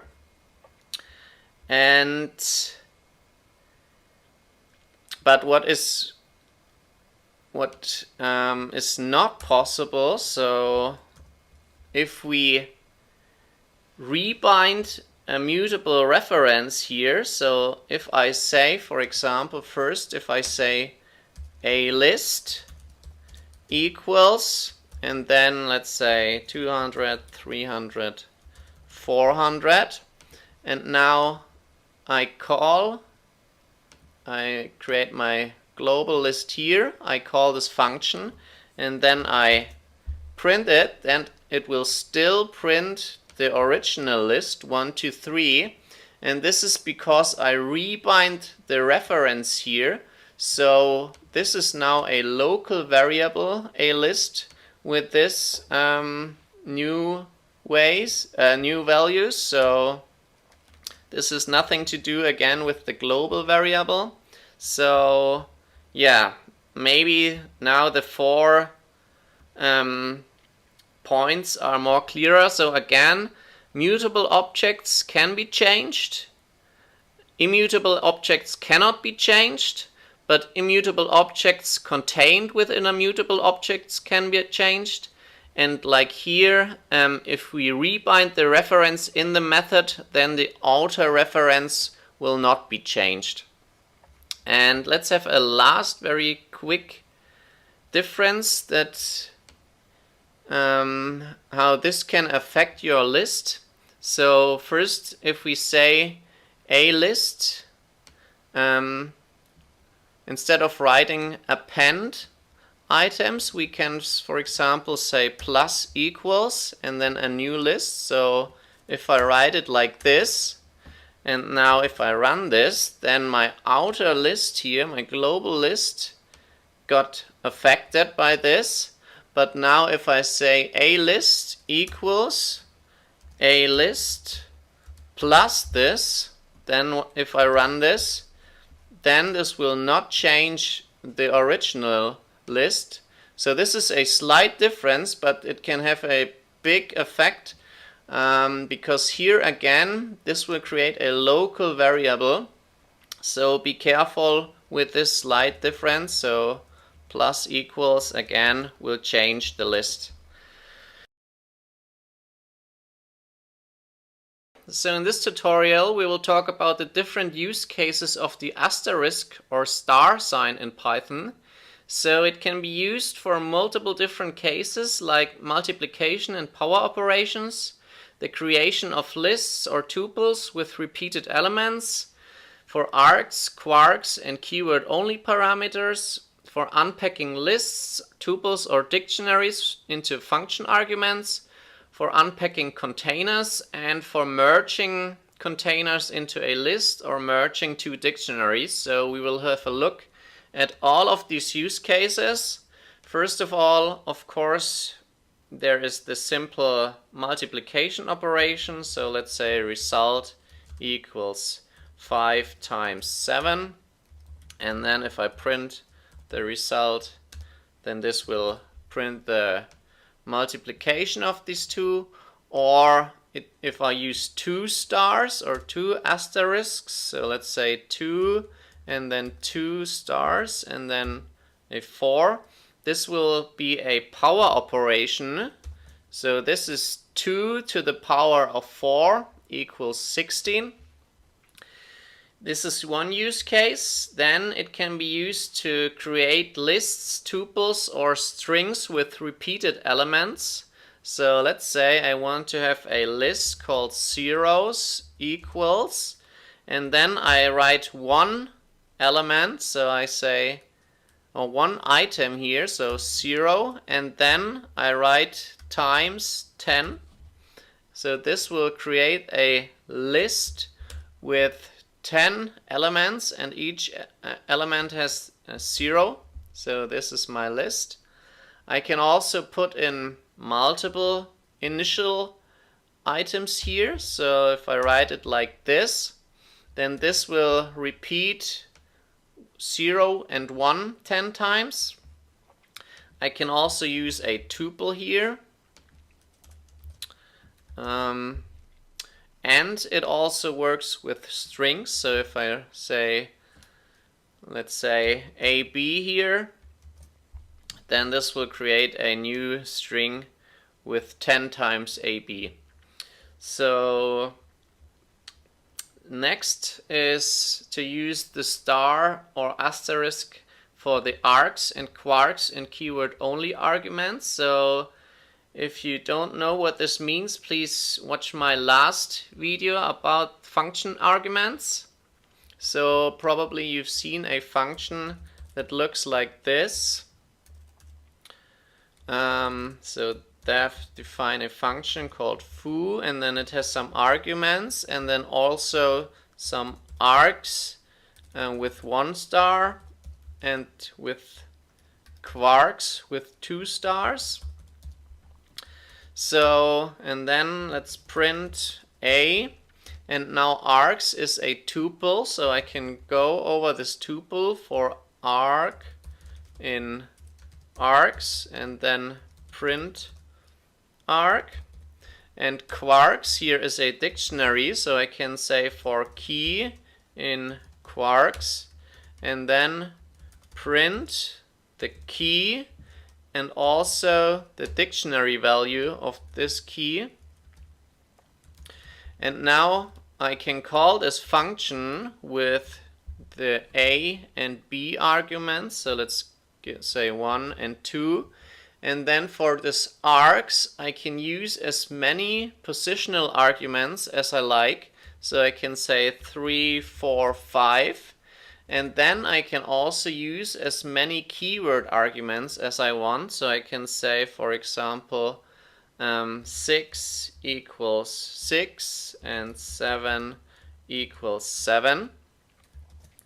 So this will print my function here. Forgot the B here. And then if I only use 1 star here and then another parameter here, then all parameters after the star are keyword only parameters. So if I want to print C, I cannot call the function like this. So because here the last item must be a keyword argument, so I have to write C equals 3 and then it will work. So this is another use case of the star operator, to enforce keyword only arguments. Then we can also use the asterisk for argument unpacking. So let's say I have a list, my list equals, and it has 3 elements, so 0, 1, 2. then I can call this function and unpack this list here with 1 star and then my list. So this will work. And the only thing that is important here is that the number of arguments must match the number of parameters here. The number of elements in the list must match the number of parameters here. So if I have another one, then this will raise an error, and this will also work with a tuple. And if I have a dictionary, so let's say my dict, and then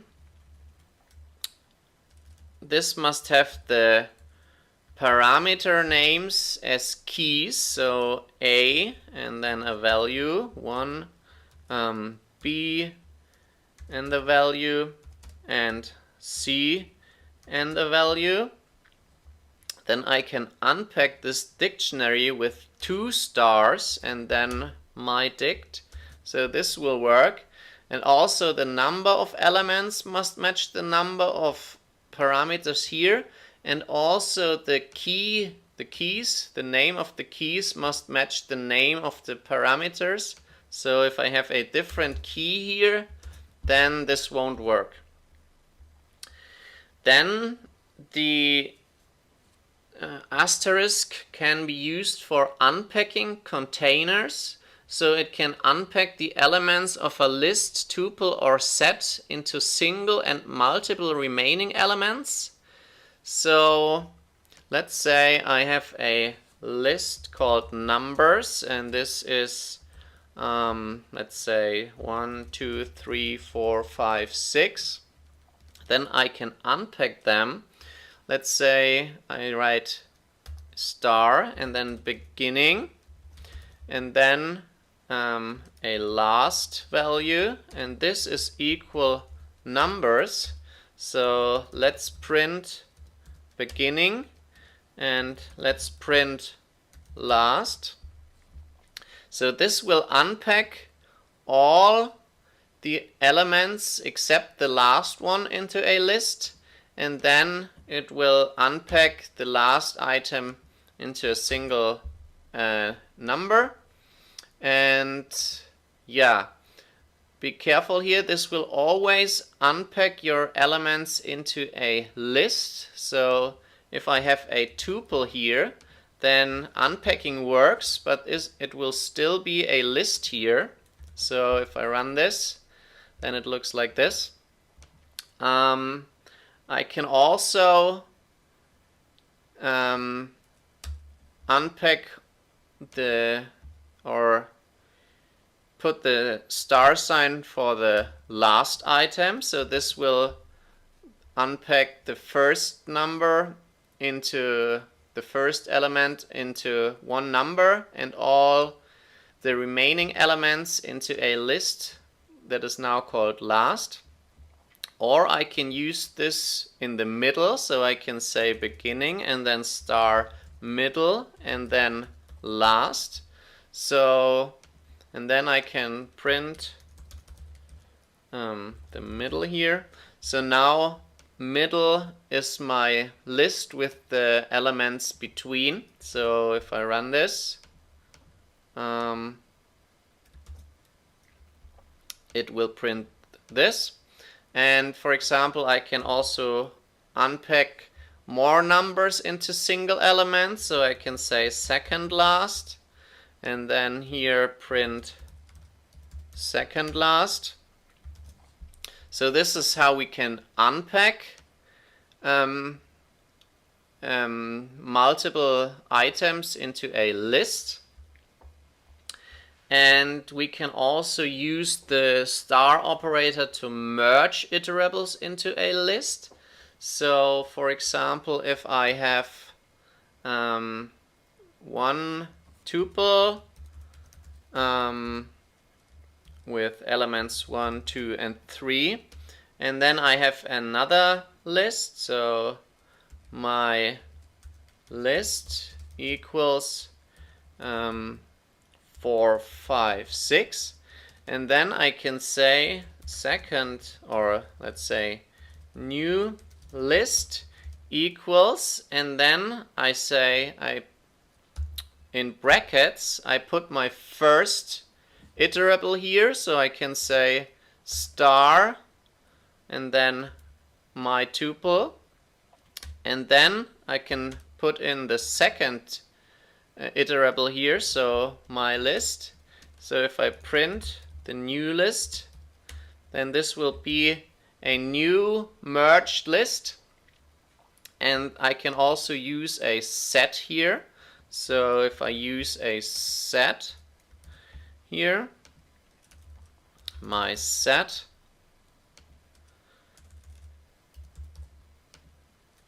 then this will also work.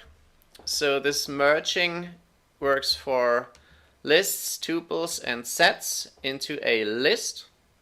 Or I can merge two dictionaries. So if I have one dictionary, call it dict A equals, and then some elements here. So let's say A and 1 and B and 2. And then I have a second dictionary. So let's say dict B. And this has the keys C and D with the values 3 and 4. And then I can create another dictionary. So let's say my dict equals, and then inside these square brackets I use 2 stars and then the first dictionary, and then comma, and then again 2 stars to unpack the second dictionary. So this will merge multiple dictionaries into one dictionary. Now if I print this, then I can see that I have one dictionary now. And yeah, I think that's all the important use cases of the asterisk sign. In this tutorial we will talk about copying. So we will learn how we can copy mutable elements with the built-in copy module and the difference between shallow and deep copies. And we will also have a look at how to make actual copies of custom objects. So let's start. And first of all, let's have a look at the assignment operator. So let's say we have a variable, call it org, and this is now a number. And now if we want to make a copy with an assignment, so we say copy equals original, then this will not make a real copy. It will only create a new variable with the same reference. So now both variables point to the same number. And now for immutable types like this integer, this is not a problem. So let's say if we change the copy and say copy equals 6, then this assignment will again create a new variable. So they are now both independent. So if we print the copy and if we print the original, they are different. But when we deal with mutable types, so for example a list, then we have to be careful. So let's say we have a list here with some elements. So let's say 0, 1, 2, 3, 4. And now we make a copy with this assignment operator. And then if we change elements of our copy, so let's say we want to change the first item and say this is now -10. And now if you print both the copy and the original, we see that also the original has the value -10 here. And this is because this assignment operator doesn't make an actual copy. So to make an actual copy, we can use the built-in copy module. So we can say import copy. And then we have to make a difference between shallow and deep copying. So a shallow copy is only one level deep. So at the first level it makes an actual copy, but then it only copies references of the nested child objects.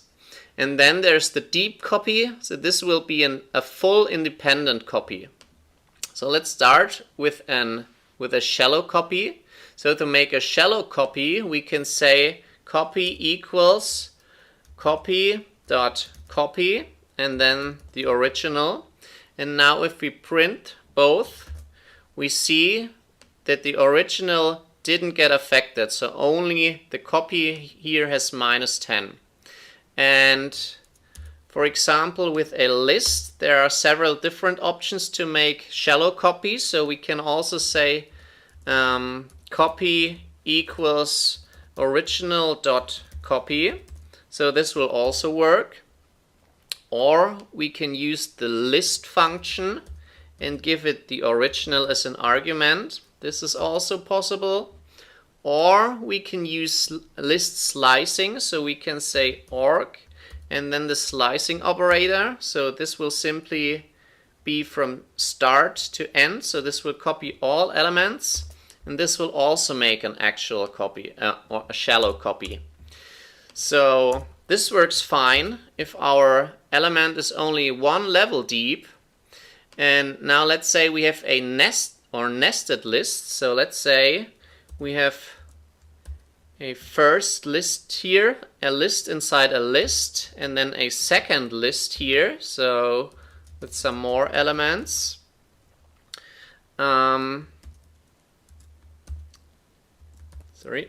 So this is our original list, and now we make a shallow copy, and now we change an object or an item that is at the second level. So we say copy at index 0, so in this list, and then again at index 0, so this element, or for another example, let's make index 1 here, so this is this element, and now this we want to set to -10, and now let's see what happens. So if we run this, we see that both the copy and the original now have -10 here, and this is because a shallow copy is only one level deep. So to make an actual copy in all the levels, we have to make a deep copy, so we can say copy.deep copy, and now if we run this, we see that the original didn't get affected. So this is the difference between shallow and deep copying. And for the built-in types like lists, dictionaries, or tuples, we can use these methods, but we can also use it for custom objects. So let's say we have a custom class and call it person, and now in the init it gets self, of course, and then it gets a name and an age, and then we say self.name equals name and self.age equals age. And now let's create two persons. Person 1 equals person, and now as a name it gets Alex, and as an age let's say 27. And now let's make a copy simply by assigning it. So let's say person 2 equals person 1, and now if we change person 2 dot age equals 28, and now if we print person 2 dot age, and we also print person 1 dot age, then we see again both got affected because this is not an actual copy. So here we can use copy.copy, and now if we run this, we see we have a shallow copy here, so the original person didn't get affected. But again, now if we have a deeper structure, so let's say, or let's first create our person class, and let's say we also have a class company. This has an init method, so init self, and now this gets two persons. It gets a boss and an employee, so self.boss equals boss and self.employee equals employee.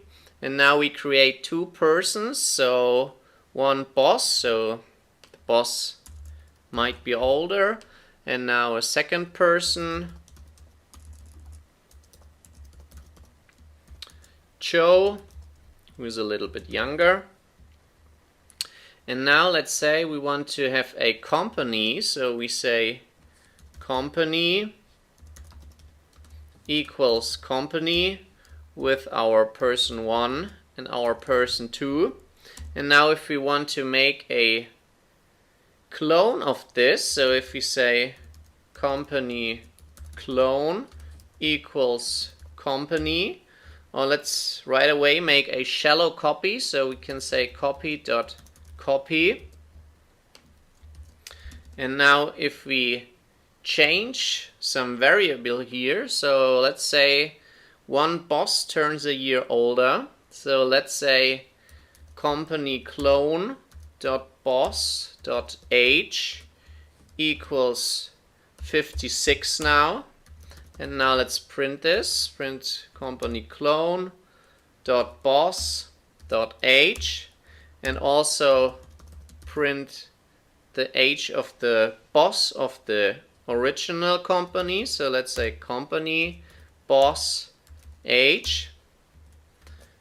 Then again we see it got affected because this is only a shallow copy and the age is at the level 2, so this will again only be a copy of the reference here. And in order to make this independent, we have to say copy.deepCopy, and now if we run this, we see that the original boss is still 55. So this is the difference between shallow and deep copying. So we will learn about the concept of context managers and what are they used for. We will then have a look at typical examples of context managers and how we can implement our own context manager. So context managers are a great tool for resource management. They allow you to allocate and release resources precisely when you want to. So a well-known example is the with open statement. So in order to open a file, we can say with open and then a file name. So let's call it notes.txt.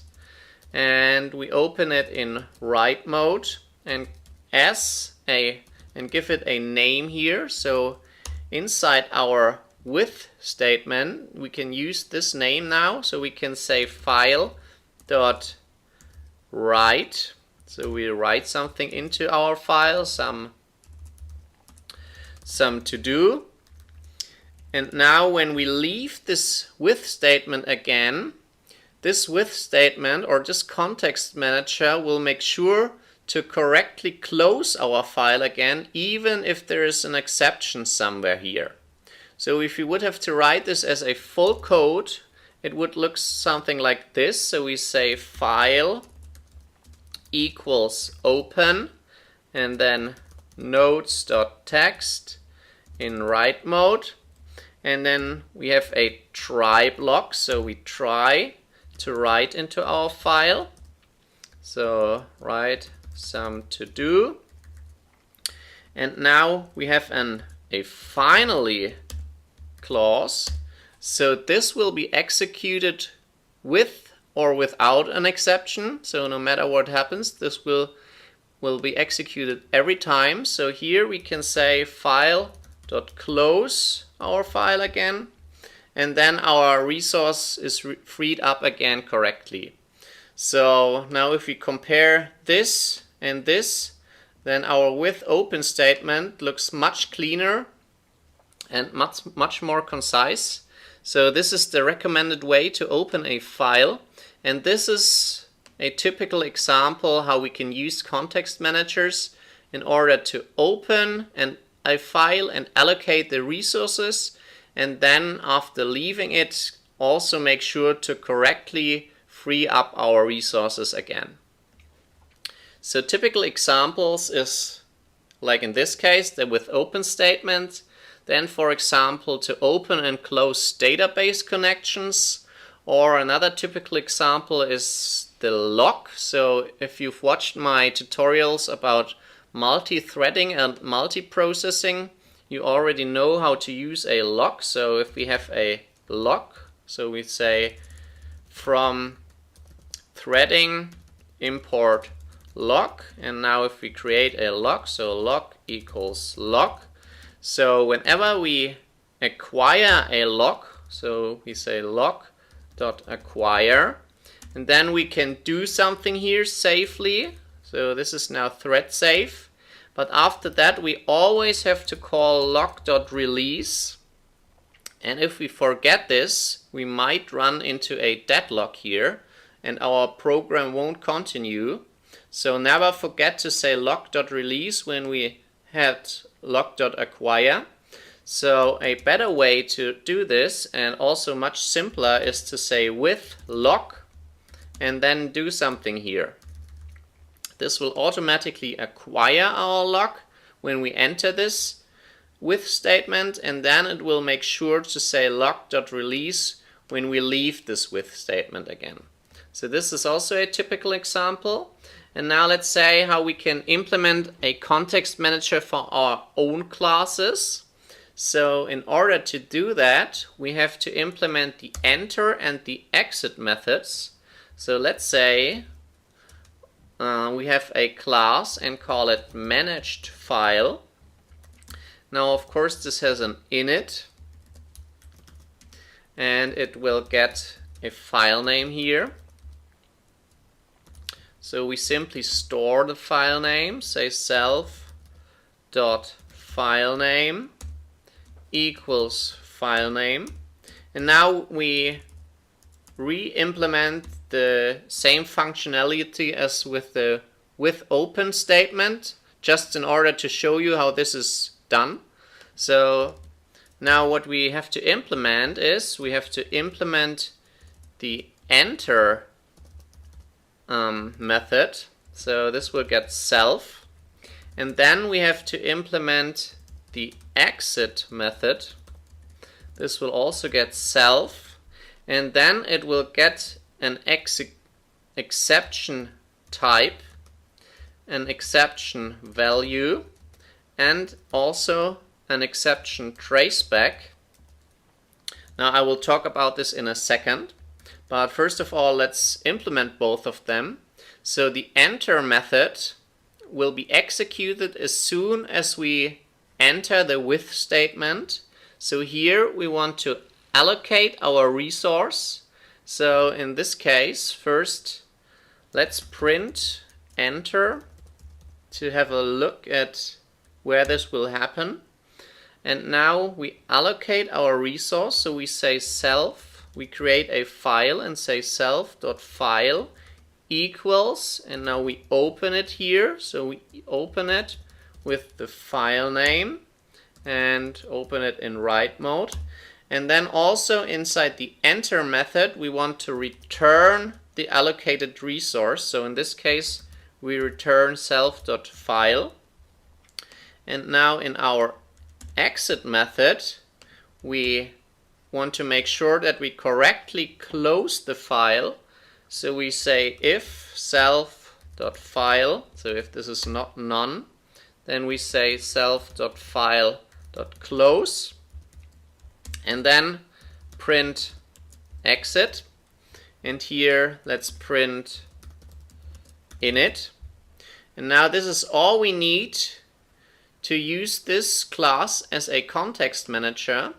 And now we can say, we can use a with statement, so we can say with managed file, and this will get the file name notes.txt as file, and then we can say file.write some to do. And now let's see what happens. So this will, or let's also make a print statement here. So let's say print do some stuff.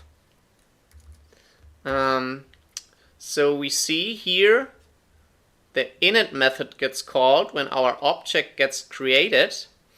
Then as soon as we enter this with statement, the enter method gets called, so enter is printed. Then our resource is allocated. then we can do some stuff, and afterwards our exit method is called as soon as we leave this with context here again. So now let's talk about what will happen if an exception occurs. So we see here that Python passes the type, the value, and the traceback to the exit method. So you can handle the exception here. And if anything other than true is returned by this exit method, then the exception is raised by the with statement. So let's print continuing here. So in order to see if we reach this code. And now let's also print for example, let's print, we want, say, exception, and then print the exception type and the exception value. So now if we run this, we see that our exception here is none, so no exception here. Exception type and the exception value is none. And now if we try something here, that won't work. So let's say file dot some method. So this will not exist inside our class here. So it doesn't know the some method. So this will raise an exception. So now if we run this, then we see inside our exit function, it still can close our file even if there is an exception. So it reaches this code, so then it prints the exception. So in this case it's an attribute error, and the error is that we don't have this some method. And then we can exit this function, but then our with statement will raise an exception, so we won't reach this continuing here. And now if we want to handle this exception ourselves, we can, for example, say we check if exception type is not none, then prints that here's an exception. So let's say exception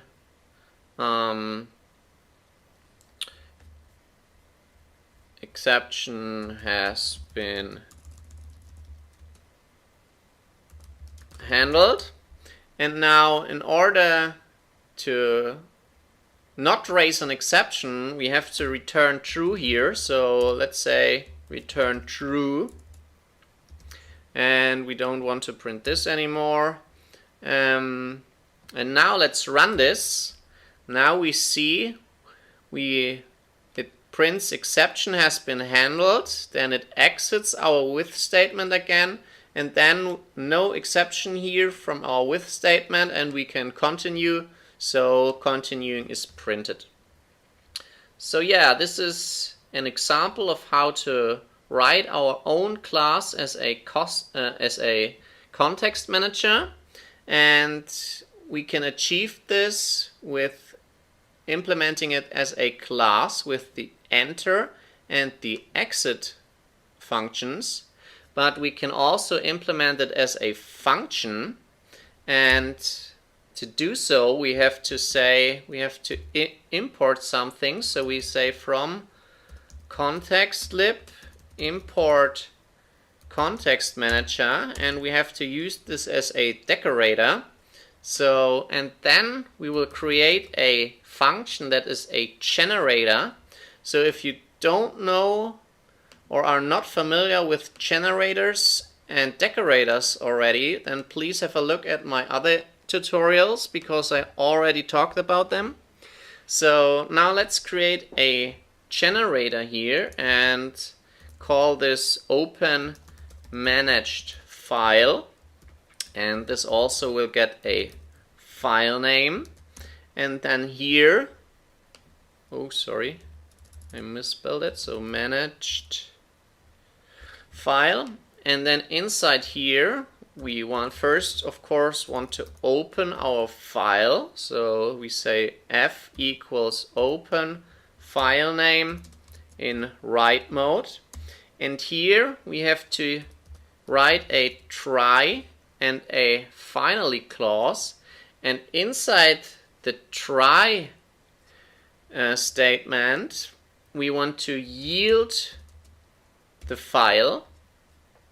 So here we want to write everything that would otherwise end up in our enter function, and then we want to have a finally clause, and here we write all the content of the exit method to free up the resource. So here we say f.close, and then we also need to decorate it with our context manager decorator. And now we can use this function in a with statement. So we can say with open managed file and call it notes.text,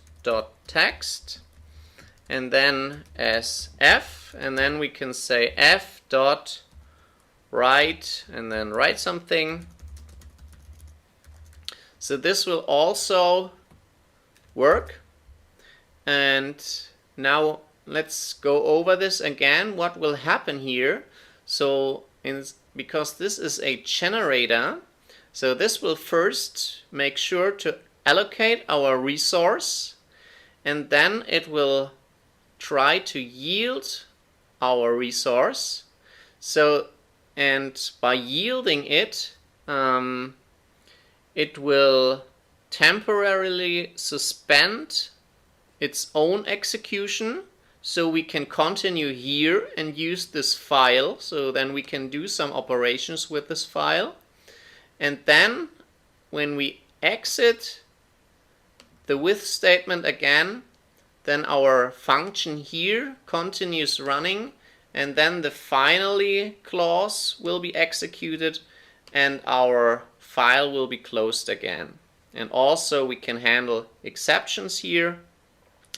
And yeah, so this is the second way how to use a context manager. And that's all I wanted to show you about context manager. I hope you enjoyed this tutorial, and if you liked it, please leave a like and subscribe to the channel. See you!